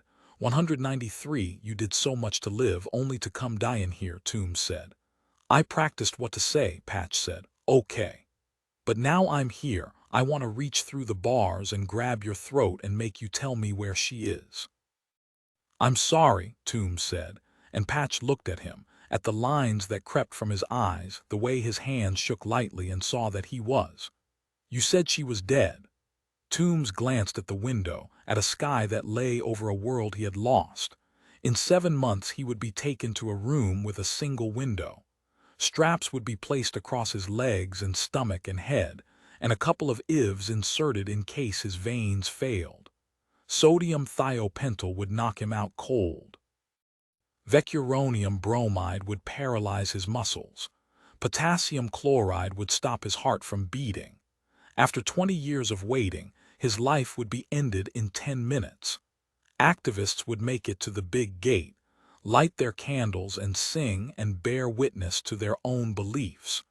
They would fall silent for those 10 minutes when their government carried out one murder in vengeance for another. Local news would cover it, and they would speak of a crime long since forgotten, maybe note the irony that the only survivor was incarcerated in that very same prison, though that in itself was not so unusual. There would be no one there for Patch. There would be no one there for Grace. Patch saw Blackjack at the door. "Did you really kill her?" Patch said, a tremor in his voice. Marty Toombs kept his eyes on the skyline, and then began to cry. 194, she checked in with him once each month. He had taken her resignation with an even hand, told her she would be back, that he understood, but that she was destined for greater things. "Anything," she said, as she looked through the glass wall of her office and out into the twilight street. "If there was anything, don't you think I would have called? What are you eating? An egg, whole like a snake. Eli Aaron, each month ahead of speaking with you I get the team to reach out. Nothing." "It's possible he changed his mo," Saint said. It was a fear she would not ever shake. Each night when she sat on the porch with her grandmother and a car slowed up the street, she would feel a slight flutter in her chest, that she had the acute responsibility of keeping Charlotte safe from whoever was out there. "It is Carl Eugene Watts. He stabbed, strangled, one time raped. Weapons, hands," she spoke with dispassion. "I forget who I'm talking to."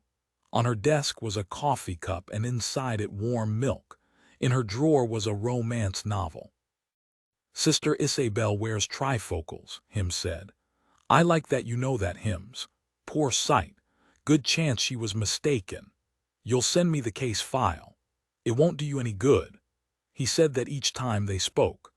195 Patch waited each week for his time with Marty Toombs in a state of suspended agony, not sleeping more than an hour the night before, the questions bouncing around those hard stone walls till he caught the most pertinent and filed them away. He grew quieter in the day, Cooper pulling him aside during his library work and asking after his mental health. In the yard, he watched big men shoot hoops as he strolled the perimeter fence. The workmen in their dust bowl kicked out so much of it Patch could feel the sting in his eye. On his second lap, he was joined by an old man known as Tug on account of his crimes. In 1964, he had been gambling on a St. Louis riverboat when the dealer hit such a streak that Tug lost a year's rent money.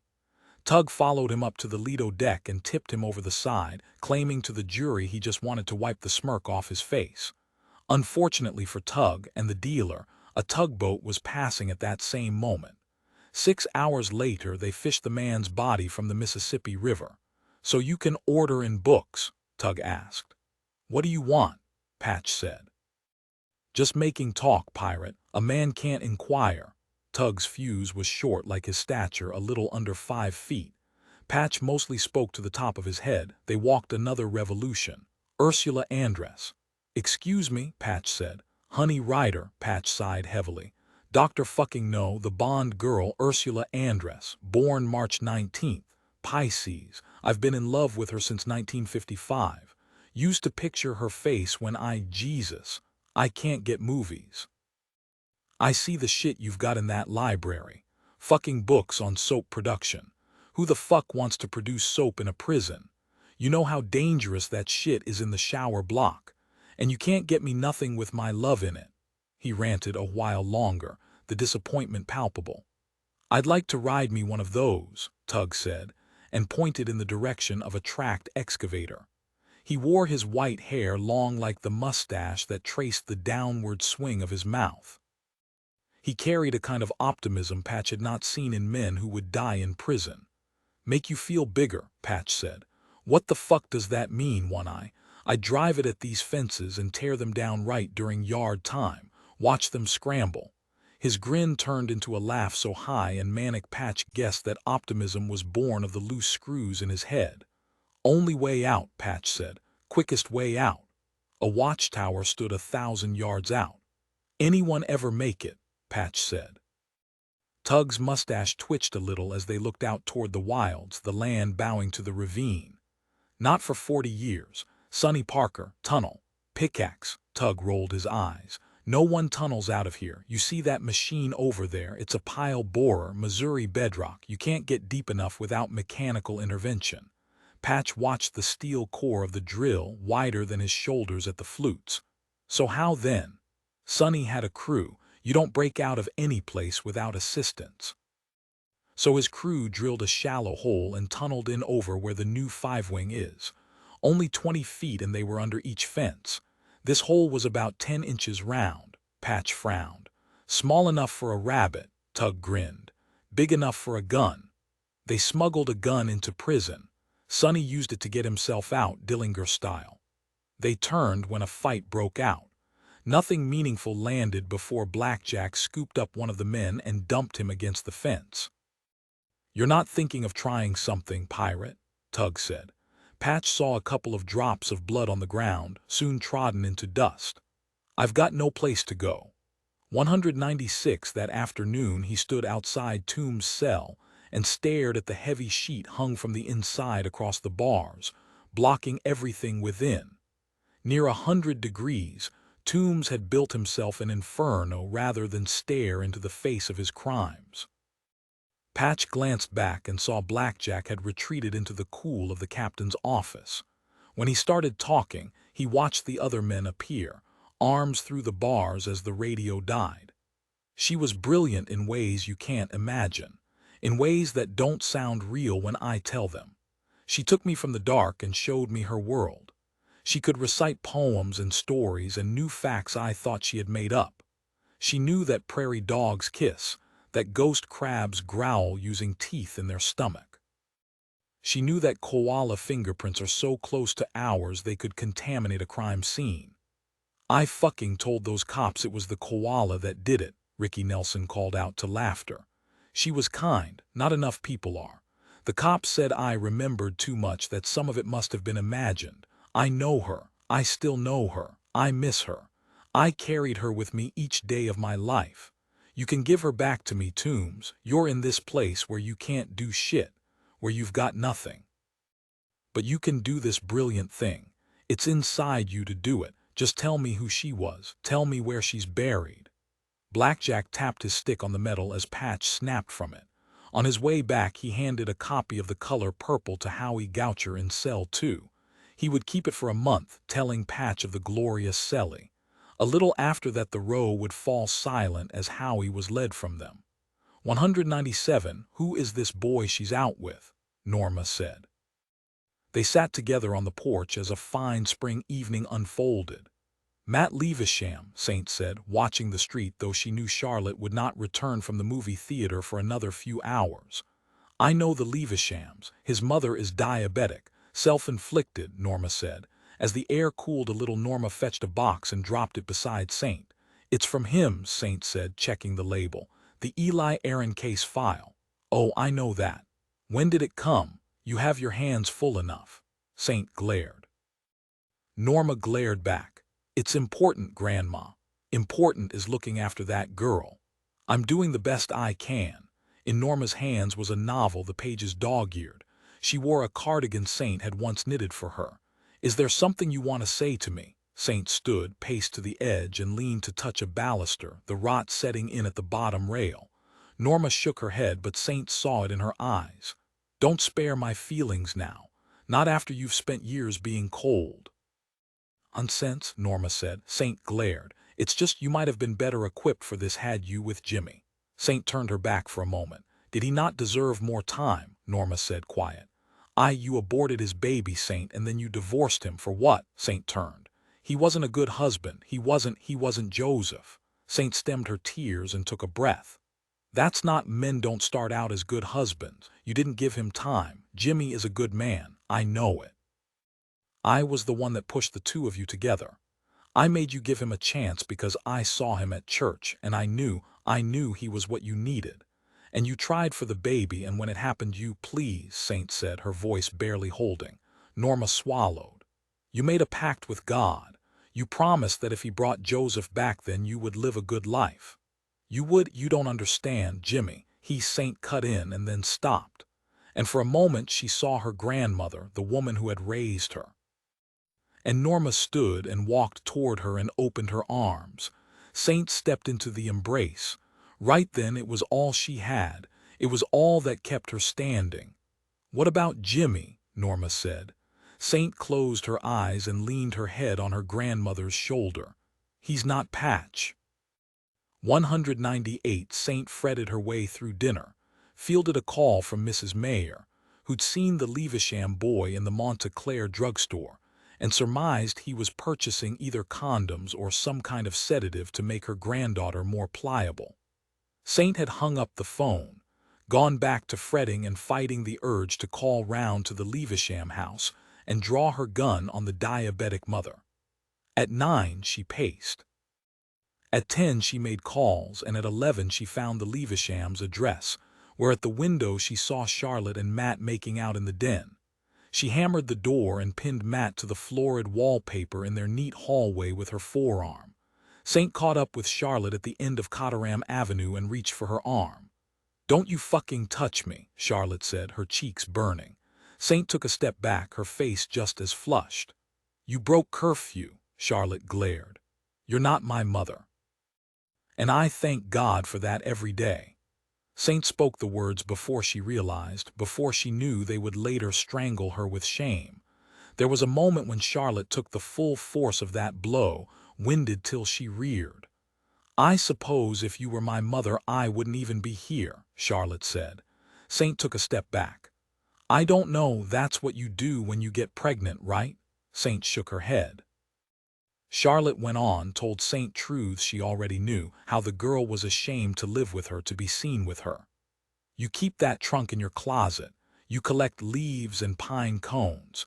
You sit home with your grandmother. You have no life, so you fuck around with mine. You couldn't even keep your husband.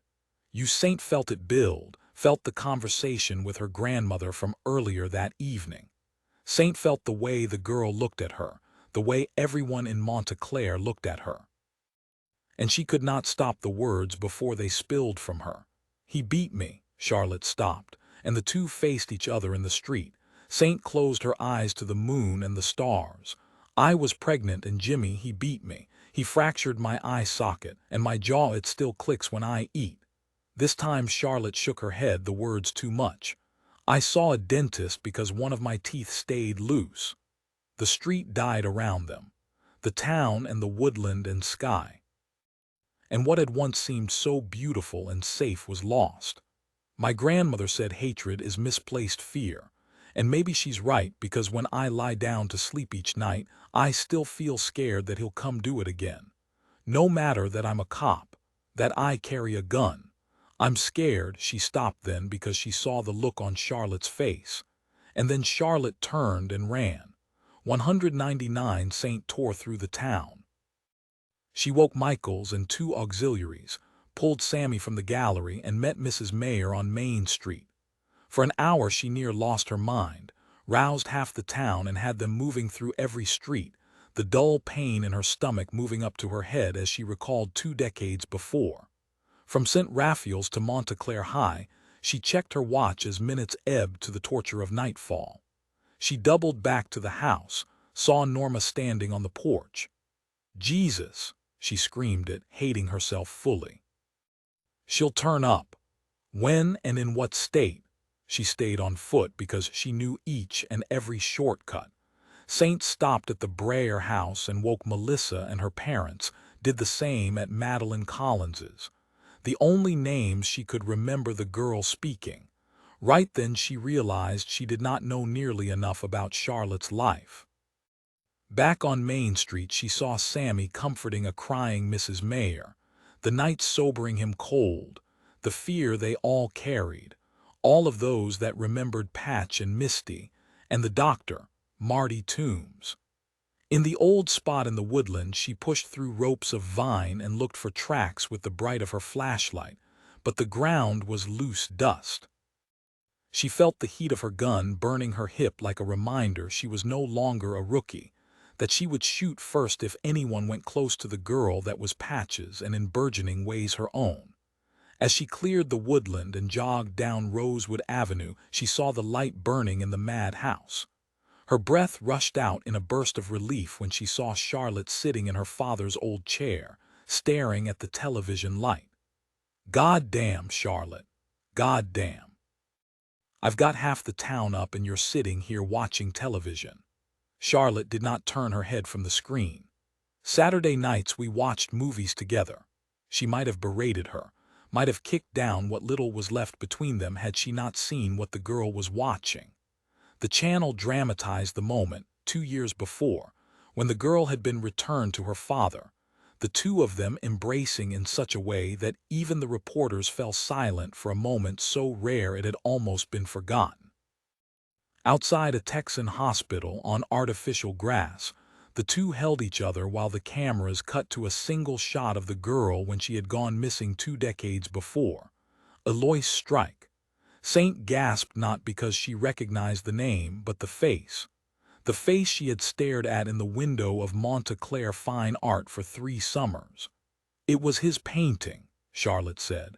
Saint watched as the story unfolded. The reporter told how an Arlington woman had been visiting her sister in New York City when she happened across a painting hanging in the window of a small gallery in Tribeca. She'd stopped dead because she recognized the girl. The same girl she saw at the window of a single-family home by a Fish Creek Linear Park access point back home in Texas. Each morning as she took her walk, she saw the girl sitting by the rear window, looking out over the woodland. She had not known the girl was being held, that she hadn't left that room in near 2,000 days. The woman went into the gallery, heard a little of the story, and immediately dialed 911. "Jesus," Saint said. Only now did the girl and her father, Walter Strike, feel strong enough to share their story. Saint knelt beside Charlotte, breathed the perfume she wore, noticed her red sandals, her denim skirt and the gold clips she wore in her hair. She had hoped that her first date would have been just that. It didn't have to be love. It didn't have to lead anywhere at all.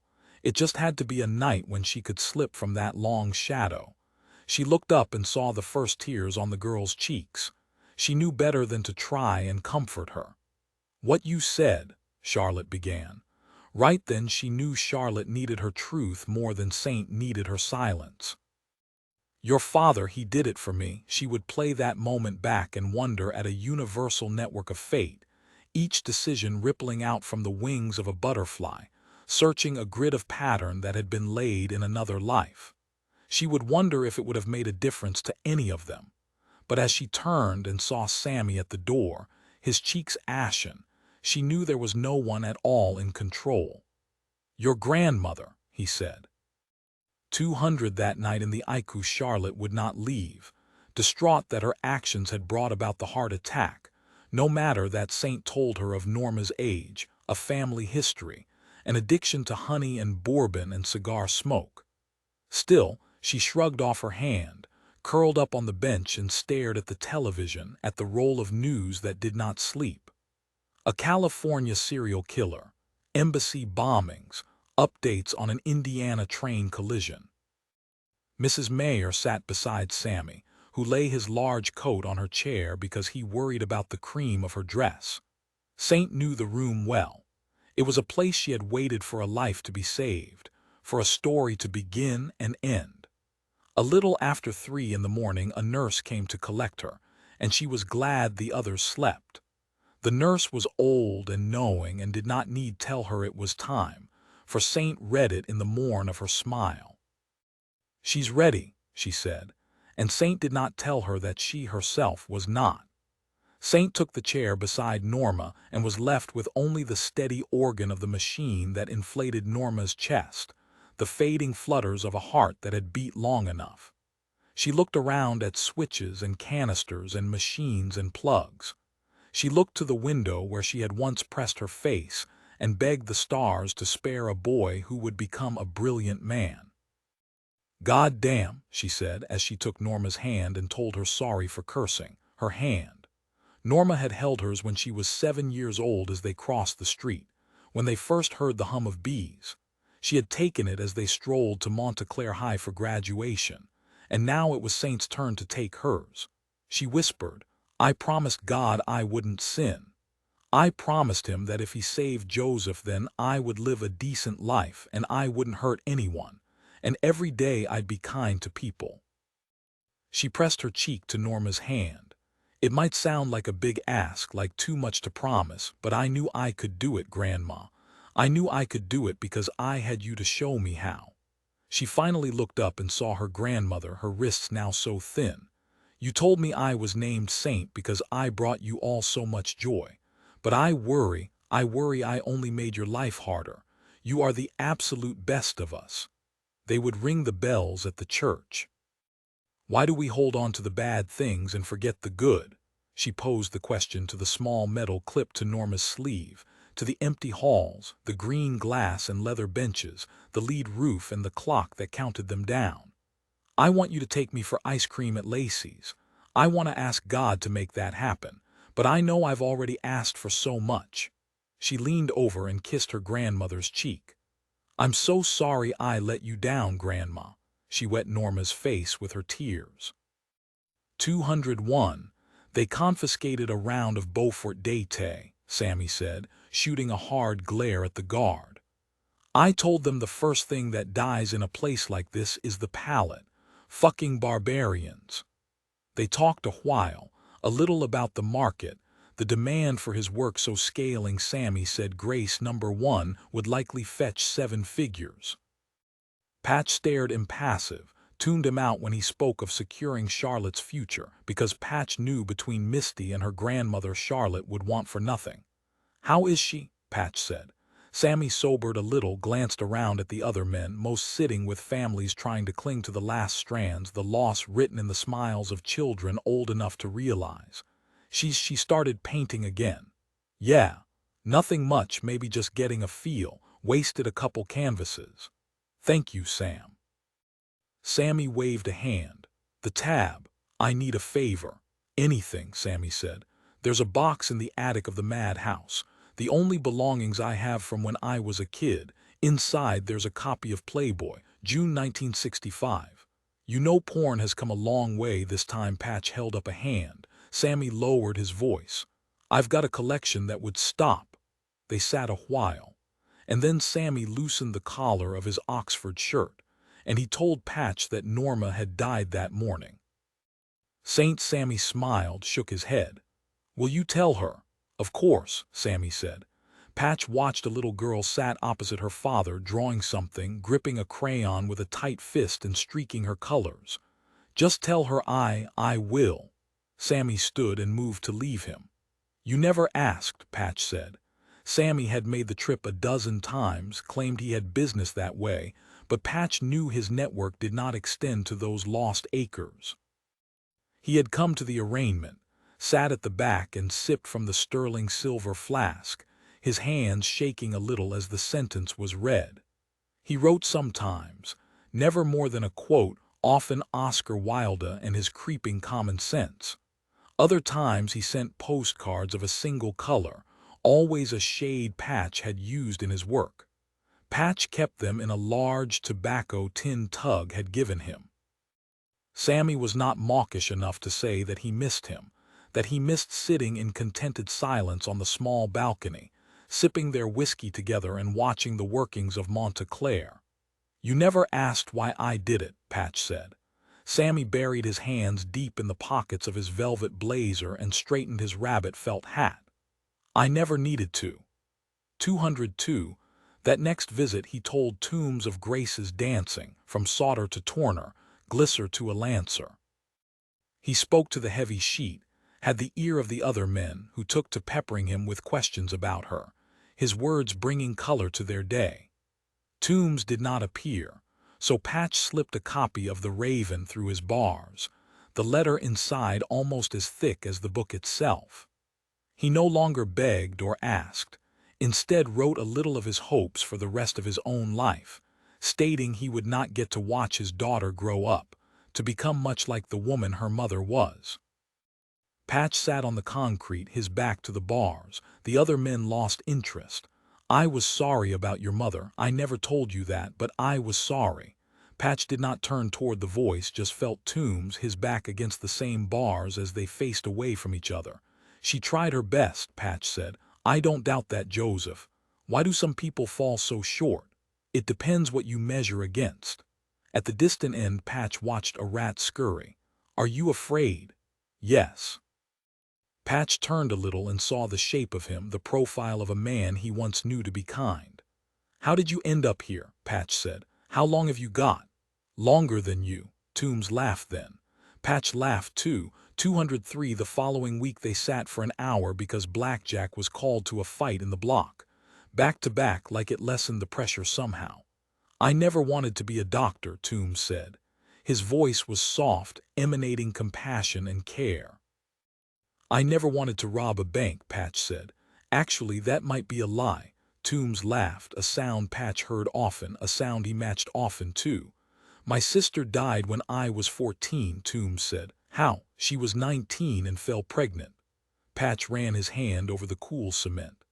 "I found her. I don't know how she got the rope up over the high branch. Hell, I don't even know how she learned to tie a running knot." "She never was an outdoors type," he said, chuckling, but Patch heard that note of shock some memories still carried. In return he asked Patch not of his search or his struggles, but of himself, of the things he enjoyed, of Misty, and though it hurt like a physical pain, Charlotte. "I remember after your mother came to see me, and I could see it that she would struggle more," Tombs said. Patch listened to his voice, to the soft tone. "You looked out for me," Patch said. "I didn't do nearly enough." "Still, as a parent, what do you want for your children?" Tombs said. "More than you want for yourself. So the bar is low in your case." Patch smiled. "I'm sorry you're here, Joseph, but damn, it's good to hear your voice." 204. As they turned onto Main Street, Saint saw each of the story owners standing in their doorways wearing their finest, heads dipped. Then they fell into step behind her. That morning the town of Monta Clare mourned one of its own, and the great St. Raphael's burst its old seams and spilled onto its lawns. Those inside were blessed by Saint, who took to the organ and played Chopin. The Reverend Franks led them, and when it was her turn, Saint's knees shook as she walked the chancel and stood engulfed at the altar and bridged her grief with focus on Norma's life, from a distance so simple and honest, but up closer a marvel of endurance and love. She looked out at the swell of faces, some from the bus route, some distant cousins who had made long drives. Nick sat alone in the far corner, smiled when she met his eye, though in his she saw a hollow that dampened the stained glass, the triforium, the clear story of color. Sammy took the other corner. He wore bold pinstripes and a white and pink cravat, and beside him a hardwood crook cane leaned against the stone. Her mind sought Joseph Macaulay, who should have been there with them. She had received a card, A simple sketch of the old porch on a winter's evening, the three shapes sitting together nothing more than a blur. He had used only 2 shades. In the morning sun they placed Norma into the ground.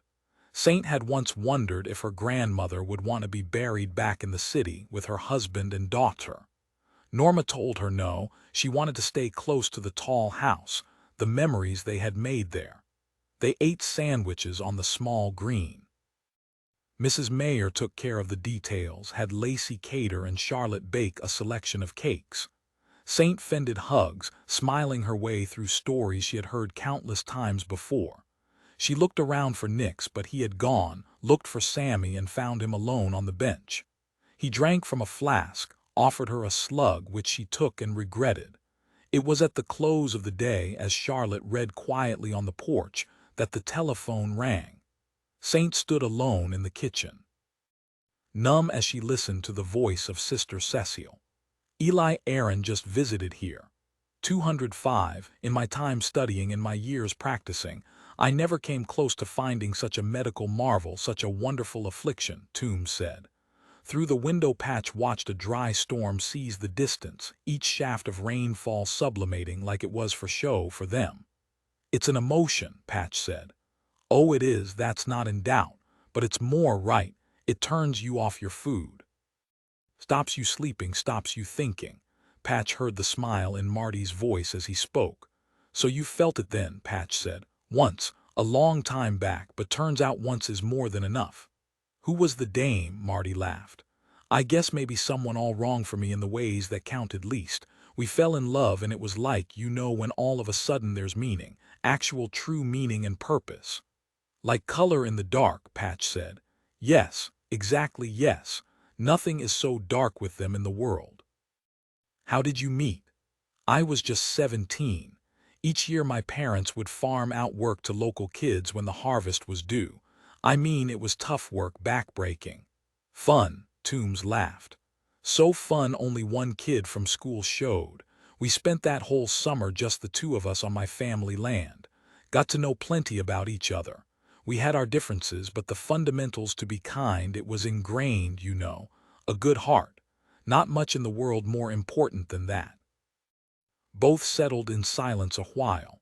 What happened? Patch said. Hearts were broken and then healed and then broken all over again. But we lived, Joseph, just like you. We lived and laughed and we loved each other without condition. And so when it happens, when they lead me into that room, I know I can seek out a single picture in my mind to carry me away. Paint it for me, Patch said, the steel hard against his back. A smile. Doesn't sound much, but when it was aimed at me, I knew for sure it was the only one I ever needed. The storm moved from sight, only calm remained. There's so much I don't understand, Patch said. I can't tell you where she is, Joseph. At that they both turned, and Patch saw it clear enough in his eyes, because you don't know.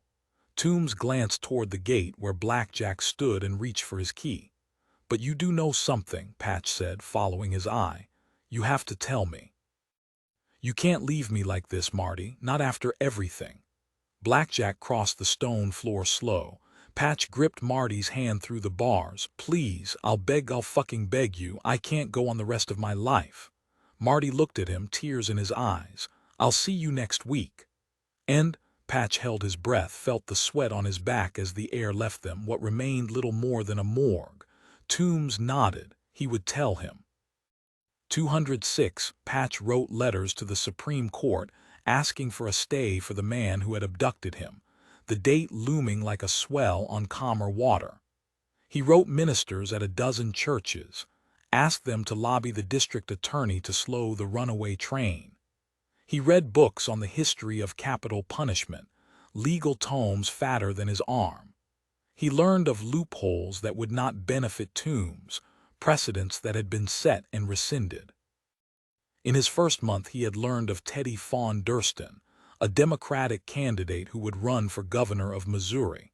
Patch found an old newspaper interview where the man talked moratoriums. That evening he'd called Sammy and told him to donate $20,000 to the campaign. And then on September 14, Cooper carried in a copy of the St. Louis Post-Dispatch and gently set it down on the desk beside Patch. Patch picked it up and read. "I'm sorry," Cooper said. Patch read it again, knowing it would come, not believing it would come. In a little over 2 weeks, Marty Toombs would be put to death, and with him, Patch knew, Grace would die. 207 Saint landed in the bustle of Miami International Airport, moved through vacationers and climbing humidity. Her shirt clung as she collected her Ford Crown Victoria and headed 17 miles along 95 Express, the ocean holding the horizon but not her attention. She'd coordinated with Hims, come close to thanking God himself that the FBI had signed off on fitting surveillance cameras outside the church where Eli Aaron had shown and picked up another set of rosary beads. Sister Cecile told how he had gone into the chapel afterward and lit a dozen candles, told Sister Isabel he was doing God's work, that he was heading south, where it was hotter in many ways. They had license plates. They had the make and model of the van. They tracked him back through the city and then lost him, figuring he'd switched either vehicles or plates. Roadblocks and checkpoints and a dozen agents scrolling 1,000 hours of surveillance footage. They'd mapped the likely route through Philadelphia, south through the Carolinas. They had him hugging the coast, Wilmington, Myrtle Beach. They moved him inland to Interstate 81, Virginia, picking up Interstate 77 through Charlotte. Either way, they joined in Jacksonville. Interstate 95 toward Miami. It was 1,300 miles and more than double that in variations. It took 5 hours to get a hit at a toll booth 50 miles from Boca Raton. The guy working the booth noted the plates were different, but the picture of the van that had been circulated was a clear enough match. Saint opened the window to the sounds of Miami-Dade County, the skyline fractured by gray high-rises that edged off the colors. "I'm coming for you," she said. 208 Agent Gill on the second floor of the Miami Division building took her through what they had. Ashley Miller, she's 22, taken 2 hours ago from the corner of Crystal Avenue, van mounted the sidewalk. "God damn," Saint said, wiping sweat from her lip. "How's he choosing them?" Agent Gill said. "Sinners. That narrows it down then." Saint sighed at the frustration and the ticking clock, the time and the lives slipping by so maddeningly. For an hour they sat in the airless office. Agent Gill working the phone, Saint pulling together the file and the memories. "Tell me everything you know about Summer Reynolds," she said to Patch one Sunday afternoon. Patch reeled off information like he kept it right there at the forefront. She was 16 when she went missing, had a boyfriend her father didn't approve of. "I have the background, give me something else." She played piano. She wasn't popular, wasn't alone. Good at math and maybe thought of becoming a teacher. Saint sighed. And she was a Girl Scout. Saint frowned, like with the cookies. A Gold Award Scout from daisies through cadets. She could map a route through Big Bend alone, pitch a tent and snare dinner. The girl could survive. Saint looked at the other files. Ashley Miller, did she ever go camping? Agent Gill worked the phone, got the field agent at the house. Her girlfriend said they spent last weekend at the Ocala National Forest. Saint felt the air cool. Eli Aaron once told me he liked to camp. Maybe he saw her. Maybe he came back for her. Agent Gill moved quick, put out calls, knew the plates had likely been changed again, but had every patrol car in the area move along the campsites of the Keys. It took less than an hour for the call to come. 209, in a messy sedan they tore from the town to the Tamiami Trail toward the Big Cypress National Preserve. From stands of hardwood hammocks through pinelands to Sawgrass Marsh, she looked out over 1,000,000 acres of Everglades. The road sliced it without mercy, a blight on natural wonder. The call had come from a local cop who saw a van that matched their description outside of the Black Coal campground. Ahead they saw cruisers, 4 of them. Distant sirens told more would come. Saint stepped out into brutal heat so heavy she moved to fan it from her face so she could draw breath. Sweat dripped as officers spread out. Along the bank she saw 100 water birds she did not know the names of, the arcs of them beautiful as she drew her gun, and felt her skin sink between the grip. In her mind, she might have tracked him alone. In reality, it had taken 50 agents across 11 states pooling their investment and knowledge until a break came.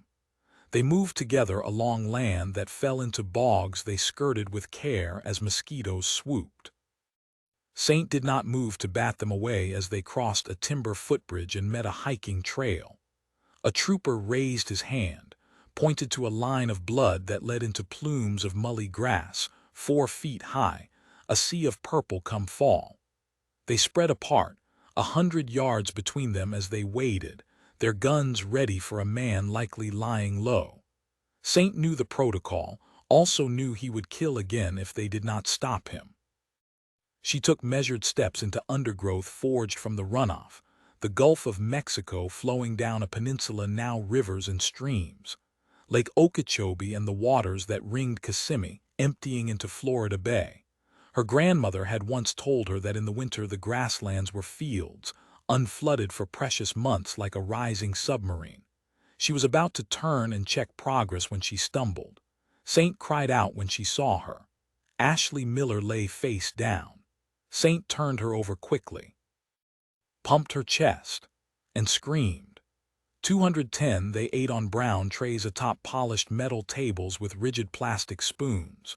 Tug picked at his taco, the meat stained brown, beside that a bread roll, the edges beginning to green. Each week a cluster of inmates took the center tables in the library and worked on a class action suit led by Larry Meadow, a former Kansas City lawyer who had shot dead his gardener in a dispute over bull thistle. Larry argued the food was so subpar it amounted to cruel and unusual punishment. Cooper ran a book on how quick a judge would dismiss it. So they're putting Toombs to death, Tug said, picking corn from his teeth with a fingernail. You see him when you head in there. Patch did not answer. Damn noble what you do. Quickest way to shed ignorance is to read a book. Strips at each page you turn, letting knowledge in, you know. You want your shell. Patch tossed it to him, glanced up and saw a couple of guys with brand affiliation. They stood apart, sleeves pushed back over tattooed forearms, the inking crude, the shamrocks bright. You see them, Tug said, still eating. He had not looked up or around once. I do, Patch said, biting into his bread. The men beside them stood and left, food mostly untouched. You disrespect them, Tug said, a while back. They don't forget. They'll do it here, Patch said. Tug nodded. Fish, got to prove themselves. Same shit for 30 years now. Can't blame them. Probably got the same sentence as you. Might as well serve it with some backing, right? Right. Patch tried to keep eating, but his mouth dried out, the dough like gum as he swallowed it down with water, his hands shaking a little. Too late to do what they ask of you, Tug said. Too late. Tug stood, nodded once and then moved on as they moved in. There was a moment before it began when Patch felt the hall fall quiet. The high windows leaked the last of the day. A dozen pillars propped the roof, painted white and buried into a floor coated with specked rubber, the ingress of meals trodden in. One of the two looked young, maybe a teenager, fear in his eyes as they crossed toward him. Patch knew he had options, none of them good. He could stand and run, but they would not forgive his slight, not forget that he once dared tell them no. Maybe he would see out another week, a week where he would lose the last of himself entirely. Lose the kid with the eye patch who came out swinging because it was in his blood, likely in his daughter's blood. He thought of the Barbarossa brothers, sailing flaming North African seas 500 years before. The red-beard Araj fighting on when the Spanish sliced his arm clean off. Patch knew he could fight most, but knew he could never fight his own fate. So when the kid pulled the sap from behind his back, when the big guy clenched his fist, Patch took a breath, picked up his tray and swung. 211 The cell was 7 by 12. No window, the bed so close to the toilet the mattress pressed on the rim. Tug once told him the solitary cells had been out of use since the 70s, but with workmen tearing down the old 7 block, Patch found himself staring at a slice of history best forgotten. The stone walls breathed damp, cold and slick to touch. The bars faced a bank of brick shedding lime paint. The only light came in from yellow bulbs. Patch lay on the bunk, both fists swollen. He'd gone easy on the kid, sent the big guy to the infirmary. He knew things would be different after that. He was as much a dead man walking as Marty Toombs. He closed his eye and in the confines of that cell found a memory of her came easier. You get out of here and you don't look back. Never. You promise me you make it out and leave all this behind you, Grace said. You know I can't do that. You can. You get out and get on. You live. You fucking owe it to me. Right then in that room so stark, he wondered just how much he had failed, not only at finding her, but in every way a person could fail. Pirate. He heard the voice of the kid in the cell beside his, a little nasal, his nose clean broken. You okay? Yeah, kid, Patch said. He heard the boy breathing, a line of stone all that separated them. Patch did not hate him, there wasn't the room. I don't want to be here. Patch studied his own hands. Don't cry, kid, it'll be worse. The boy cried. Tell me something, Patch said. How old are you? 19. Patch heard a slight drawl, reason it was the nose, maybe even a few teeth loose. Dentistry is the oldest profession in the world. They had long enough to practice. You'll be smiling right again soon. We were supposed to kill you. You will. For a moment he wondered what the boy had done, what exactly got a teenager locked away for the rest of his life. What's your name? They all of them call me White. I don't got my birth certificate or nothing. Lou, he's my foster father. He called me Tommy, but I never felt it, you know. Maybe Tom, just Tom. Patch listened to him talk a while, mostly about nothing much at all, the kid trying to stave off his own thoughts, the weight of silence more than he could deal with. He talked like a kid, like he didn't realize that everything would harden and die. Friends he once knew, stores and girls and places. Patch knew well that the replacement would be gradual and total until he was born in the system, everything before the turned pages in a book no one would ever pick up again. 212. He was tougher than I thought, the way he looked at me. Who's that? Patch said. Warden Riley. I mean, the big fellow hauled me right to the warden's office, didn't even fix up my nose or nothing. I dripped a little blood outside.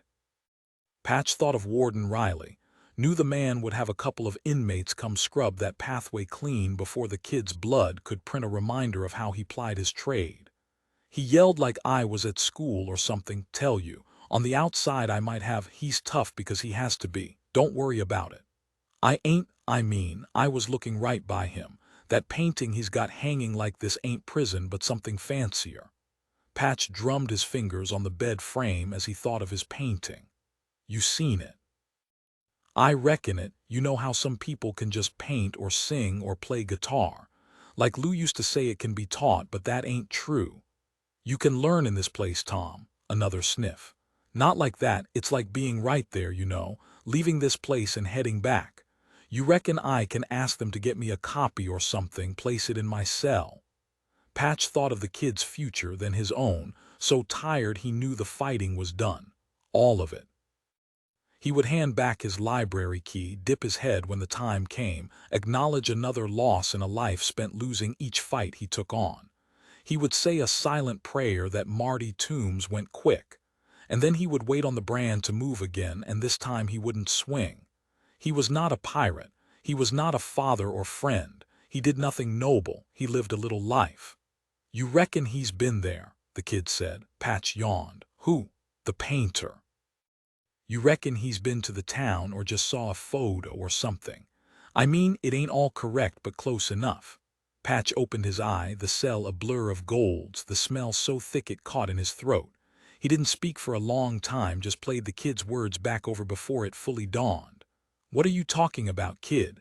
Alabama. Patch moved to the bars, his arms through them as he pressed close to the stone divide. I ought to know it. I grew up 2 towns over. Might as well have been a world away, though. They got the fancy school and all. Patch gripped the bars tight, the sound falling away till all he heard was the gentle rush of his own blood. The town you're saying it's real, Patch said. Of course it's real, pirate. I've been there a dozen times. Used to case the big houses when I was 15, but they got the dogs and all. Are you sure about this, Tom? I am. Tell me the name. Patch held his breath and felt the old walls beginning to crumble. His body trembled, his forehead on the rusted steel as the moment ran. Grace Falls. The town in the painting is Grace Falls, Alabama.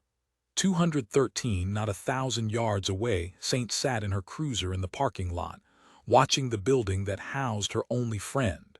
She wanted to tell him how close she came, how because of him she'd led them to Eli Aaron in time to save the life of a young woman named Ashley Miller, a woman who would go on to live her life. She wanted to tell him how she trawled through swampland, her gun out and ready to shoot, but could not find the man that would lead them to grace. But she was close, so very close.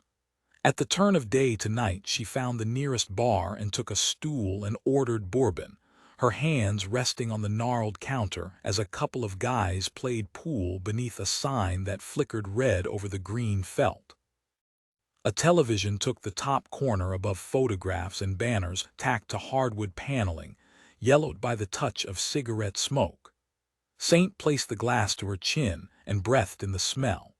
She closed her eyes to murmurs of conversation, took the spices deep until she might have been beside her grandmother on their porch. She opened them only when she heard the news reporter at the Culpeper Zoo, standing before a decent crowd as they marked the opening of the new enclosure. And then the dedication in memoriam one Jimmy Walters.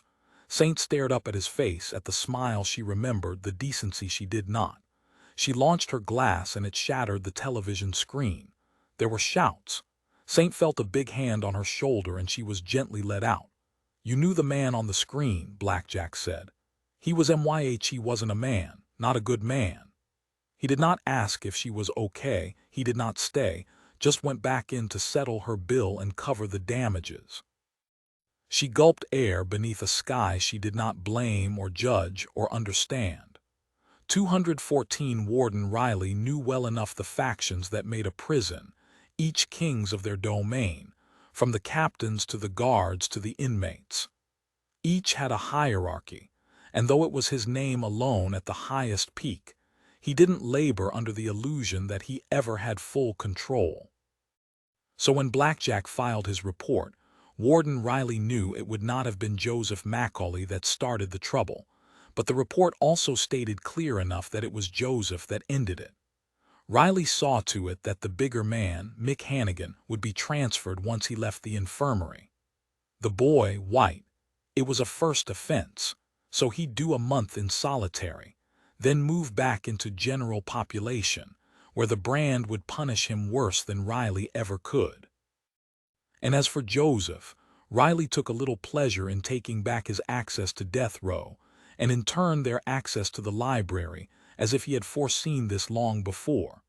I take no pleasure in this, he said. Patch stood. You watch yourself, Riley said, and you know why I say that. Yes, sir. Blackjack walked him back and handed over the sack of books removed from the lifers' cells. It was only as Patch returned to the library and began shelving the returns that he felt it. In a beaten copy of Janie Crawford's story that had lain in Marty Toombs' hands, Patch removed a single envelope hidden well enough. He stared at it, Toombs' handwriting a beautiful sweep of cursive so archaic that for a moment Patch did not register the name on the front of the letter. And how he knew it. 215 Patch ate his breakfast with Tug, the noise too much, the heavy chewing and teeth meeting, the hollering and laughing as food sprayed from mouths. There were a few stares because he had handled the brand a little too well, but most were used to it. 2 against 1 wasn't always decided by math alone. At 3 Sammy came and the two sat in near silence.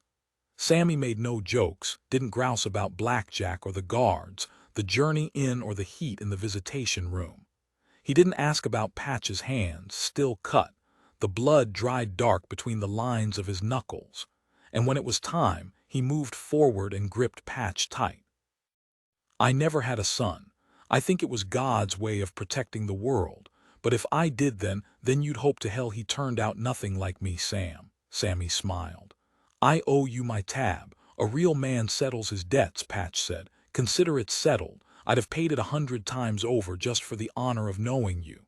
Sammy hugged him, the only time in his life. Patch slipped the envelope into Sammy's inside pocket. "You're the boy that saved the mayor girl," Sammy said. "The only good thing I ever did." There's still time. 216 They cleared much of the land themselves. Over a long weekend, Saint and Charlotte worked beneath a high sun, grunting as they tore at fronds, bent low and hacked roots of mountain laurel, witch hazel, and wild blueberry. They broke to eat a lunch of beans and ham hocks on cornbread the girl had perfected. In the shadow of the tall house and the memory of Norma, they worked to the background hum of Charlotte's bees. On Sunday morning, an arborist came and felled half a dozen oaks, didn't charge because he wanted the timber for his father's mill. Saint gave him a couple of pieces of butter cake. Charlotte groused because she'd made plans for every crumb. They took their shovels and wheelbarrows and went back to work, clearing out a section 30 by 30.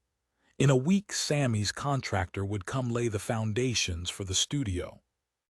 Charlotte had balked at first, told Saint she was crazy if she wanted to waste her money like that, then eventually conceded she might like a little space of her own.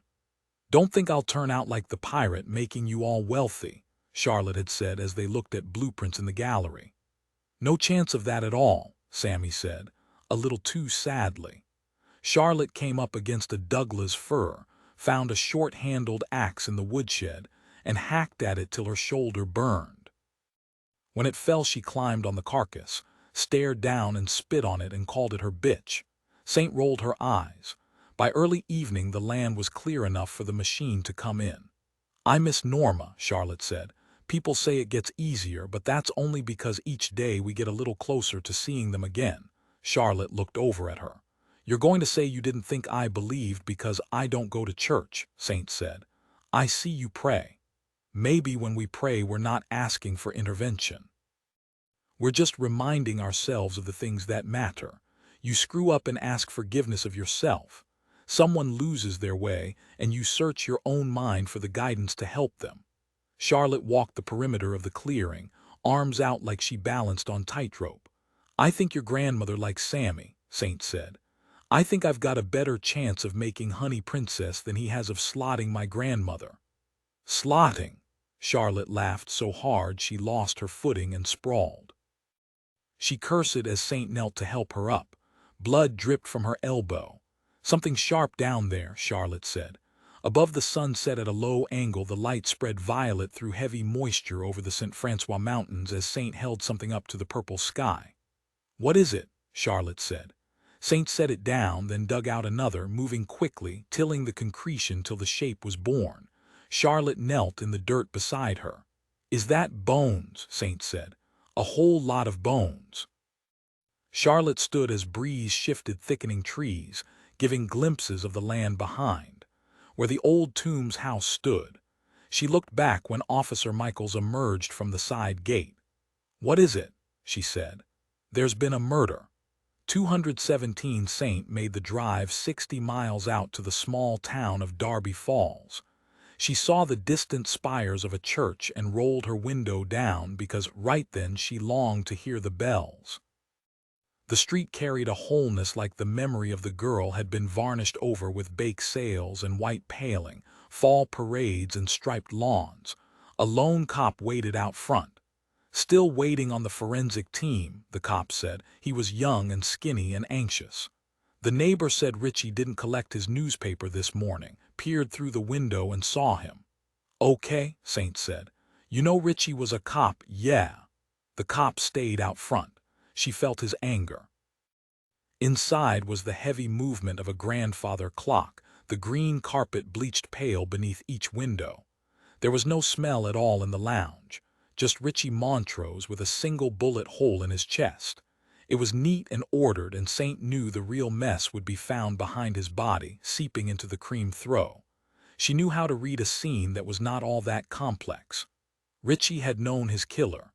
Maybe they sat and talked first.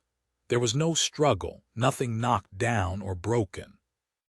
It was an execution, someone intent on removing Richie from the world with as little fuss as possible, A price to be paid. On the mantelpiece, Saint saw a single photo in a gold frame. Callie Montrose, frozen in time.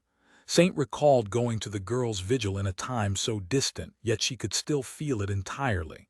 And on the table beside Richie Montrose was a letter. Saint picked it up in a gloved hand, saw the envelope beside. Richie Montrose, I'll see you in hell. It took Saint less than 20 minutes to locate a neighbor's security camera footage. When she watched it back, she saw him clear as day. He had made no attempt to conceal himself or evade being seen. She closed her eyes. Her heart ached. 218 Saint drove 20 miles out of Monta Clare, away from the mountains. Both windows rolled down to the vineyards and fruit stands, and as she climbed, a network of old trade routes mostly swallowed by the flourish of woodland. The house was bordered on each side by the sweep of fields. She pulled into the driveway and climbed out into heavy summer air, and for a while stood and looked at the Shaw house across the street where she had once taken piano lessons. The Nix house was small for the lot, neat and simple. The white paint fresh, the porch sanded and varnished. As she strolled the path, she looked out at the Occam cherry, unsullied and perfect. Saint took the deepest breath, drew her gun, and knocked and waited. She saw his Ford so wandered around back, her shoes crunching the gravel. The land unfolded till the views stalled her. The distant fields glowed warm with canola. A couple of stables looked empty. A riding mower lay in the shade. She tried the kitchen door, and her stomach flipped a little when she found it opened. "Chief," she called, for a moment forgetting who carried the title, who carried the gun. The kitchen was dated and clean. She moved down the hallway, instinct pushing her onward. The den was bright, the carpet deep synthetic shag. A line of vases at the window burst with wildflowers plucked from the land. 3 bedrooms made up for guests she could not imagine him receiving. Saint heard the rush of water in the bathroom. She kept her gun trained and gently pushed the door. The tank seal was broken, the flow constant. Outside in sunlight, she walked one of the tandem paths that led to the stables, and then she saw him. Nix carried a shovel and a smile. Hay was bagged by the door, and a long way out she saw a couple of horses grazing. She kept the gun aimed at him. "Just like I taught you," he said. He made no move to walk toward her, and for that and a million other reasons she loved him totally. 219 I went to see Richie Montrose, she said. Nix stood tall, still handsome though the years had almost caught him. He carefully placed the shovel down, slow and steady. Nix stared off toward the horses. "Smart animals. Only have one less bone than us, you know that?" She shook her head. "They can see 350 degrees around themselves, mostly monocular. The depth perception is poor, they only see the surface. Sometimes that's all you need." "That's right, kid. You see a body, you find out who and how. The why don't mean shit when all is said and done. Not in the eyes of the law." Saint wiped sweat from her head quick, her gun still locked on him. "But I still need to know. Aim a gun at someone and the truth will come out. And here I am aiming a gun at you," she said. He smiled once, quick, like she had grown up under his gaze. "I'm afraid it's not my story to tell, Saint. I fucking hate this day," she said, and though her eyes blurred with tears, she was tough and did not let them fall. "Can I at least grab my hat? Then you can walk out with a little of the old me." She managed a smile. "Sure, Chief." Later that night, when she closed her eyes, she would wonder about each move she had made, and if she knew, whether she would have done a single thing different. She watched him walk into the stable, and she did not react until the door slammed closed and the bolt slid across. Only then did she move. Saint sprinted to the door, and she screamed and she begged and she hammered the sawn timbers till her hands tore, till her throat burned, till she heard the single gunshot. And she turned and pressed her back to the wood and slid down to the dirt. 220 at 7:15 that evening, as Patch was sweeping the floors in the metal shop, the power went out.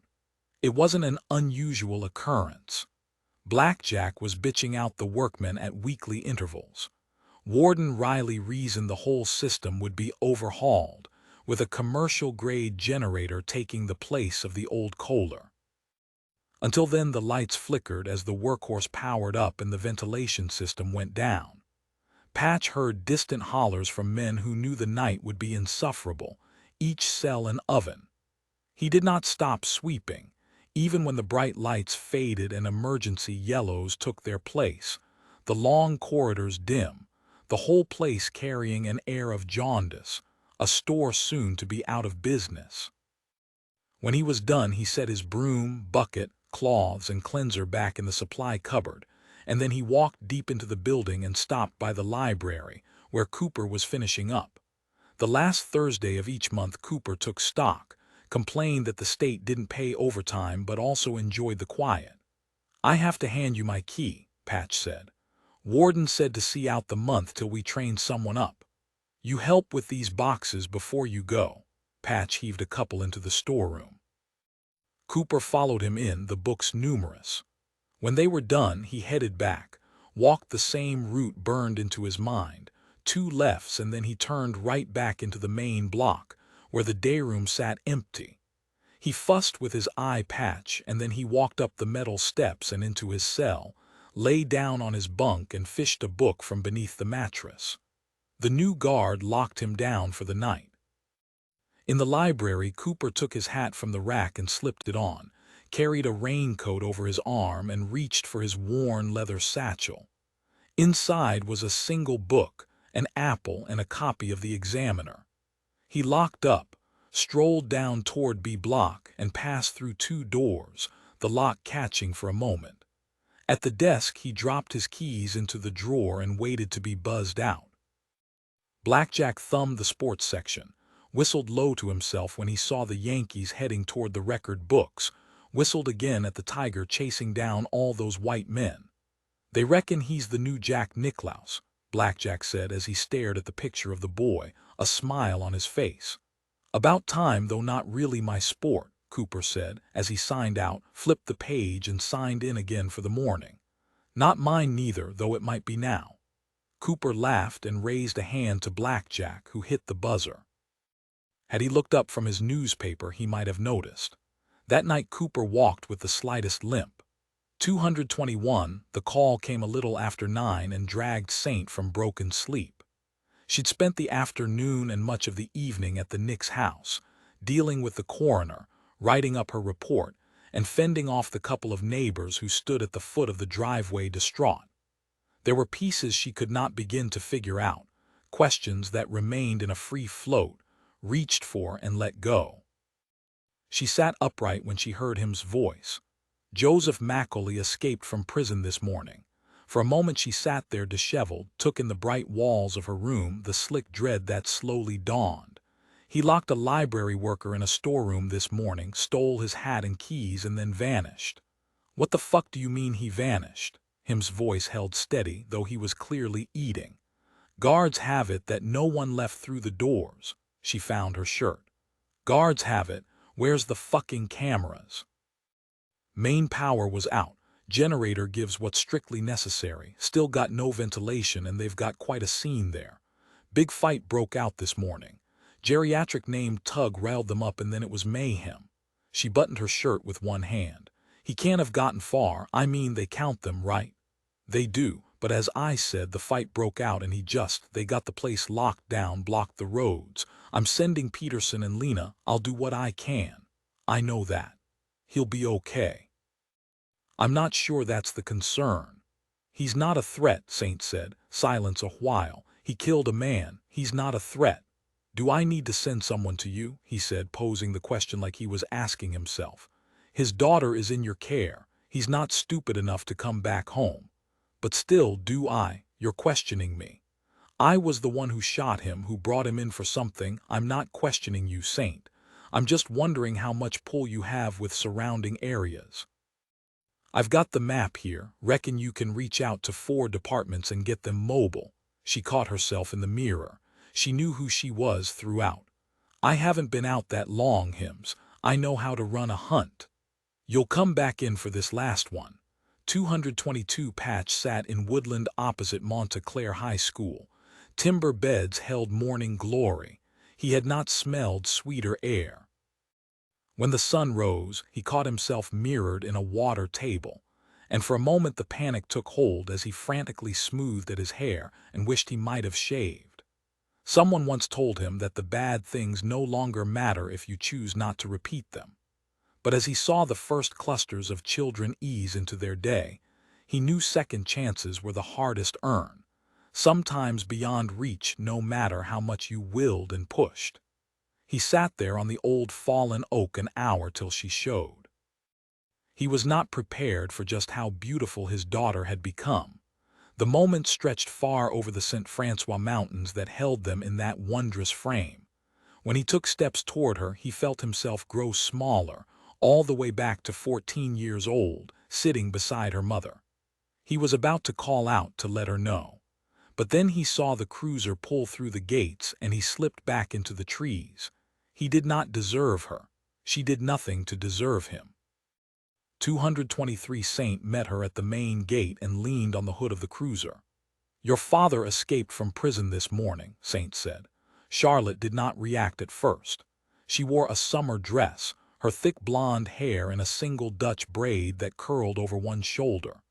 Even then, as the stragglers passed, they shot looks at her like she was some kind of exotic pet, as likely to bare her teeth as she was to ignore you.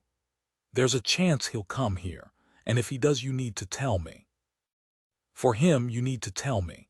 Cops around here, cops everywhere, they'll shoot before they ask a single question." They drove through the town, left the car by the old railroad and walked into the woods together. Saint slowed by the spot, the memory stubborn. "You ever know something, but sometimes you're able to convince yourself it isn't real?" Saint asked. "Santa, I caught my grandmother eating the cookies when I was 6. Didn't stop me believing entirely. I never told anyone that." "Because once you say it, it makes it real." Saint fixed her eyes on the water as she spoke, not wanting to see the world around. "What I said before, Jimmy Walters, the man died when I know enough. You rarely see all of someone, not for a long time, and often when you do, it's too late. Jimmy was kind and decent, until he wasn't. The good parts, they still leave so much room for the bad." She watched a heron so still, slowed her heart to the cicada's song. And then she felt Charlotte's hand slip into her own and hold it tightly. Saint kept her tears back. "I didn't want to be your mother when you said that. I know I don't deserve to be to anyone. I just wanted to be your friend.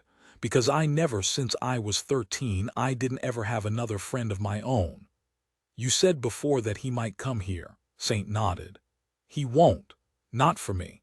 I never come first," Charlotte said. "That's not, I remember the first time I met him I told him Grace was his rainbow connection. Dumb kid shit. But maybe you only get one, Saint." 224, the Montrose murder was put to one side as Saint gave her entire focus to Joseph Macaulay. She spent the afternoon fielding calls from HIMS, the Alwyn County Sheriff's Department, and every other police department in a couple of 100 miles around. She did not say it, but Patch had spent the better part of his life seeking, so she had little doubt he'd learned a thing or two about hiding. She saw his face on local news reports, then the national news at 6. Evening news followed a dozen sightings. They gave it a lick of flavor when they ran the piece in the New York Times, talked of his paintings, his history, the fact that he'd been a pirate since birth.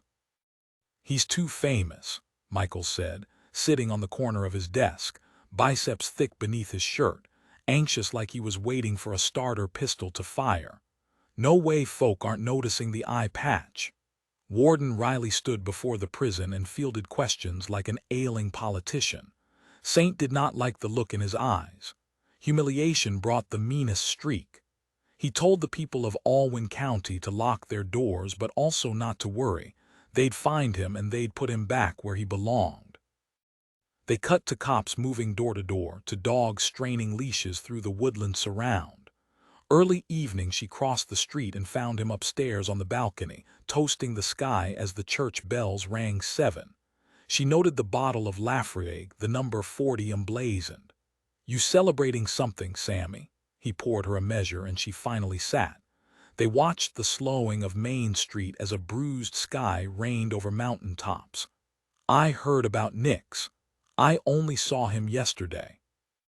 He took some mail from me, knew the address when I asked. Always looking out for everyone, you know, Sammy said. She ignored the buzz of her radio, the sight of Michael's fielding calls instead of locking up. She traced back her years and found nicks in each. I know what the press doesn't, she said. Sammy, his skin tanned, tie loose, and gold cufflinks on the table. What do you know, Saint? I know that at 7 last night a construction worker cut through a main cable that fed the prison. Sammy drank. I mean, this cable is armored and thick, and the guy went at it with a track saw. Mistakes are made. Maybe. Then you've got Cooper, the guy that works in the library. He's tall like Patch, lean, strong enough. But he's locked in there and can't bust his way out or nothing. And you got the guard who did the last count, swears blind Patch was in his cell. I mean, he would say that. Otherwise he's in for it too. You got Blackjack on the gate that night, saw Cooper leave, but left his post in the morning because a veteran starts a brawl at morning count. Sammy leaned back a little and lit a cigar. You got all these people. Some of them are clean, right? We do the backgrounds, hell, you have to be clean enough to land the job in the first place. But we've also got the feds on it. And they've got whole departments that'll roll over these guys till every secret they ever kept comes spilling. You understand me? Sammy ran a hand through his curls. Not even a little bit. If there's money, if it leads anywhere close to you, you want him to die in there. God damn you, Sammy. He held both hands up. I didn't have anything to do with this. I want to believe you. He watched the town. But I know you love him as much as I do. 225 after 24 hours of fruitless searching, they'd covered 100 miles around the prison. Work on the new wing was halted. Most of the prisoners existed in a state of frisson, and the guards kept their heads down. Local cops crawled over nearby towns, checking barns and silos and bunkers. Farmers woke in the night to flashlights on their land. A man was arrested in Aeroport simply because he had lost an eye in Vietnam. Diners filled with out-of-town cops sipping coffee, already weary from the chase. In Monta Clare, reporters stood at the basin of Main Street and spoke of the pirate. They found the madhouse and photographed it, still standing so beautiful because Charlotte now tended it each week. She called it an investment in her future. Saint knew it was a little more than that. By late morning, Warden Riley was so mad he put his hand through the glass cabinet beside the painting. His secretary fetched a handkerchief for the cut, then beat a retreat because his mood bounced from every surface.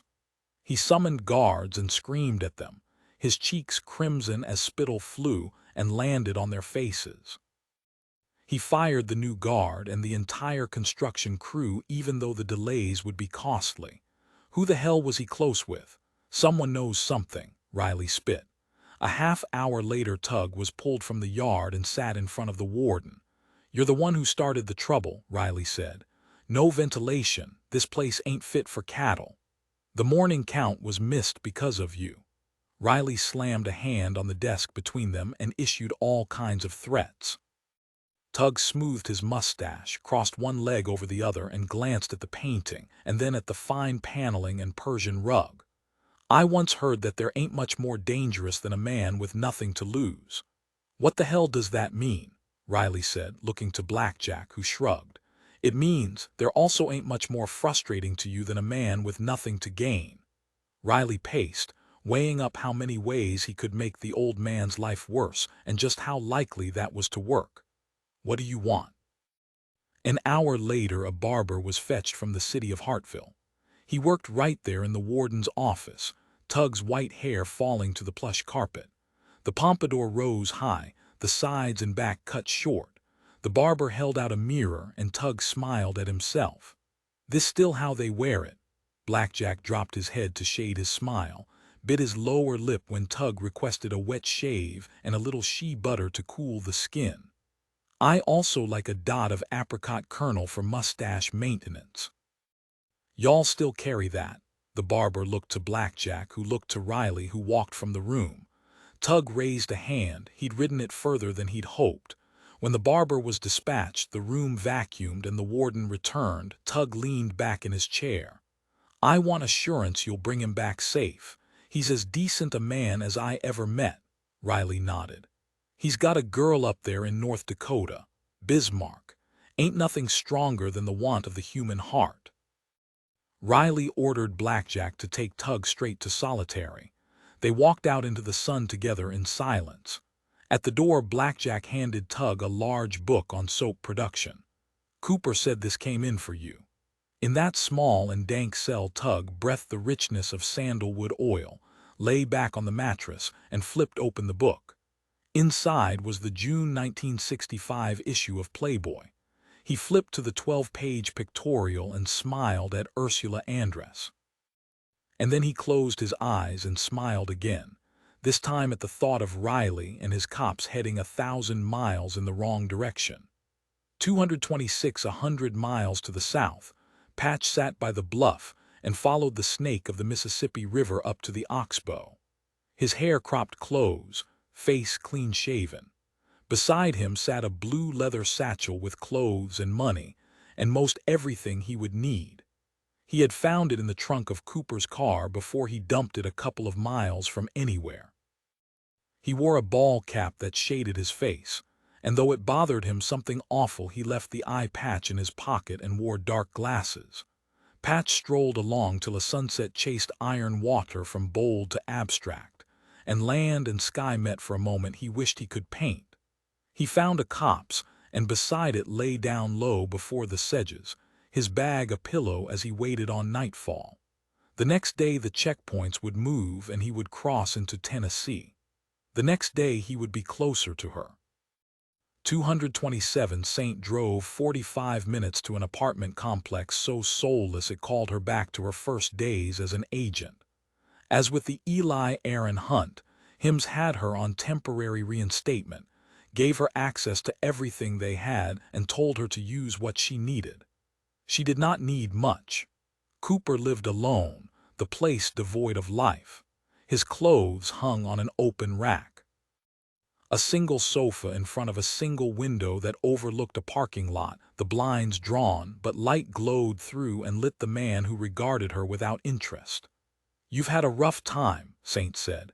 He was tall and slim, and his face carried the kind of symmetry that should have given him confidence as he went through his statement once more. She checked it against the original, found he hadn't strayed. "I don't have anything on you, no background." "Nothing," she said. The prison office was overrun, Warden Riley's line so busy his secretary pulled the plug. He spoke of a staid life, had a decade working in public libraries before he took the job at Hannington. No wife or kids, no mention of the preceding years. "There'll be more questions. You should get a lawyer," she said as she stood to leave. He stood with her, polite, as she headed toward to the door. It was as she turned that she saw it. A single photograph beside the bed. She crossed to it, struck by the likeness of the dark-haired girl. Saint picked up the small gold frame, the only show of life in the place, like a forgotten memory or a reminder. She studied it intently, so faded it was hard to place detail, the full lips and green eyes so familiar. Saint looked at him again, then stepped toward the door. "I'll be seeing you, Mr. Cooper." "Actually, Cooper is my first name." Saint turned. This time he met her eye and smiled. "My surname is Strike. My name is Cooper Strike." 228 The news vans departed. Lacey's emptied till only the locals remained, and over sweet cream pancakes, sausage links, and coffee Saint listened as talk finally turned to Nick's. The pace would slow enough for them to mourn the man who had kept order for near 30 years. A couple of old guys raised cups of coffee. Charlotte picked at her French toast, then the two walked to Monta Clare High. "It's tonight," Charlotte said. "They execute the man that took Patch." "Yes." "You want to talk about it? Will it hurt?" "No." Charlotte stared at her, mouth tight. "It should. Why does he get to go out easy? I'll bet there hasn't been much that's been easy for Marty Toombs these last years." At the station she took a call from Hims, who told her Patch was likely headed to North Dakota, where Warden Riley said he had a girl. Saint rolled her eyes, then filled him in on Cooper strike. Joseph Macaulay brought his missing sister home, him said. Gave her life back. Saint hung up in time to watch Jasper stroll out of his law office and cross the street. He took the seat opposite her and dusted lint from his lapel. Nick's left you his house. Excuse me. Jasper took a monogrammed handkerchief from his pocket and wiped the sweat from his forehead. He dropped off his last will the morning before it happened. Why? She said, a question he could not answer. He placed a stack of papers and a set of keys down on her desk. It'll take a while to go through, but in case you want to keep the place tidy. I know he's got horses. What the hell I am supposed to do with a horse? She said. He checked his reflection in the glass cabinet behind her, his salt and pepper hair lending him an air of distinguished, despite the ambulance chasing. I don't believe he had anyone else. Saint walked home alone, where she met a forensic examiner named Stevie Harris in the yard, her tech van across the driveway. Saint had almost forgotten about the bones they had found in the yard. The two walked down to the clearing, work delayed a few days. You building? Stevie said. A studio. Stevie had been there an hour, dug out a little, but stopped when the picture cleared enough. She had not brought a team. The job was of low importance. The bones canine, Stevie said. Her hair was long but tied, her eyes dark and tired. Been there a long time. Saint thanked her, walked back to the van to see her off when Stevie fished something from a clear bag and handed it to her. Found this beside them. You can toss it out. Saint looked down at the simple gold tag, caked in grime. A couple of strands of leather entwined it. Inside, the phone rang, and she made it just in time to catch the call. 229 him spoke with a mouth full of something. We brought in the construction worker who cut the power but got nowhere. Guy's a veteran and tells it like it's a genuine mistake, easily made. Name, Owen Williams. Saint pinched the bridge of her nose. Let me guess, daughter named Lucy. She heard the rustle of paper but did not need wait for the reply. Saint fielded another call, this time from the James Connor Correctional Facility, and she thanked Warden Thompson for getting back to her. They made a little small talk, with Thompson unable to hide the cheer from his voice when he asked after Warden Riley. I just wanted to know if Joseph Macaulay was close with anyone during his time incarcerated with you. I know it was a long time back, but Thompson's voice was rich and smooth. Just a guard. Looked out for the boy. Other than that, I don't recall. You think he made a connection that led to this? No, I'm checking the detail is all. This guard, what was his name? Darnell Richardson. Saint searched her memory, came up blank, so she thanked him and filed it, then climbed into the attic, the space so hot sweat gathered, her forearms slick as she found the box. She blew dust from it, dragged it down the steep ladder on her shoulder, and for the first time in a dozen years, opened the Macaulay abduction file. She thought something might reach out and let her know where he was headed, where he had been. She played the tape over the big speaker, almost smiling when she heard his voice. Backdropped by Grace and everything he remembered, she turned the pages of her first case, stuck notes to the board in her office, and recounted each photograph and interview transcript. Soil reports from the Tombs farm, fingerprints and material analysis. She worked long into the afternoon, Charlotte with her grandmother, Saint breaking only to sit on the porch when her mind clogged. She found her old map, locations where he'd hit banks, met with families, painted scenes Grace had once painted for him.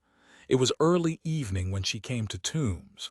She sat back in the old leather chair, breathed the smell of cigar smoke, and for a stunning moment could not believe she would never get to speak with her grandmother again. We've been through this. I was looking for the dog. Marty Tombs' voice filled the room. Saint closed her eyes and saw him clear. Right up until they arrested him, he hadn't wavered, hadn't drifted from his version of the truth.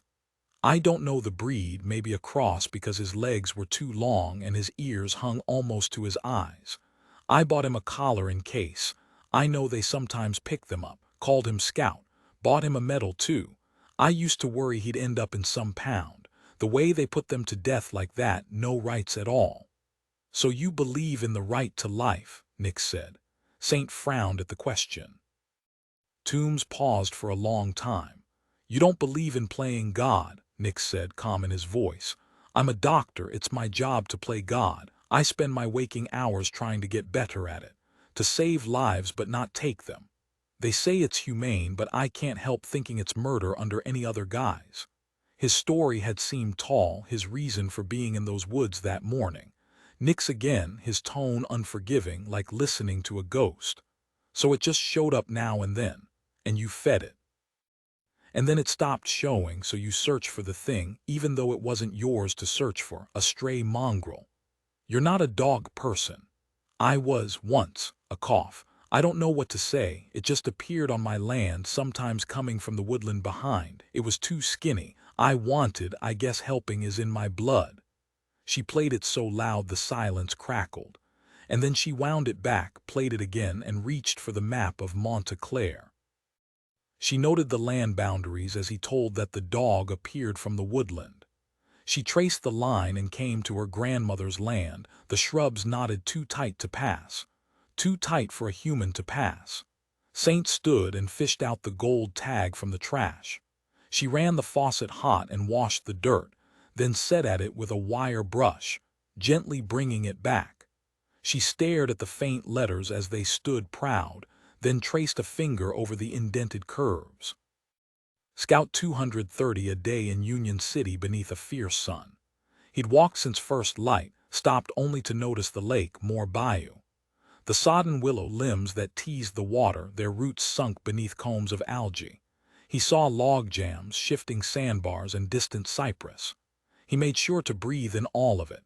He rode 3 buses, head down, but no one noticed him or cared much. When they passed cop cars, he breathed even, too tired to worry, too close to turn back. On city streets, he kept his cap pulled low but moved with a casualness as he shopped windows, then settled into a corner booth at a coffee shop and nursed a coffee. He stood in the shadow of the first monument to the unknown Confederate dead, for a moment thought of his father. He'd take an awkward route, board whichever bus left soonest. The first would leave Union City at 8:30 the next morning. It would head back up to Evansville, where he'd spend a little over 5 hours waiting for the 1167, which would carry him through the night and across the state. At 4 in the morning, as the first cardinals sang, he would step out into Alabama. 231 that evening, Saint sat at her desk with the Macaulay file. Patch had derailed her thinking, her process. The fallout from Richie Montrose and Nick's would amount to more work than she had handled since she took over. Deputy Michaels took a call out back, his girlfriend writing him about the hours. Though Saint told him to head home, he'd sat there like he knew he'd be needed. She ran through what she knew and what she needed to know. Nix had taken his gun and driven 50 minutes to Darby Falls, where he'd walked into the home of Richie Montrose and fired a single shot into his chest. She knew that Toombs might have been telling the truth about the dog, but also how that didn't mean shit. That he could have been searching for it, and an opportunity presented itself in the shape of Misty. So many variables, nothing made sense but the coldest fact. Callie Montrose's blood was found in Marty Toombs' farmhouse. She was about to head out when the phone rang. Saint expected to hear his voice, but instead it was Lucy Alston from the lab. "Got some prints for you," Lucy said. "The letter," Saint said, her mind running to Richie Montrose and the envelope she found beside him. "I'll see you in hell." "Got a match to Nick's?" "Right." Saint closed her eyes and rubbed her temples at the beginning of a headache. "Nothing else. Actually a couple, lifted clear enough from the paper." Saint gripped the receiver tight. "Match to Martin Toombs and Joseph Macaulay." 232, Saint used the key to let herself into the Nick's house. Barely a day had passed, and she felt the void like a pain lodged deep in her chest. A glow from the landing light, the shade orange, throwing everything a little sullen, a little softer. She moved quickly from room to room but found nothing much at all. No signs of life outside of his job, no hint at the depth of the man she had looked up to her whole life. Utility bills and vehicle insurance. Details of a checking account that carried a little over $20,000. In the bathroom cabinet she found Advil and cologne and shaving foam and toothpaste. There was nothing hidden at the back of his closet behind his dress shirts and navy pants and old uniform. She stood at the window in his bedroom and stared out at the land and the buckle between hills like the clouds weighed too heavy out there. And then she recalled his last moments. How she had drawn on him and seen no fear, just acceptance of an ending he had expected. She thought of his face, how he had emerged in slacks and a shirt even though he had come from the stable. Her eyes fell to it. There were too many stars out as she walked the path, her flashlight a guide as she drew up beside the stable. The horses had already been collected by a neighbor with enough land. She took a breath as she opened the heavy door, and inside the scene had mercifully been tended because the red hay had been swept up neatly. Saint pulled a cord to drear light from a naked bulb, saw nothing and sighed until she looked up. The ladder was strong and she placed her feet carefully as she opened the hatch and emerged into a preserve of loft space neatly boarded and insulated. She heaved herself through. Boxes were stacked high and in the center was a single rocking chair. She carefully took a box down, sat back on the chair and began to open the albums. Hundreds of photos, nixed through the years. She traced them back from recent to rookie, his mustache thinner back then, and then before. She sat back stunned. For it told the very beginning of a story that ran a lifetime. She picked another one out, taken up by the Merrimack River, their smiles unalloyed and beautiful. She saw Thanksgivings and white winters, easy summers and mountain hikes. Though most, she noticed, were taken on the same acres of land. A sanctuary she had struggled to understand the importance of.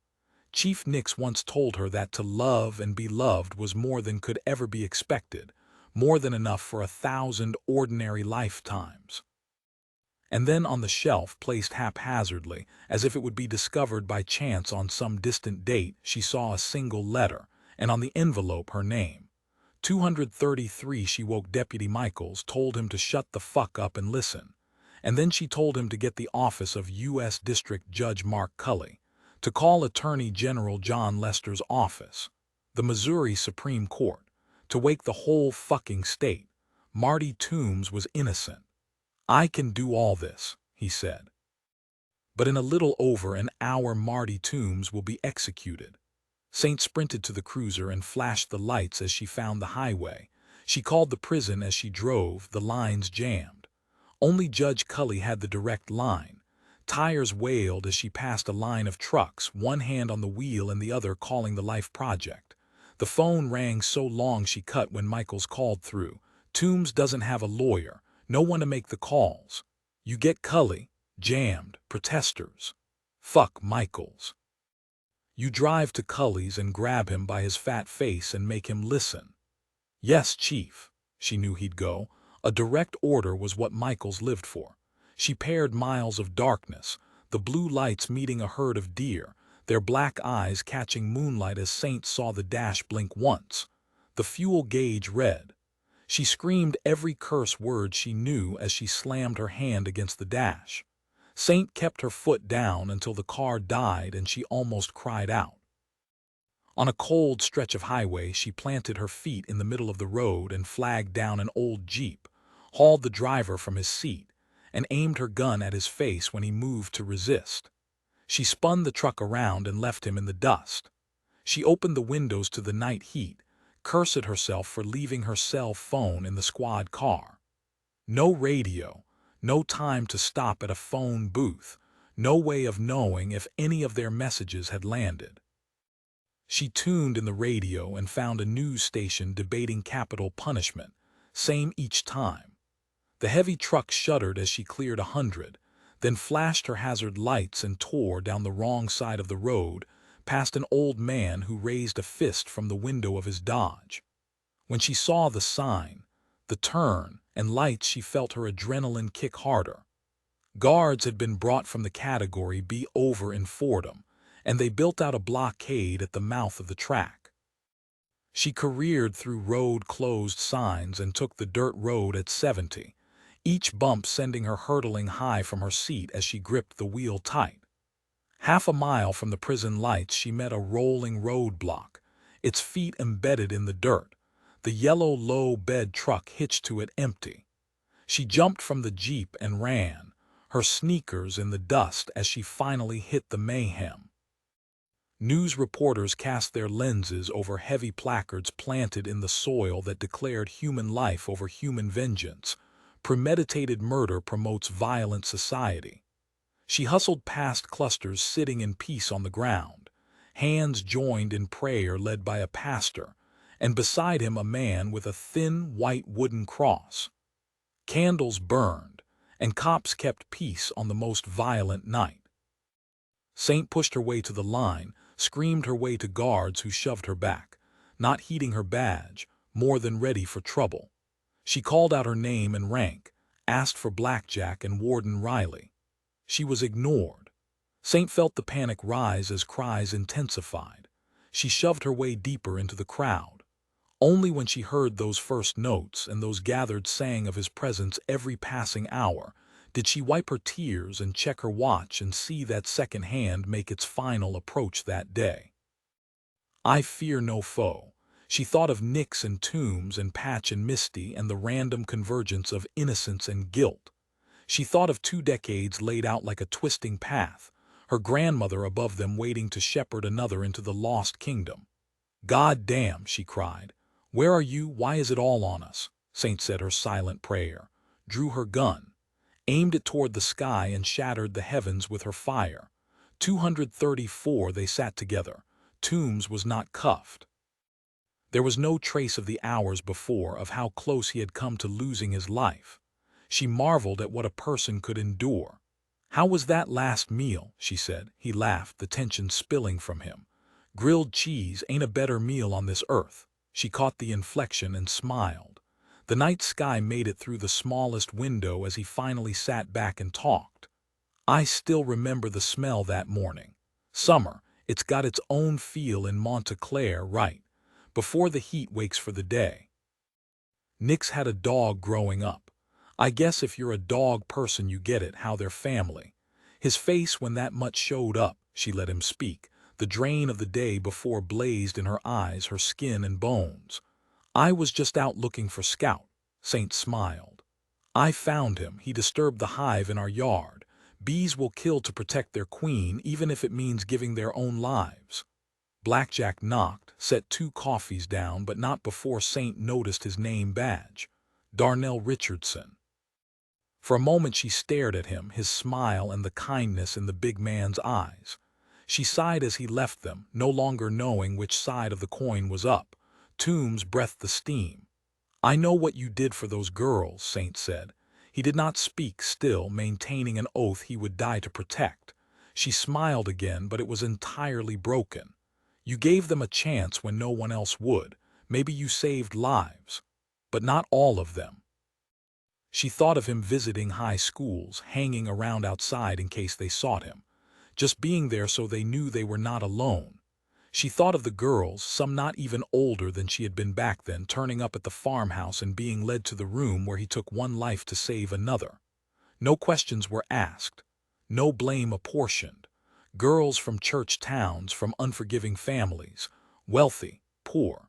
He gave them their lives back, and then someone found out. "Tell me about Eli Aaron," she said. Eli Aaron was a bad man. I knew that the day he came into the school to photograph the children. I heard him with Misty Mayer with the other girls. So I went to his house to tell him, to let him know someone was watching him. And he let me know someone was watching me. That's why we found your hair fibers at the Aaron house." He nodded. She felt the chill. "That's how he chose them. He was doing God's work. He chose penitent sinners, the pregnant girls who came to you for an abortion." Toombs said nothing. "You could have warned them," Saint said. "I thought he was just taking their money, promising to make them models. When he told me he knew what I was doing, I worried for them, that he might tell their parents or something. And I did try to tell them, but I didn't even take their names. It was safer for them. Saint closed her eyes. So you took to waiting outside the schools, to try and warn them to be cautious. I should have done more to protect them. She placed a hand over his. You did enough. You did everything. There was no pride, no sense of doing right. He stated a fact because it was just that. You told me you killed Grace, she said. He straightened a little. I treated Joseph's mother for over a decade. I watched her getting worse. It was my duty to inform social services. But you didn't, he shook his head. I failed that boy fully. You lied about murdering her, he nodded. He lost so much of his life, and I knew he would spend the rest of his days searching. Nix told me she wasn't real, that Joseph conjured her. You wrote me, you wanted to tell me because you knew Nix wouldn't agree to it. I gave Joseph an out.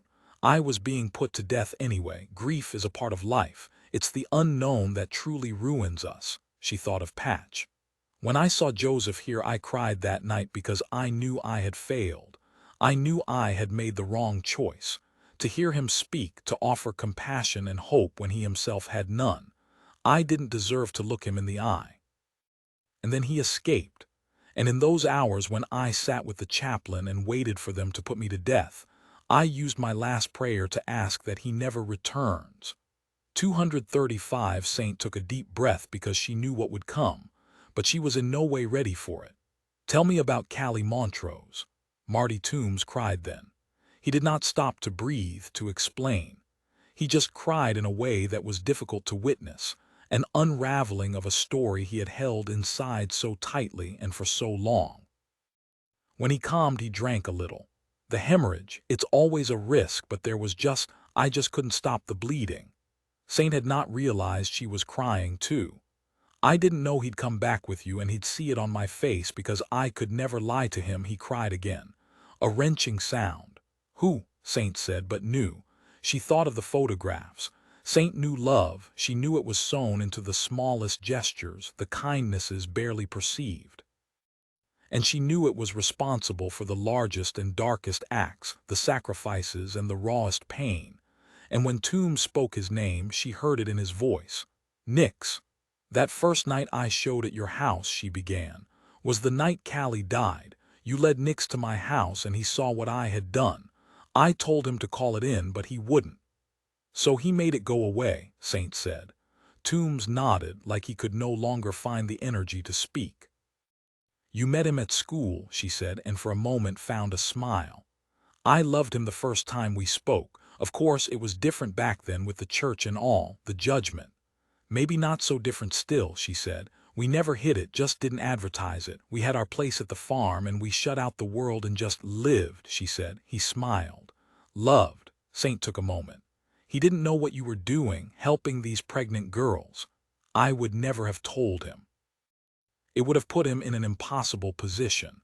I saw what was happening. Hell, what is still happening out there. She took his hand, and it was a moment that stunned him. Maybe it was because he had not felt the warmth for so long, or because he didn't feel he deserved it. But when Saint looked at him, she saw nothing but heart. Nix didn't want you to tell the truth. Oh, he did. He came to visit me each week. Over 1,000 times he threatened and blustered and damn near broke. He told me to tell the judge I was helping the girls. That's why the blood was there. But you wouldn't save yourself. Toombs wiped his eyes. I wouldn't betray Callie. She deserved my protection in death as she had done in life. I wouldn't betray Nix, and I know how that sounds. Noble, Dr. Toombs, it sounds nothing but noble. Callie was pregnant, you know that. But when she lay there, when she started bleeding, when she started to fade, she told me who the father was. Saint took a breath, and she thought of Nix and Richie Montrose, and she thought of Patch and Eli Aaron. She thought of the best people and the worst, and how the two so often collided. I couldn't tell anyone without betraying Callie, Toombs said. So how did Nix? He always suspected something was wrong. Callie went to see him a little while before she disappeared. Got 4 buses just to find a cop who wasn't linked to her father. Nix sent her back, Saint said. Girl went a little off the rails, and so he thought it was best handled by her father. The father that raped her, Saint said, empty. I wrote to Richie. I needed him to know that someone knew, that he wouldn't live out his days in peace. I wrote to Richie and I gave the letter to Patch. I thought maybe he'd give it to Sammy to post. What did it say? Saint asked, though new. Something that needed to be said. Something I couldn't post out of here because it would have been seen as a threat when they checked my mail. He took a breath, calmed a little. Callie Montrose, where is she now? Saint said. I didn't ever ask. I just told Nix she deserved to rest somewhere beautiful, somewhere she wouldn't ever be troubled or disturbed again. Saint exhaled till her shoulders dropped. She hugged him for a long time, and when she turned to leave she wondered at the price of trust and the toll it took to offer it and to betray it. 236 past Greek revival plantations and hardscrabble farms far from anywhere. He kept his face close to the glass window and watched the moonlit confluence as the sleeping town rose like a prosperous afterthought. The Cumberland Plateau lost in the distance to forested ridges over a land that carried such fractured history. At a phone booth he made the call. "I'm sorry," he said, when he heard her voice. "You shouldn't call," Charlotte said, almost in a whisper, though he knew that Saint would be at the station. "Why did you run?" "I think I found her." "She's real," she whispered. "A town called Grace Falls. It's just like the painting, Charlotte. There's cops looking for you. It's on the news. Saint said I came to see you. I came to tell you that." On the other end he heard the street door. He heard Saint call out to the girl. He heard the dial tone. 237. The telephone rang as Saint was about to climb into bed, the long day almost over. In the bathroom she'd splashed water on her face. Blackjack would watch Toombs as he was led back to his cell. In time questions would be answered. Until then Saint placed a call to Jasper and told him to head to the prison, where Toombs would retain him. Jasper had groused about the hour, sobered at the revelation, salivated at the attention it would generate. Saint did not know what the future would bring, but she did know that Marty Toombs would walk free in the coming days. Whatever his wrongdoing, he had served his time. He had paid enough. Saint listened as Hims talked, too tired to even summon anger because deep down she knew he was right to have put a trace on her telephone line. She checked on Charlotte and saw her sleeping. The girl would not forgive the betrayal, even if Saint brought her father back safely. 238 Patch could not sleep after, felt each moment on that bus like a lifetime of waiting, his stomach empty. At Rowan Bridge, a woman moved to use the restroom and stared at him for so long he contemplated leaving at Birmingham. Instead held his nerve and waited the hour alone, the night still warm enough that the driver kept his window down. An hour from dawn Patch took his small bag from the seat and stepped out into Alabama air. A few cars cruised by slow till they crested the hill and dropped into half-dark. A full moon held as the sun rose east of the horizon. In the river city of Montgomery, the white dome of the state capitol stood. The streets filled with sounds of morning workers as Patch rode his last bus from the city, his head lying back on the seat rest until he climbed out, checked his map, and breathed deep as he walked the last miles. At the sign he reached up and touched the lettering. Grace Falls 239. He passed family homes and winding avenues, reached Main Street and stopped dead because he already knew the place. He almost rubbed his eye at the sight, almost reached out to check it was real. Each building lifted from his painting. He still heard her voice like it was moments before. "I'll tell you what I miss. I miss when the moon slips under water and turns everything blue. I miss the four faces of time. I miss yellow brick roads and tin men. I miss silver woods." Green awnings hung over bleached white arches, red brick laid like royal carpet in the center of the sidewalk. He walked up to the gold-faced clock, stared at the time like it had been frozen for 25 years. Silver maples held the horizon. In the moon-underwater diner, he sat dazed in a red booth and ordered coffee from a girl too young to look so tired. He watched the waking of a town he felt he knew well, trying to ignore the frantic turns of his stomach as people walked to the bakery and the grocery store. You lost or something? He looked up at her. She wore an apron and her hair fell in chestnut waves. Serious eyes, but the corners of her mouth stood in amusement. You want a refill? No, thank you. I'm not lost. I don't think I'm lost. Patch sat there an hour, till sunlight warmed the street and the fountain at the far end spilled water over the stone pool around it. It was a beautiful town, not all that different from Monta Clare. He looked down at the scars that crossed his knuckles. He saw a woman with a stroller bend to fuss with a kid. Normal lives flickered like fireflies, so luminous he wanted to reach out and hold on to them a while. Now you say you're not lost, but you've got that look about you like maybe you are, but you're too stubborn to ask for help. My daddy was like that. He once drove 100 miles in the wrong direction because he was too proud to flag someone down. Patch smiled. You reckon it's a man thing? He nodded. Could be. Her name tag read Katie, and she took the seat opposite, bent forward and rubbed her calves. 9 hours on my feet. Must be tough. She waved a hand. Tough is not paying the bills. And round here, lot of rich folk now, so the tips are decent. Unless the cops come in, treat the place like home. One time even grabbed at my ass like the badge gave him warrant. Truth is I'm looking for something, but I don't really know where I am, she smiled. So tell me, just how long you been lost? I don't recall a time when I wasn't. Behind her, a small television was fixed to the corner wall. He knew that a few days before she might have seen his face on it. You want to tell me what you're looking for? She raised one eyebrow. A house. She raised the other to match. It was white. You're looking for a white house in the south, she smiled. There's a long driveway reaching to it with tall trees on either side, trees that reach over like they're linking arms to protect the people that walk under them.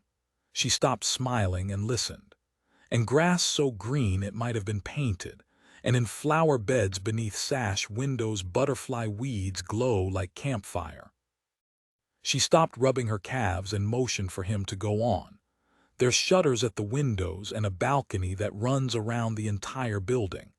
There's a staircase that winds its way from the yard to the bedroom, and in winter you can see it because the praying trees shed leaves till the house emerges like a snowflake on a summer day. She stared at him. He swallowed, afraid to ask about what he now saw in her eyes. You know the house? Katie slowly smiled. Yeah, I know the house. 240, Saint touched down at Birmingham Shuttlesworth International Airport not 24 hours after she saved the life of Marty Toombs. She jogged through the airport, past weary travelers hauling cases, found the rental desk, and collected her Taurus. Saint opened the window to Alabama air, found the highway, and hit the gas. 241, the bleached house lay a mile out of town.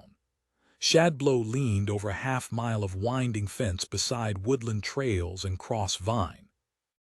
A river cut its way, and Patch stepped near and saw the silvers and golds of crappie.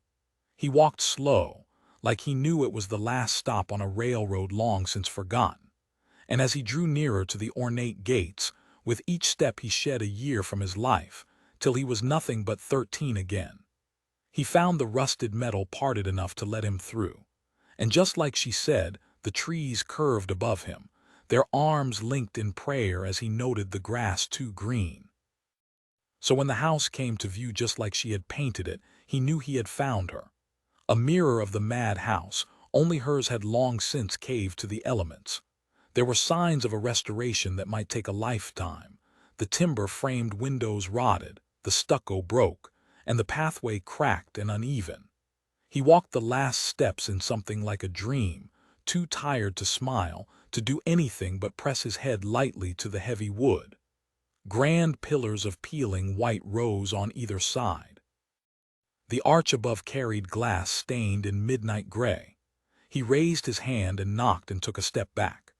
242 700 miles from there, the kid Tom White reached his third day in solitary, closing in on 90 hours, his body not used to such strain. The mattress thin like paper on a bed of steel. The smell burned his throat. The steady drip of brown water from the rusted pipe that speared the wall above loudened with each fall till he placed his fingers into his ears.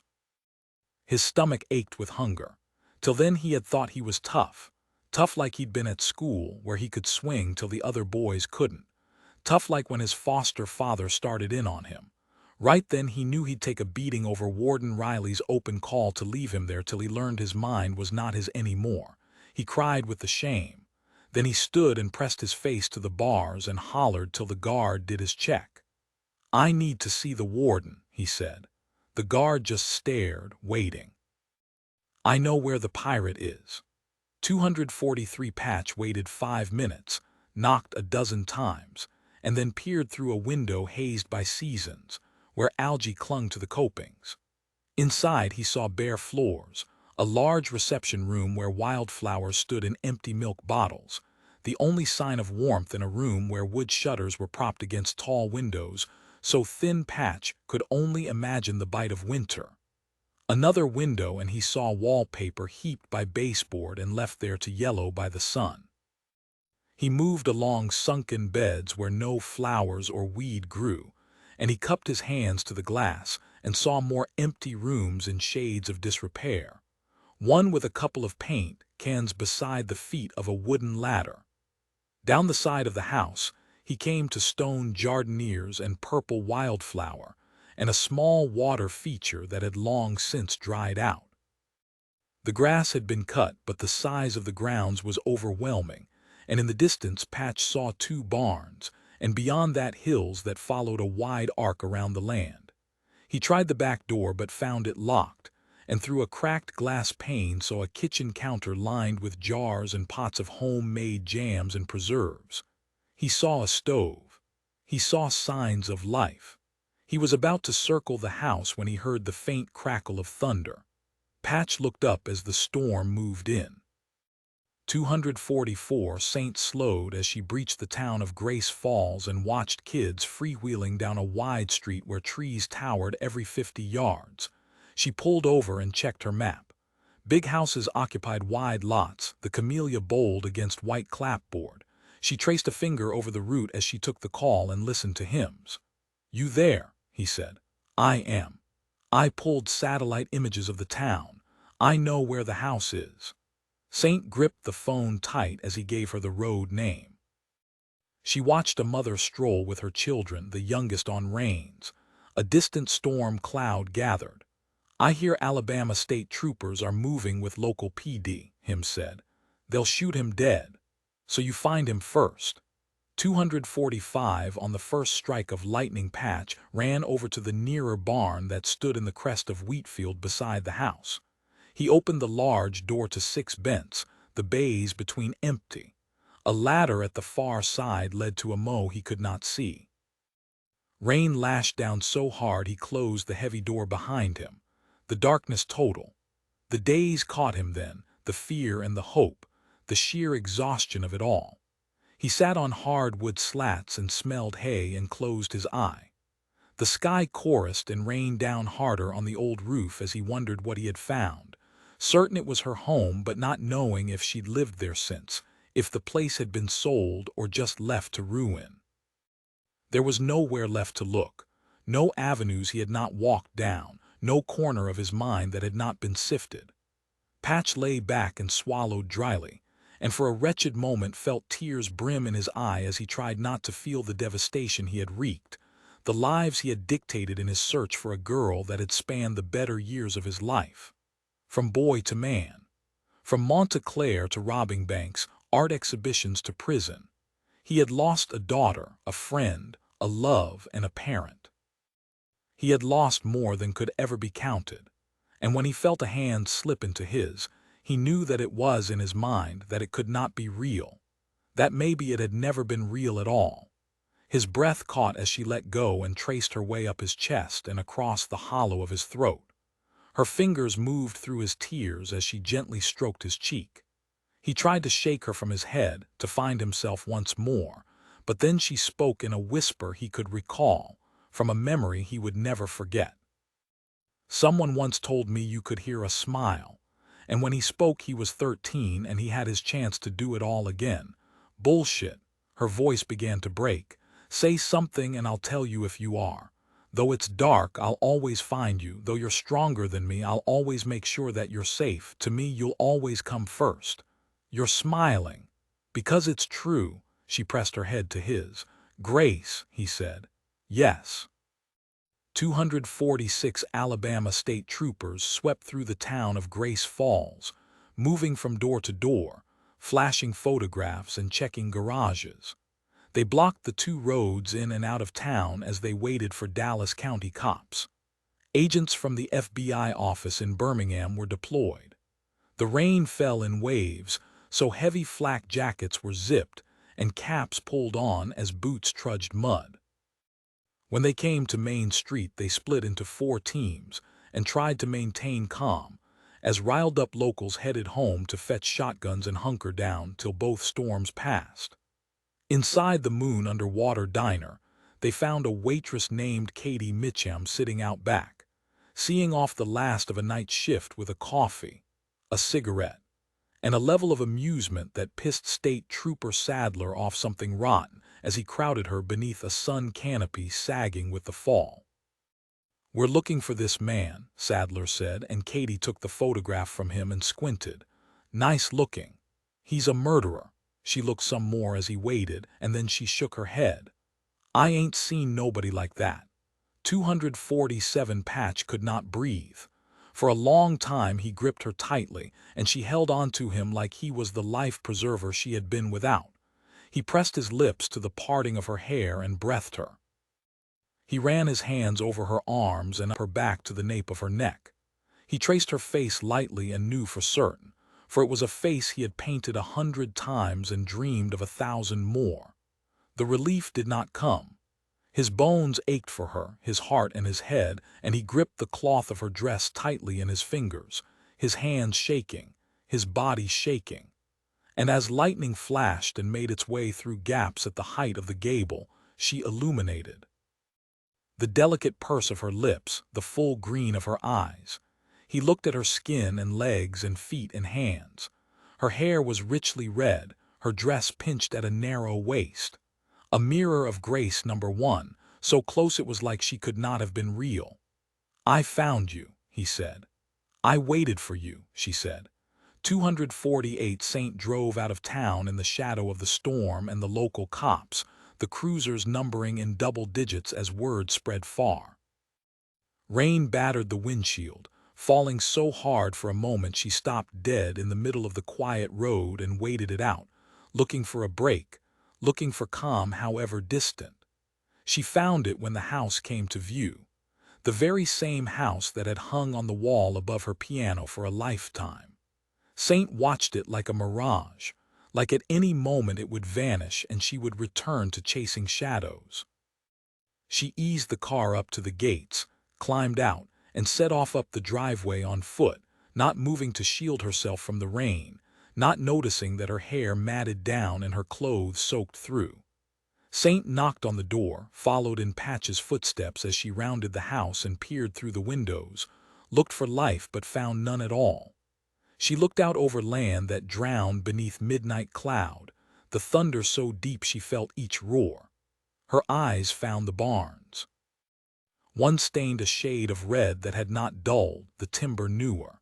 She crossed the grass, did not flinch when lightning struck the horizon. The air charged as she made it to the red barn and gently pushed the door. 249 They lay side by side in the darkness in a mirror of before. "You can't be here," she said, and there was something frantic in her words. "But I'm glad that you are." The rain eased enough so that he could hear her breathe in his ear. "I've been searching for a long time. I stayed here. Right here. I was born in this house and it looks grand, but it's falling apart and there's no money to fix it up like it once was. But I knew if I moved I'd never see you again, so I begged him to let us stay." He clutched her hand like they weren't strangers, like they knew where each other had been. "You're real," he said. "You were my dreams and my nightmares. I've lived this moment 1,000 times, but it was selfish and you have to go." He shook his head, felt that fire still burn inside. "Why?" She squeezed his hand so tight. "In case my father finds you. 250 It was dark inside. Saint smelled it first. The chemical so barbarous she pressed a hand to her mouth for a moment till her eyes adjusted. She made out shapes, a chair and metal lockers, a couple of steel tables and a basin, and on the walls were papers she could not make out. "Patch," she called, quiet because the storm was dying despite the last flashes, the death twitches. She saw plastic trays, tongs, papers. On a shelf were bottles, rapid fixer, indicator stop bath, vario fix powder. Saint reached the far end of the barn, stopped before a false wall and squinted through the darkness to make out the papers. The thunder stopped as sudden as it began, and when the sun emerged through heavy rain and light fell through the open door, only then did she see what she was looking at. The girl in the photograph was terrified. Tears streamed down her cheeks. Squinting at the camera, her glasses missing. Saint stared at her teenage self as she drew her gun. A hand found her mouth and stifled her scream. 251 She dragged him by his hand, her body thin but strong as she heaved the heavy door open and the light fell on her fully. "Grace." He stumbled after her, pulled back a little just to stare at her, to see that she was real, standing right there as the rain soaked her dress through, her hair and her porcelain skin. He tried to pull her back into the barn, but she pulled back just as firm, her eyes wild as her nails dug into his skin. Grace slipped to her knees, fought back to her feet as the rain lashed down. Patch wrenched his hand free. She squared to him, her eyes darting behind as she shoved him so hard he fell back. "Go now. You've seen that I'm here, that I'm okay." He stood firm, wiped the rain from his face and pushed his hair back and shook his head. "I'm not leaving you again." Anger flared in her as she shoved him once more. "You have to go. I don't need saving." Another shove. "Get the fuck away from me, from here. You don't understand." She was crying, desperate, panicked, but he held his ground and caught her hands as she tried to push him again, and he pulled her close as she sobbed into his chest. "He'll kill you, Patch. He promised me that. He swore it, and he doesn't break a promise. Tell me what happened." She closed her eyes tight, like it was a dream, like his being there was just a dream as she spoke. Grace told him how she had grown up in the beautiful house, till her mother fell sick and passed away. She had no other family, so her father had been sought, and he took her with him across the country, from state to state on a quest she could not comprehend. "Eli Aaron is your father," he said, stunned. He took a moment as slowly, pieces more than 2 decades old began to fit together to make a picture that near broke him apart. "I was too young to know," she said. "It's not your fault. And then when I did, I was too scared to." "He didn't kill me," Patch said. She cried. "I begged him. You hadn't sinned. You wore a cross." In his mind he was doing God's work. "But he figured you saw him, that you knew where the house was, so he kept you there. And I sneaked down when I could." He wanted to take Misty.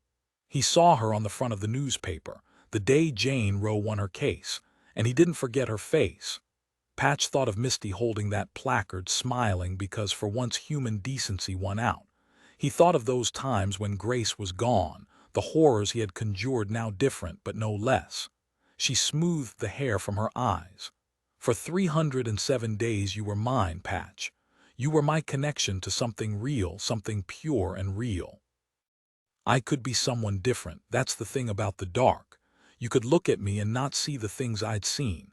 I could teach you everything I learned from books, everything I saw when we traveled. I could lead you where I needed you to go to make right what I could not." He gripped her hand so tight, afraid she might slip from him again. "And then the girl came, and I watched her on the cameras." He thought of Saint, of the bravest person he had ever known. "And I willed her to pull the trigger, to end it all. But then I saw the smoke, and I felt the heat. And you were so sick, but I dragged you out and left you, and my father took me. There's 100 ways off that land that the cops didn't find." She was crying harder. He moved to tell her it was okay, but he knew that it wasn't. None of it was. "I saw the flashlights and the cops, and I knew you'd be okay because you had a mother and you had friends and a school and a life. And you could move past it. You could move past me." "I didn't," he thought. "I couldn't." We drove back to Alabama.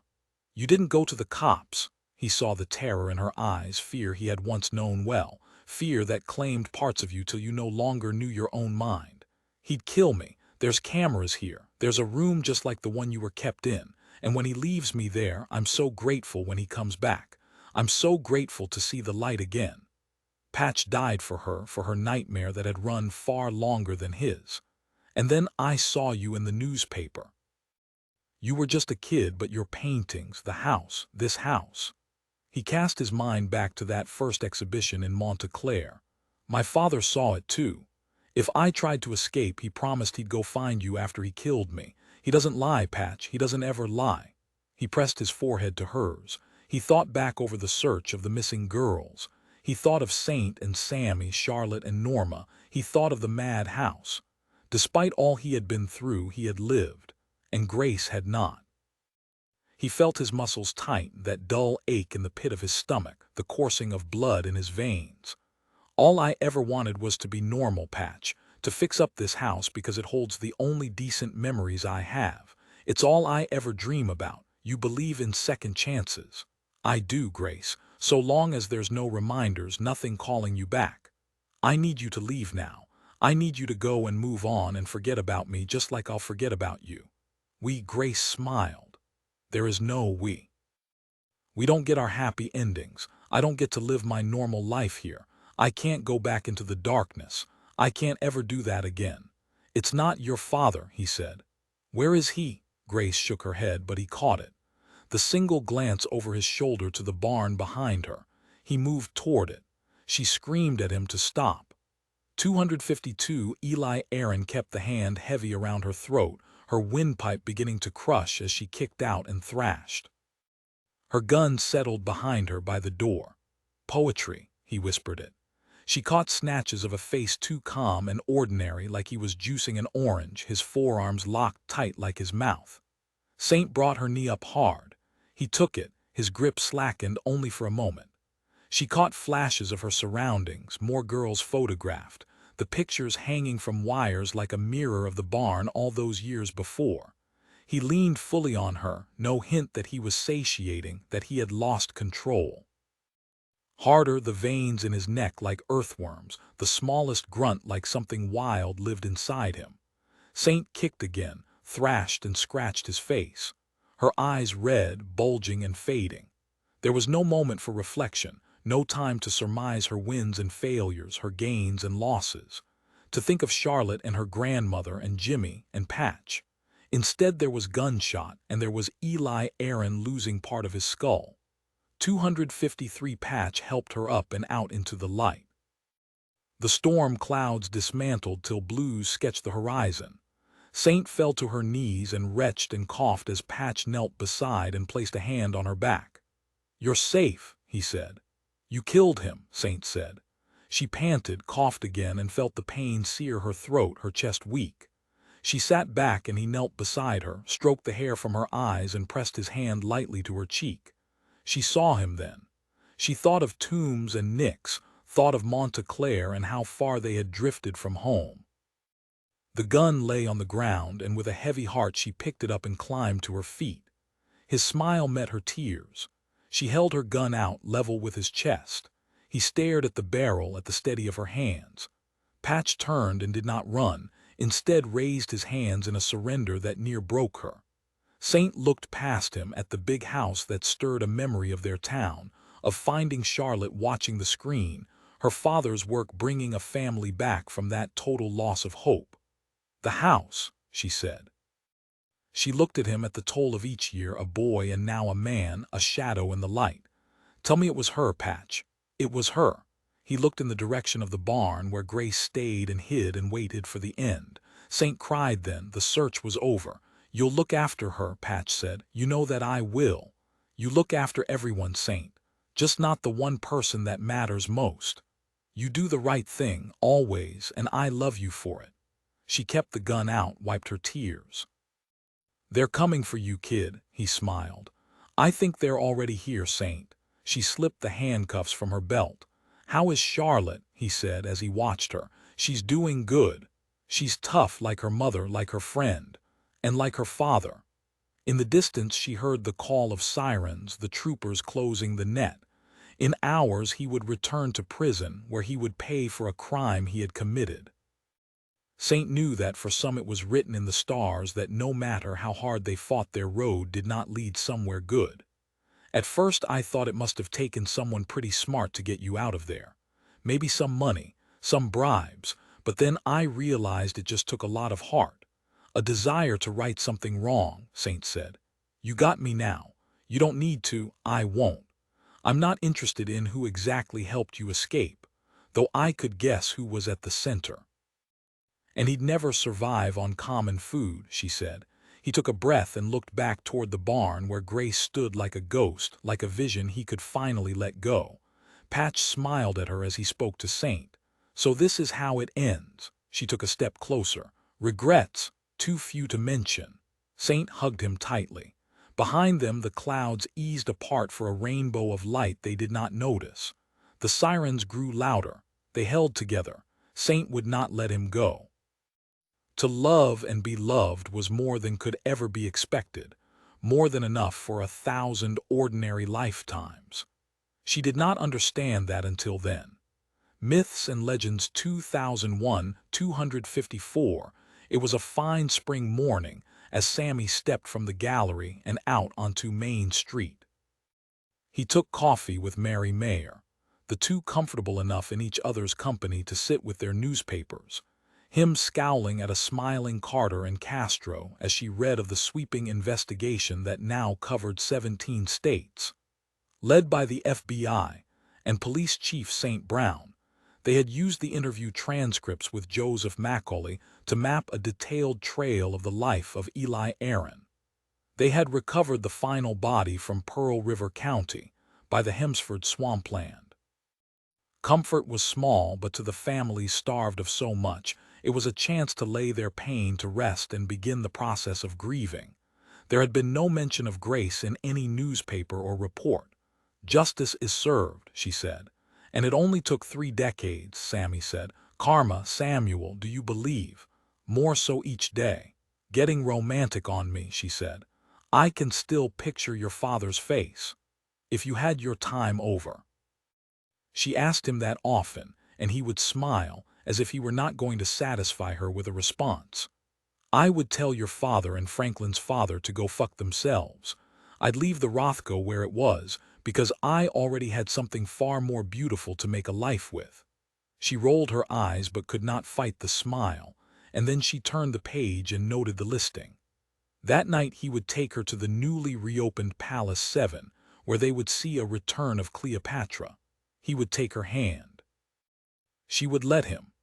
2:55 at 9. Sammy checked his pocket watch, stood and kissed her cheek, and in hues of sunshine climbed into the waiting car.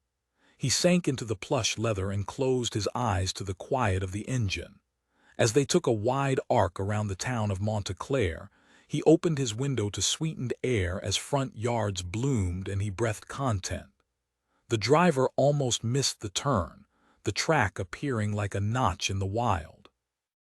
At the old farmhouse, Sammy climbed out and took in the view from the flats of the grassland toward the St. Francois Mountains. It was a place he had not visited before, but now he understood the enthrall. He found Marty Toombs behind the house, digging out a patch of bindweed. When Toombs saw him, he rose, offered a smile, though they were now perfect strangers. You must be from the bank, Toombs said, wiped his hand on dark jeans and extended it. I spoke with Mr. Fulbright, and he said it was all right if I came tidied the land ahead of the auction this weekend. To be honest, there wasn't all that much to do, Sammy smiled. That's because I heard the old police chief used to come by each month and tend it. He was all heart, you know. Marty smiled, for the smallest moment unable to find his words. There are some places where the good memories are easier to locate. You'll find a buyer now, people know, I'm certain. I hope they love it like me, and the chief did. I'm not from the bank, Marty. Toombs kept the smile but frowned a little. He stood tall, no outward mark of the past years. Sammy knew he rented a small apartment 2 towns over. Days he worked at a timber yard in Preston, Weekends he volunteered at the Thurley State Park, tagged trees and checked footpaths, gates, and stiles. He'd been freed without fanfare, did not make a claim to be compensated, because by his own admission he had done so much wrong. They found the body of Callie Montrose buried beneath the cotton candy wings of the Occam cherry on Nix's land. Saint had sat on the small bench beside it, same as Nix had for 20 years, and took a moment to remind herself of the simple complexities of life as colors spread from the crown. Sammy knew that right and wrong were subjective terms, also knew some men set their own price on redemption. They walked toward the house. Toombs kept his eyes down until Sammy drew the thick envelope from the car. He noticed the tall man's hand shook a little as he opened it and thumbed the pages. "I don't understand," Toombs said. "The land is yours, Marty. The house, the acres, the memories, everything you can see. It's all yours again." Toombs looked around. "Someone left you a painting. It's worth a fair amount of money. I took the liberty of giving you a loan against it, buying up this land because I know Ernie Fulbright is tired of keeping it on the books." Toombs cleared his throat. "A painting. A painting I spent the better years of my life staring at. A painting that I'd like to leave hanging where it is, alongside the others, because they remind me of a friend. That's your interest payment. We can sort the finer details, and of course you can come view it whenever you like. Or you can tell me to go to hell." Toombs looked at him. "I know this doesn't make an awful lot of sense to you, but maybe it will when you see it." 256 at the gallery, Sammy held the door and then led Toombs through, where Callie Montrose took space on the vast white wall that ran the depth of the building. There was a moment when Toombs didn't speak, just stared, the painting so blinding and brilliant. Sammy left him there for a long while, sharing a moment with a girl he had tried to save, a girl he had given his life for, certain he would do it again in a breath. And then Toombs stared at the painting to the left, the one that many said was the true dime in a collection that would fetch many millions. "Grace number 1, Marty said, reading the plaque. "Newly acquired.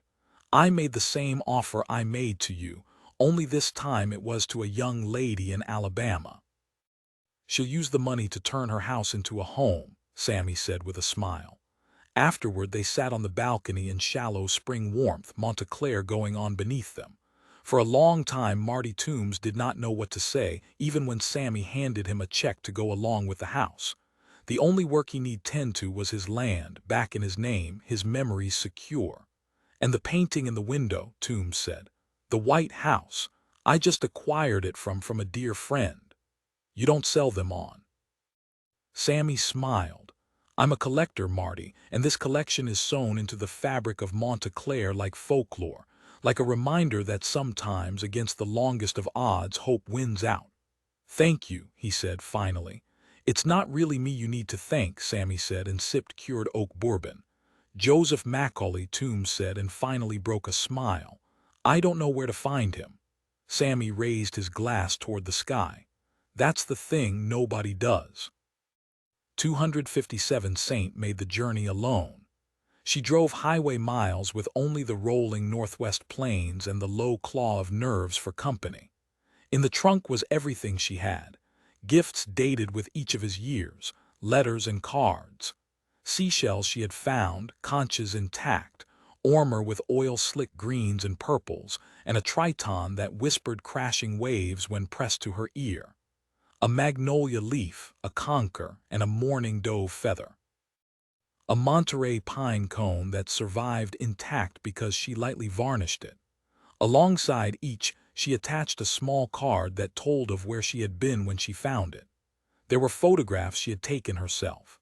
The sun setting over the St. Francois Mountains, morning mist over the rooftops of Monta Clare, the old church where her grandmother lay beside a police chief who had shaped her life, Main Street in Charlotte's Hive, and the tall house where she had lived the best parts of her life. She packed in clippings she'd found in a trunk beneath Norma's bed, each case she had worked, from Joseph Macaulay through bank robberies to homicides. The day she found them she'd lain on Norma's bed, wrapped herself in a blanket, and felt her grandmother's love and pride envelop her. A single book, Where the Wild Things Are. In her final letter she wrote of Charlotte, how the girl had come to stay when she was a near stranger, of how she had bucked and kicked until only recently, when Saint had discovered that trust was a two-way street, of how Charlotte was quite brilliant, each day dazzling her with a poise and ease Saint hoped would open the world to her. She included a single sketch Charlotte had made, the two of them sitting on the porch, from a memory replenished each evening no matter the weather. It was over those long days and months, over dinners with her grandmother and Sammy, that Charlotte slowly came to realizations about her father, and then took to her small studio where art gave her an outlet she had been seeking. And though Sammy declared her work shit, she grew in talent, and with talent came confidence. At school her grades settled and rose, and despite a line of boys readying, she spent her weekends hiking the Thurley State Park, where she would note Saint stop to smile at the tall man who kept the roots clear, his eyes kind, his smile always present. Saint told him how Charlotte was heading to college, to Boston, where her mother had studied. Only Charlotte would eventually study law. Infected with her father's need to help others, she had already pledged her future to defending the poor, whom Sammy defined as pretty much everyone in comparison to the young princess of Monta Clare. When Saint reached the green of Madison County, she passed covered bridges and found the hamlet of Robbins Elk, stopped at a gas station, and fussed with the dress Charlotte had picked out for her. It took 10 minutes to find the land. The track forged entire widths of loose gravel that led to a red-roofed farmhouse grand and perfect. She pulled up at the foot of their land and opened the trunk. Inside was a leather cabin box the rich color of horse chestnut seed, the brass buckles polished, the base lined with soft cotton. She had spent too long choosing it, making sure the gifts were parceled neatly, the letters bound, the chronology correct. She lifted it out with care, set it down beside their mailbox, and did not dare think of him inside there, growing up in that house. Free on that land so beautiful she felt a swell of longing grow heavier still. She might have been okay, might have driven back safe in the knowledge that she had not interrupted his life until he was old enough to know, had she not been seen from the large kitchen window of the farmhouse. Saint stood there with her head bowed low as the woman crossed the long driveway. It was not until she neared that Saint recognized her from the hospital room so many years before. Candace Addis, so much a woman and mother that Saint smoothed her own dress down and cursed herself for pairing it with sneakers. There was a moment that passed between them, and then Candace crossed and hugged her tight, and Saint did all she could not to break right there in her arms. Candace stepped back and appraised her and smiled. "I always hoped you would come." Candace led her to a small bench in the shade of a silver maple, and together they talked. The yield of the farm, the prices of acres, Saint's work, and how Candace had once seen her on the news when the young man escaped from prison. "You were there," Candace said, brown eyes a little wide at the thought. "I was. But you didn't find him." Saint thought back to that afternoon, how the state cops arrived at the large white house. How she had taken Grace from the scene and worked with him to keep her from the media's glare. How together they had listened to a story that left even him unable to eat. Grace had told them that she wanted to stay at the house where her mother had once lived. Saint checked in with her often, made sure she had the support. The road back would be long and difficult, but with freedom came hope. Joseph Macaulay escaped, Saint said, just like she'd told him who'd watched her a while, the wheels turning fast and then grinding to a halt because she'd laid foundations so strong she could not be questioned. She knew in her heart what was good and right. She no longer needed her badge for validation. They spoke of Theodore, of how he excelled at sports, math, English, pretty much everything he came across. For a long time Saint listened, her cheeks aching as Candace spoke of such a fine boy. Of course he knows about you. Would you like to meet him? Saint looked toward the house and beyond it before she caught herself. God, no, that shouldn't be my choice. She swallowed, resolute, each boundary crumbling as she sucked in breath and fought the tremble in her hands, bit her lower lip to stop the shaking. I just wanted him to know.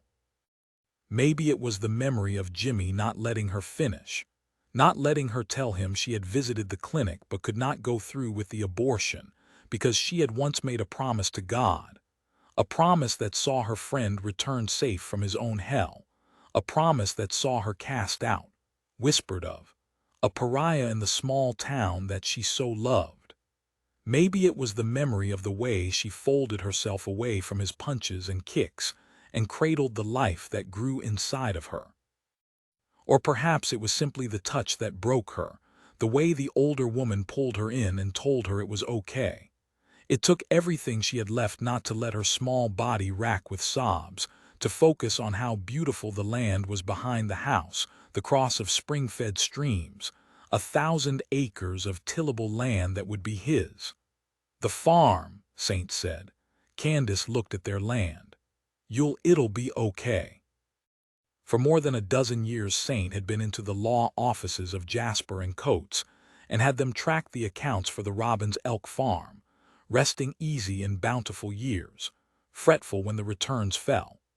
I'm waiting on the new farm bill, but Nicholas, he said he'd rather lose the place than overproduce, Candace said, and in her eyes Saint saw the only trace of concern.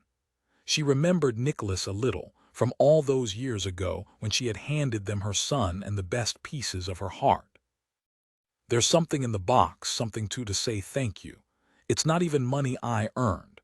I had a painting in it, and I made the check out to Theodore, but I know he'll help you. And Candace tried to shake her head to tell her no, but when she saw the imploration, the need, she simply hugged her once more. They stood, and Candace followed her to the car, but not before Saint heard it as the wind finally died. You keep bees, Saint said. Candace smiled. Theodore does. He found an old hive buried in the woodland. Sweetest honey I ever tasted.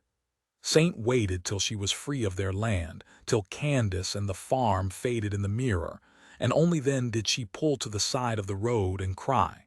For the girl she once was, for the man he would become. 258. It was a small showing, mostly family and friends, though Daisy Creason brought a camera and promised a quarter page in the Tribune. Though her hair had long since grayed, and her hands shook a little as she wrote shorthand in her notebook, she did recall a similar showing near 3 decades before.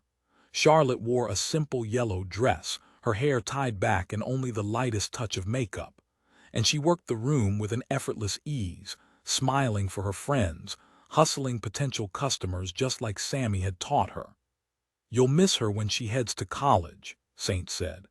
Best assistant I ever had, Sammy said. She once sold a Rosenquist print to a tourist who came in to use the restroom. You could tell he couldn't afford it. Most beautiful thing I ever saw. How lovely. Sammy wore a satin-jackered twilled tuxedo jacket, left 3 buttons of his tailored shirt open to tan chest, and stood in the far corner of Monta Clare Fine Art, for once content not to hold court. Saint strolled slowly, taking in each of the landscapes, wishing her grandmother were beside her, so that she might point out scenes from their town, from the woodland and the water before it. Most, she noticed, carried a small red sticker on the comment beneath. She's popular, Saint said. Telephone bidder, Sammy said, swirling his whiskey. Always looking for the next big thing. Mary Mayer followed her granddaughter with unabashed pride. She wore a floral embroidered silk evening dress, and Saint could not help but admire the refinement of the Mayer women, her mind on Misty, on just how wide her smile might have been. I saw you in the newspaper, Sammy said. Saint shrugged like it was nothing. The FBI Medal for Meritorious Achievement. Hims had shaken her hand, posed for a photo with a hot dog cupped behind his back as he commended her lifelong work on the pursuit of Eli Aaron. She'd suffered nightmares a while after, still saw his face in that Alabama barn and would wake sweating, only to find Charlotte had slipped into the bed beside her, the girl feigning sleep until Saint's heart calmed enough. By morning she would be gone. They did not speak of it. When the last wine had been drunk, the last painting sold, and the visitors had spilled into the arms of a summer evening, Daisy asked for one last photo of the girl and her family. Charlotte placed herself between Saint and her grandmother, then called for Sammy to join them. Sammy shook his head. He knew that he was not the missing piece of that particular puzzle. "Please, Grandpa," Charlotte said. "You don't fucking call me that," Sammy said, jabbing a finger and sending Dalmore splashing over his arm. Outside, Charlotte locked the door. Ahead, Mary Mayer took Sammy's arm and the two strolled toward the hill. "Sometimes I imagine them having sex," Charlotte began. "Jesus," Saint said. "But then I think there's no way he can summon an erection with all that booze." Saint nodded somberly and did not tell the girl of the blue tide of pills sweeping the country. "Do you think he's a good man?" Charlotte said, and looked to Saint with those eyes. "No," Charlotte glanced at the church. "But he tries," Saint said and smiled. "Can I stop by Mom? Sometimes Grandma throws me a couple extra bones when I tell her I visited." "Sure." And while Charlotte visited with her mother, Saint took a little time to sit before Norma and Chief Nix. She did not pray much anymore, though she still believed, entirely and absolutely. Had she turned her head, she might have noticed the oak tree, and in the right hour of sunlight the faint initials still carved into its face. Sometimes she imagined him out there somewhere, painting, working, living the kind of small life that did not impinge. Charlotte spoke of him more. That first year raced to the telephone when it rang, the mailbox when the post arrived. She watched the news each evening, badgered Saint to check in with him each week.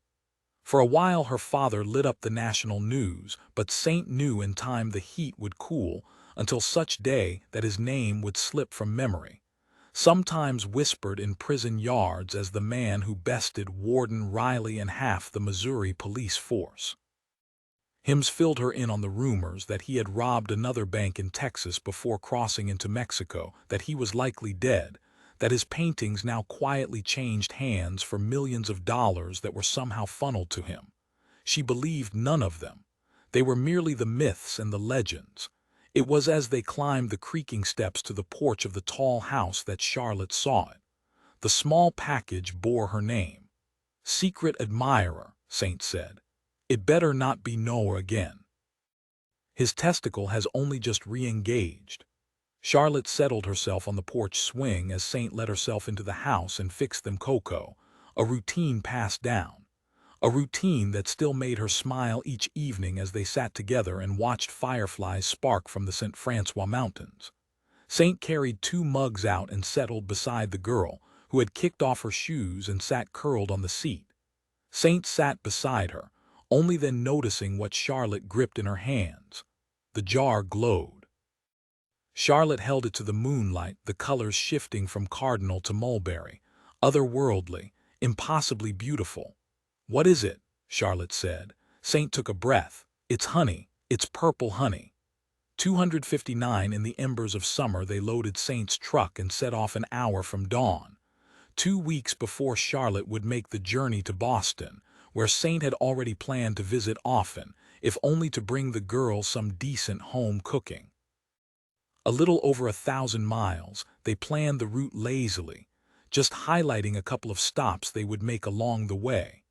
A road trip, not mother and daughter, but friends. Friends that had been through so much together. They detoured at Mount Vernon and followed a long sweeping curve toward Nashville. Charlotte wore denim cutoffs and placed her bare feet on the dashboard as she sang along to Dolly Parton and Hank Williams, Loretta Lynn, and of course, Johnny Cash. By the time they made it to their motel, Saint's ears were ringing from the din, and her mouth aching from laughing. "You sing like your mother cooked," Saint said.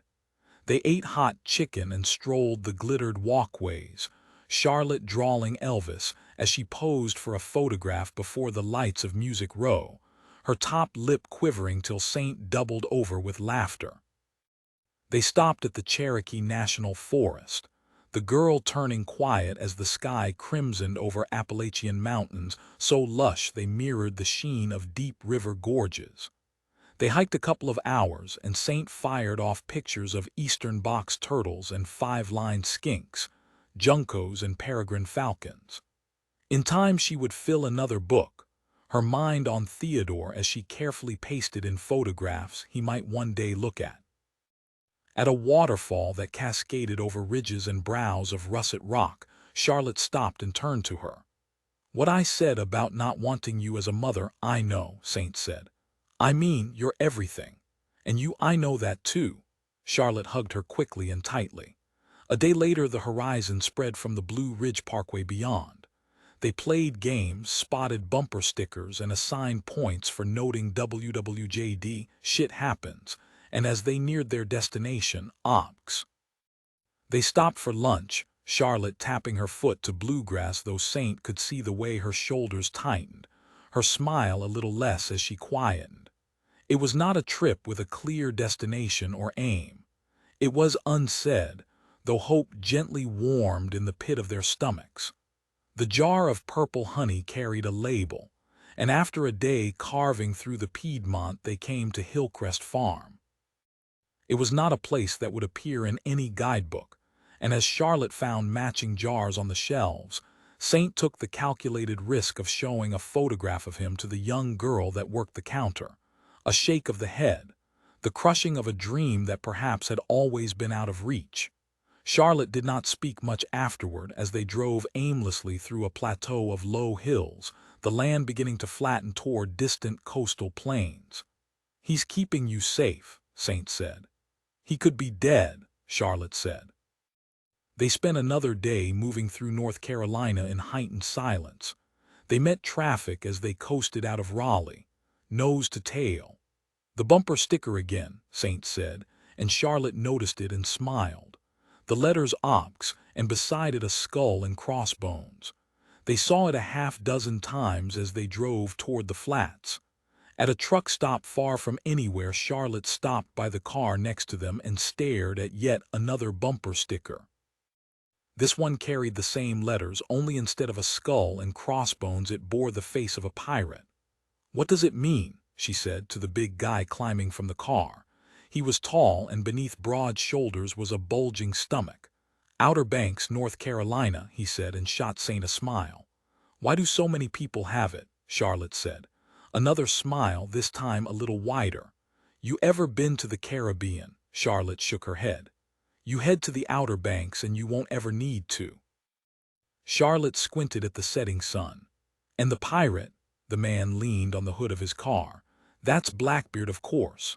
"Blackbeard," Charlotte said in a whisper. "The pirate Edward Teach. Of all the places in the world, and he chose to hide out in the Banks. 260 Outer Banks, 100 miles of open shoreline, of ivory sand and water so clear rocks jeweled from beneath.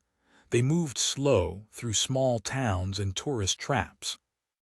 Charlotte wore a wide-brimmed hat and stood in the sand watching the white fins of distant sailboats beyond the crescent of barrier islands, through bustling marinas, Pirate Cove, Safe Harbor, names that conjured the kind of ending Saint prayed for Charlotte, for herself. They lost days looking out, their hope rising and falling with the waves, and it was as the islands thinned along with the tourists that they came to the final harbor.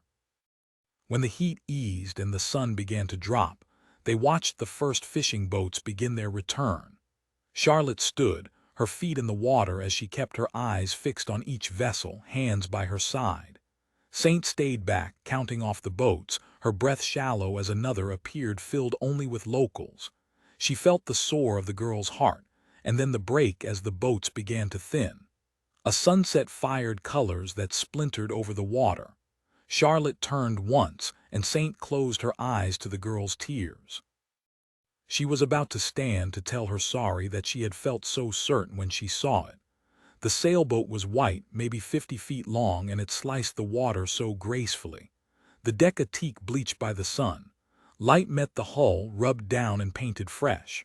Saint looked to Charlotte, who watched it for a moment still, like she expected another vacationer, and then they followed the mast. Saint smiled when she saw it. The flag was small, black. The skull and crossbones lit beneath the burnt sky. She sat back on a rock, felt the stir in her muscles, in her heart, as Charlotte stood still as the boat eased to stop at the small berth at the end of a long jetty. He stood on the hull, the moment frozen as he saw her. Patch jumped from the boat.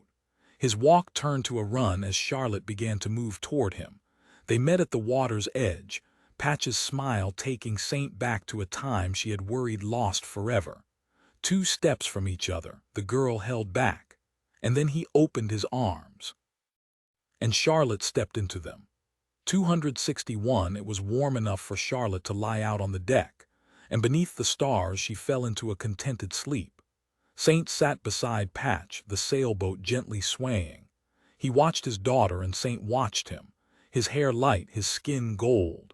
Saint did not ask how he had survived, how he had purchased the boat and stayed so hidden. She did not need to, as through the hatch she saw a fine bottle of cognac, and beside it 2 heavy-bottomed crystal glasses. "I think of you," he said. She smiled. "I thought you might have left the country. I once made a promise to Charlotte that I would always be here for her. It's a risk, and we both know I don't take many of those." Saint laughed. "I stay for you as well," he said, meeting her eye. She turned her head for a moment, took a breath. "We were lucky to catch you," she said. "I sail each day, return at sunset. I dream each time I come, and I dream of seeing you both waiting for me. What do you do out there all day?" "I paint." "You paint?" He told her of Grace, of the letters she'd sent that sometimes ran to 100 pages. She wrote of her childhood, her memories of her mother, the grand home they had shared, and the beautiful town she was named after, and of the missing girls whose graves she planned to visit, whose memories she would share with their forgotten families. Grace told of how he had kept her alive with his paintings, his story, his strength to write their past, to find his passion, to love. Grace sent photographs of the White House, the barns demolished, and in each he saw not the size of the task at hand, but only the slow emergence of hope against the harshest of odds. In her latest letter she told of how she had once lost her faith, had once prayed for nothing more than survival. But how, though theirs was a story now told, it was a story whose end had yet to be written. For her part, Saint told him of Charlotte, and of Theodore. And for an hour he sat and listened and smiled and laughed and wiped her tears. And only when she was done did he take her hand and carefully lead her through the hatch, the ladder steep, the cabinet opened into simple, mostly bare and functional except for the wall where a single memory lay on canvas. "I saved the best till last," he said. She stopped before the painting, the only one he had kept for himself. Though later, when it was time for them to leave, he would insist that she take it. Saint knew the scene well, impossibly valuable, but to no one more than her. Saint smiled as she looked at the 2 figures lying beneath the stars, their heads side by side, their feet the north and south of a compass. The 13-year-old pirate and the beekeeper that saved his life. Acknowledgments, my readers. I'm a slow writer, but I want you to know it's not because I don't work hard. Thank you for waiting for me. Thank you for sending me messages, photos, gifts, kindness, and love. I hope I never let you down. Charlie, George, Isabella. I'm finally okay with all the times I messed up, but only because they were part of a very specific path that led me to you. All the words are written for you, and Victoria for being a wonderful mother. Life hasn't been easy for us, but I know that we've finally come out clean on the other side. Amy Einhorn. It's hard to know what to say here. We've come a long way since Duchess, and you've kept betting on me ever since. There are very few people in my life that have shown such faith, and I'll forever be grateful to you and your amazing ability to guide me toward the story I felt certain was beyond me. I'm not particularly clever or talented, but you make me feel both. Imad actor. I'd long heard rumors of your talent, and then I got to experience it for myself. Some people are put on this earth to do amazing things. You are one of those people. Thank you for helping to make the last 4 years the most creative of my life. I absolutely could not have written this book without you. I am lucky to know you. Jennifer Joel, for taking a chance, for being fearless, for making me a better storyteller and knowing exactly how to handle every situation. I breathe easier just for having you in my life, and am much fatter after our Nick meals. But we didn't even order corn creme brulee. Jason Richmond. I fell deeply in love with you from that first lunch. Thanks for being so kind, talented, clever, and patient, for laughing with me, for seeing this story in ways I never could, and for being a phenomenal drinking partner. So much wine, so many chasers, Catherine Summerhays and Team CB, Sindhu Vegesina and Team Ka, Annabelle Janssens and Team Yuta, Felicitas von Lovenberg and Scharf and all at Team Piper, Richard Herold and all at Team Nader and Kultur. My wonderful foreign publishers, for showing the world what we can do, Jordi Mablo. No one has waited longer and more impatiently for this book than you. Thank you for listening to my very meandering Ivy pitch all those years ago, for sticking by me and guiding me with such vision and heart, and mostly for being my friend. I love you, Buddy Laurie Kusatsky, for always having an answer to every question I think of, for tireless work on this story. You're the best. Julie Sepler, Diana Messina, Brie Martinez, Rachel Rodriguez. Thank you for helping readers find this story, for being so passionate and creative, and for not laughing much at the very British pedestal I put Penguin on. I'm very lucky to be on your team. Chris Brand and Anna Kochman for the stunning jacket. Production superstars Heather Williamson, Natalie Blasher, and Christine Tanigawa. Ashley Alberico and Natalie Muglia for getting this book out there. I'm so grateful for your hard work. David Drake, Ansley Rossner, and everyone at Crown for making that penguin tattoo less of a drunken regret. I'm proud to be with you. Helen Carr, for attempting to teach me grammar, Americanisms, geography, and basic spelling. I know I am your worst student. Thank you for never giving up. Robin Slutsky for pointing out that I can't have 4 characters called Mitch. Connor Mincer, I miss you. Vegas. For all the booksellers, book clubs, bloggers, and reviewers who gave their precious time to me.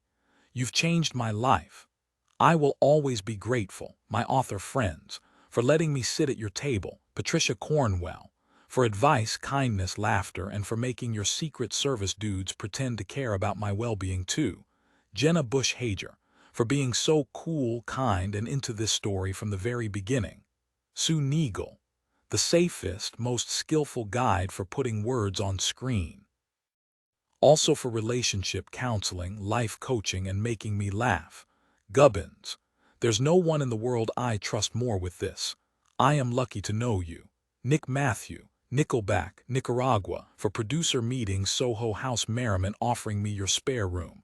You are many levels of cool. Tommy Kyle, the Angelica/Eliza to my Peggy, for teaching me how TV is made and never laughing at my questions.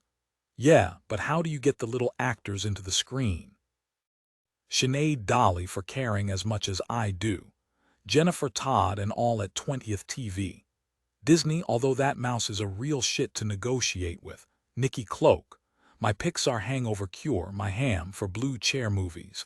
Monday night roasts, quicksand, butter that pretends to be cheese, for never letting me play Wordle, for turbulence trying to put me to bed early, triple letter yum and general sensationalness, for always seeing in me the things I worried weren't there, for being the most spectacular person I have ever met and for not realizing it.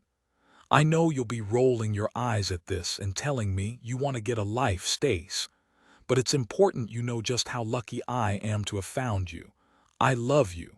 Let's do it all again in another 4 years. Sooner, Amy and Jen, I promise.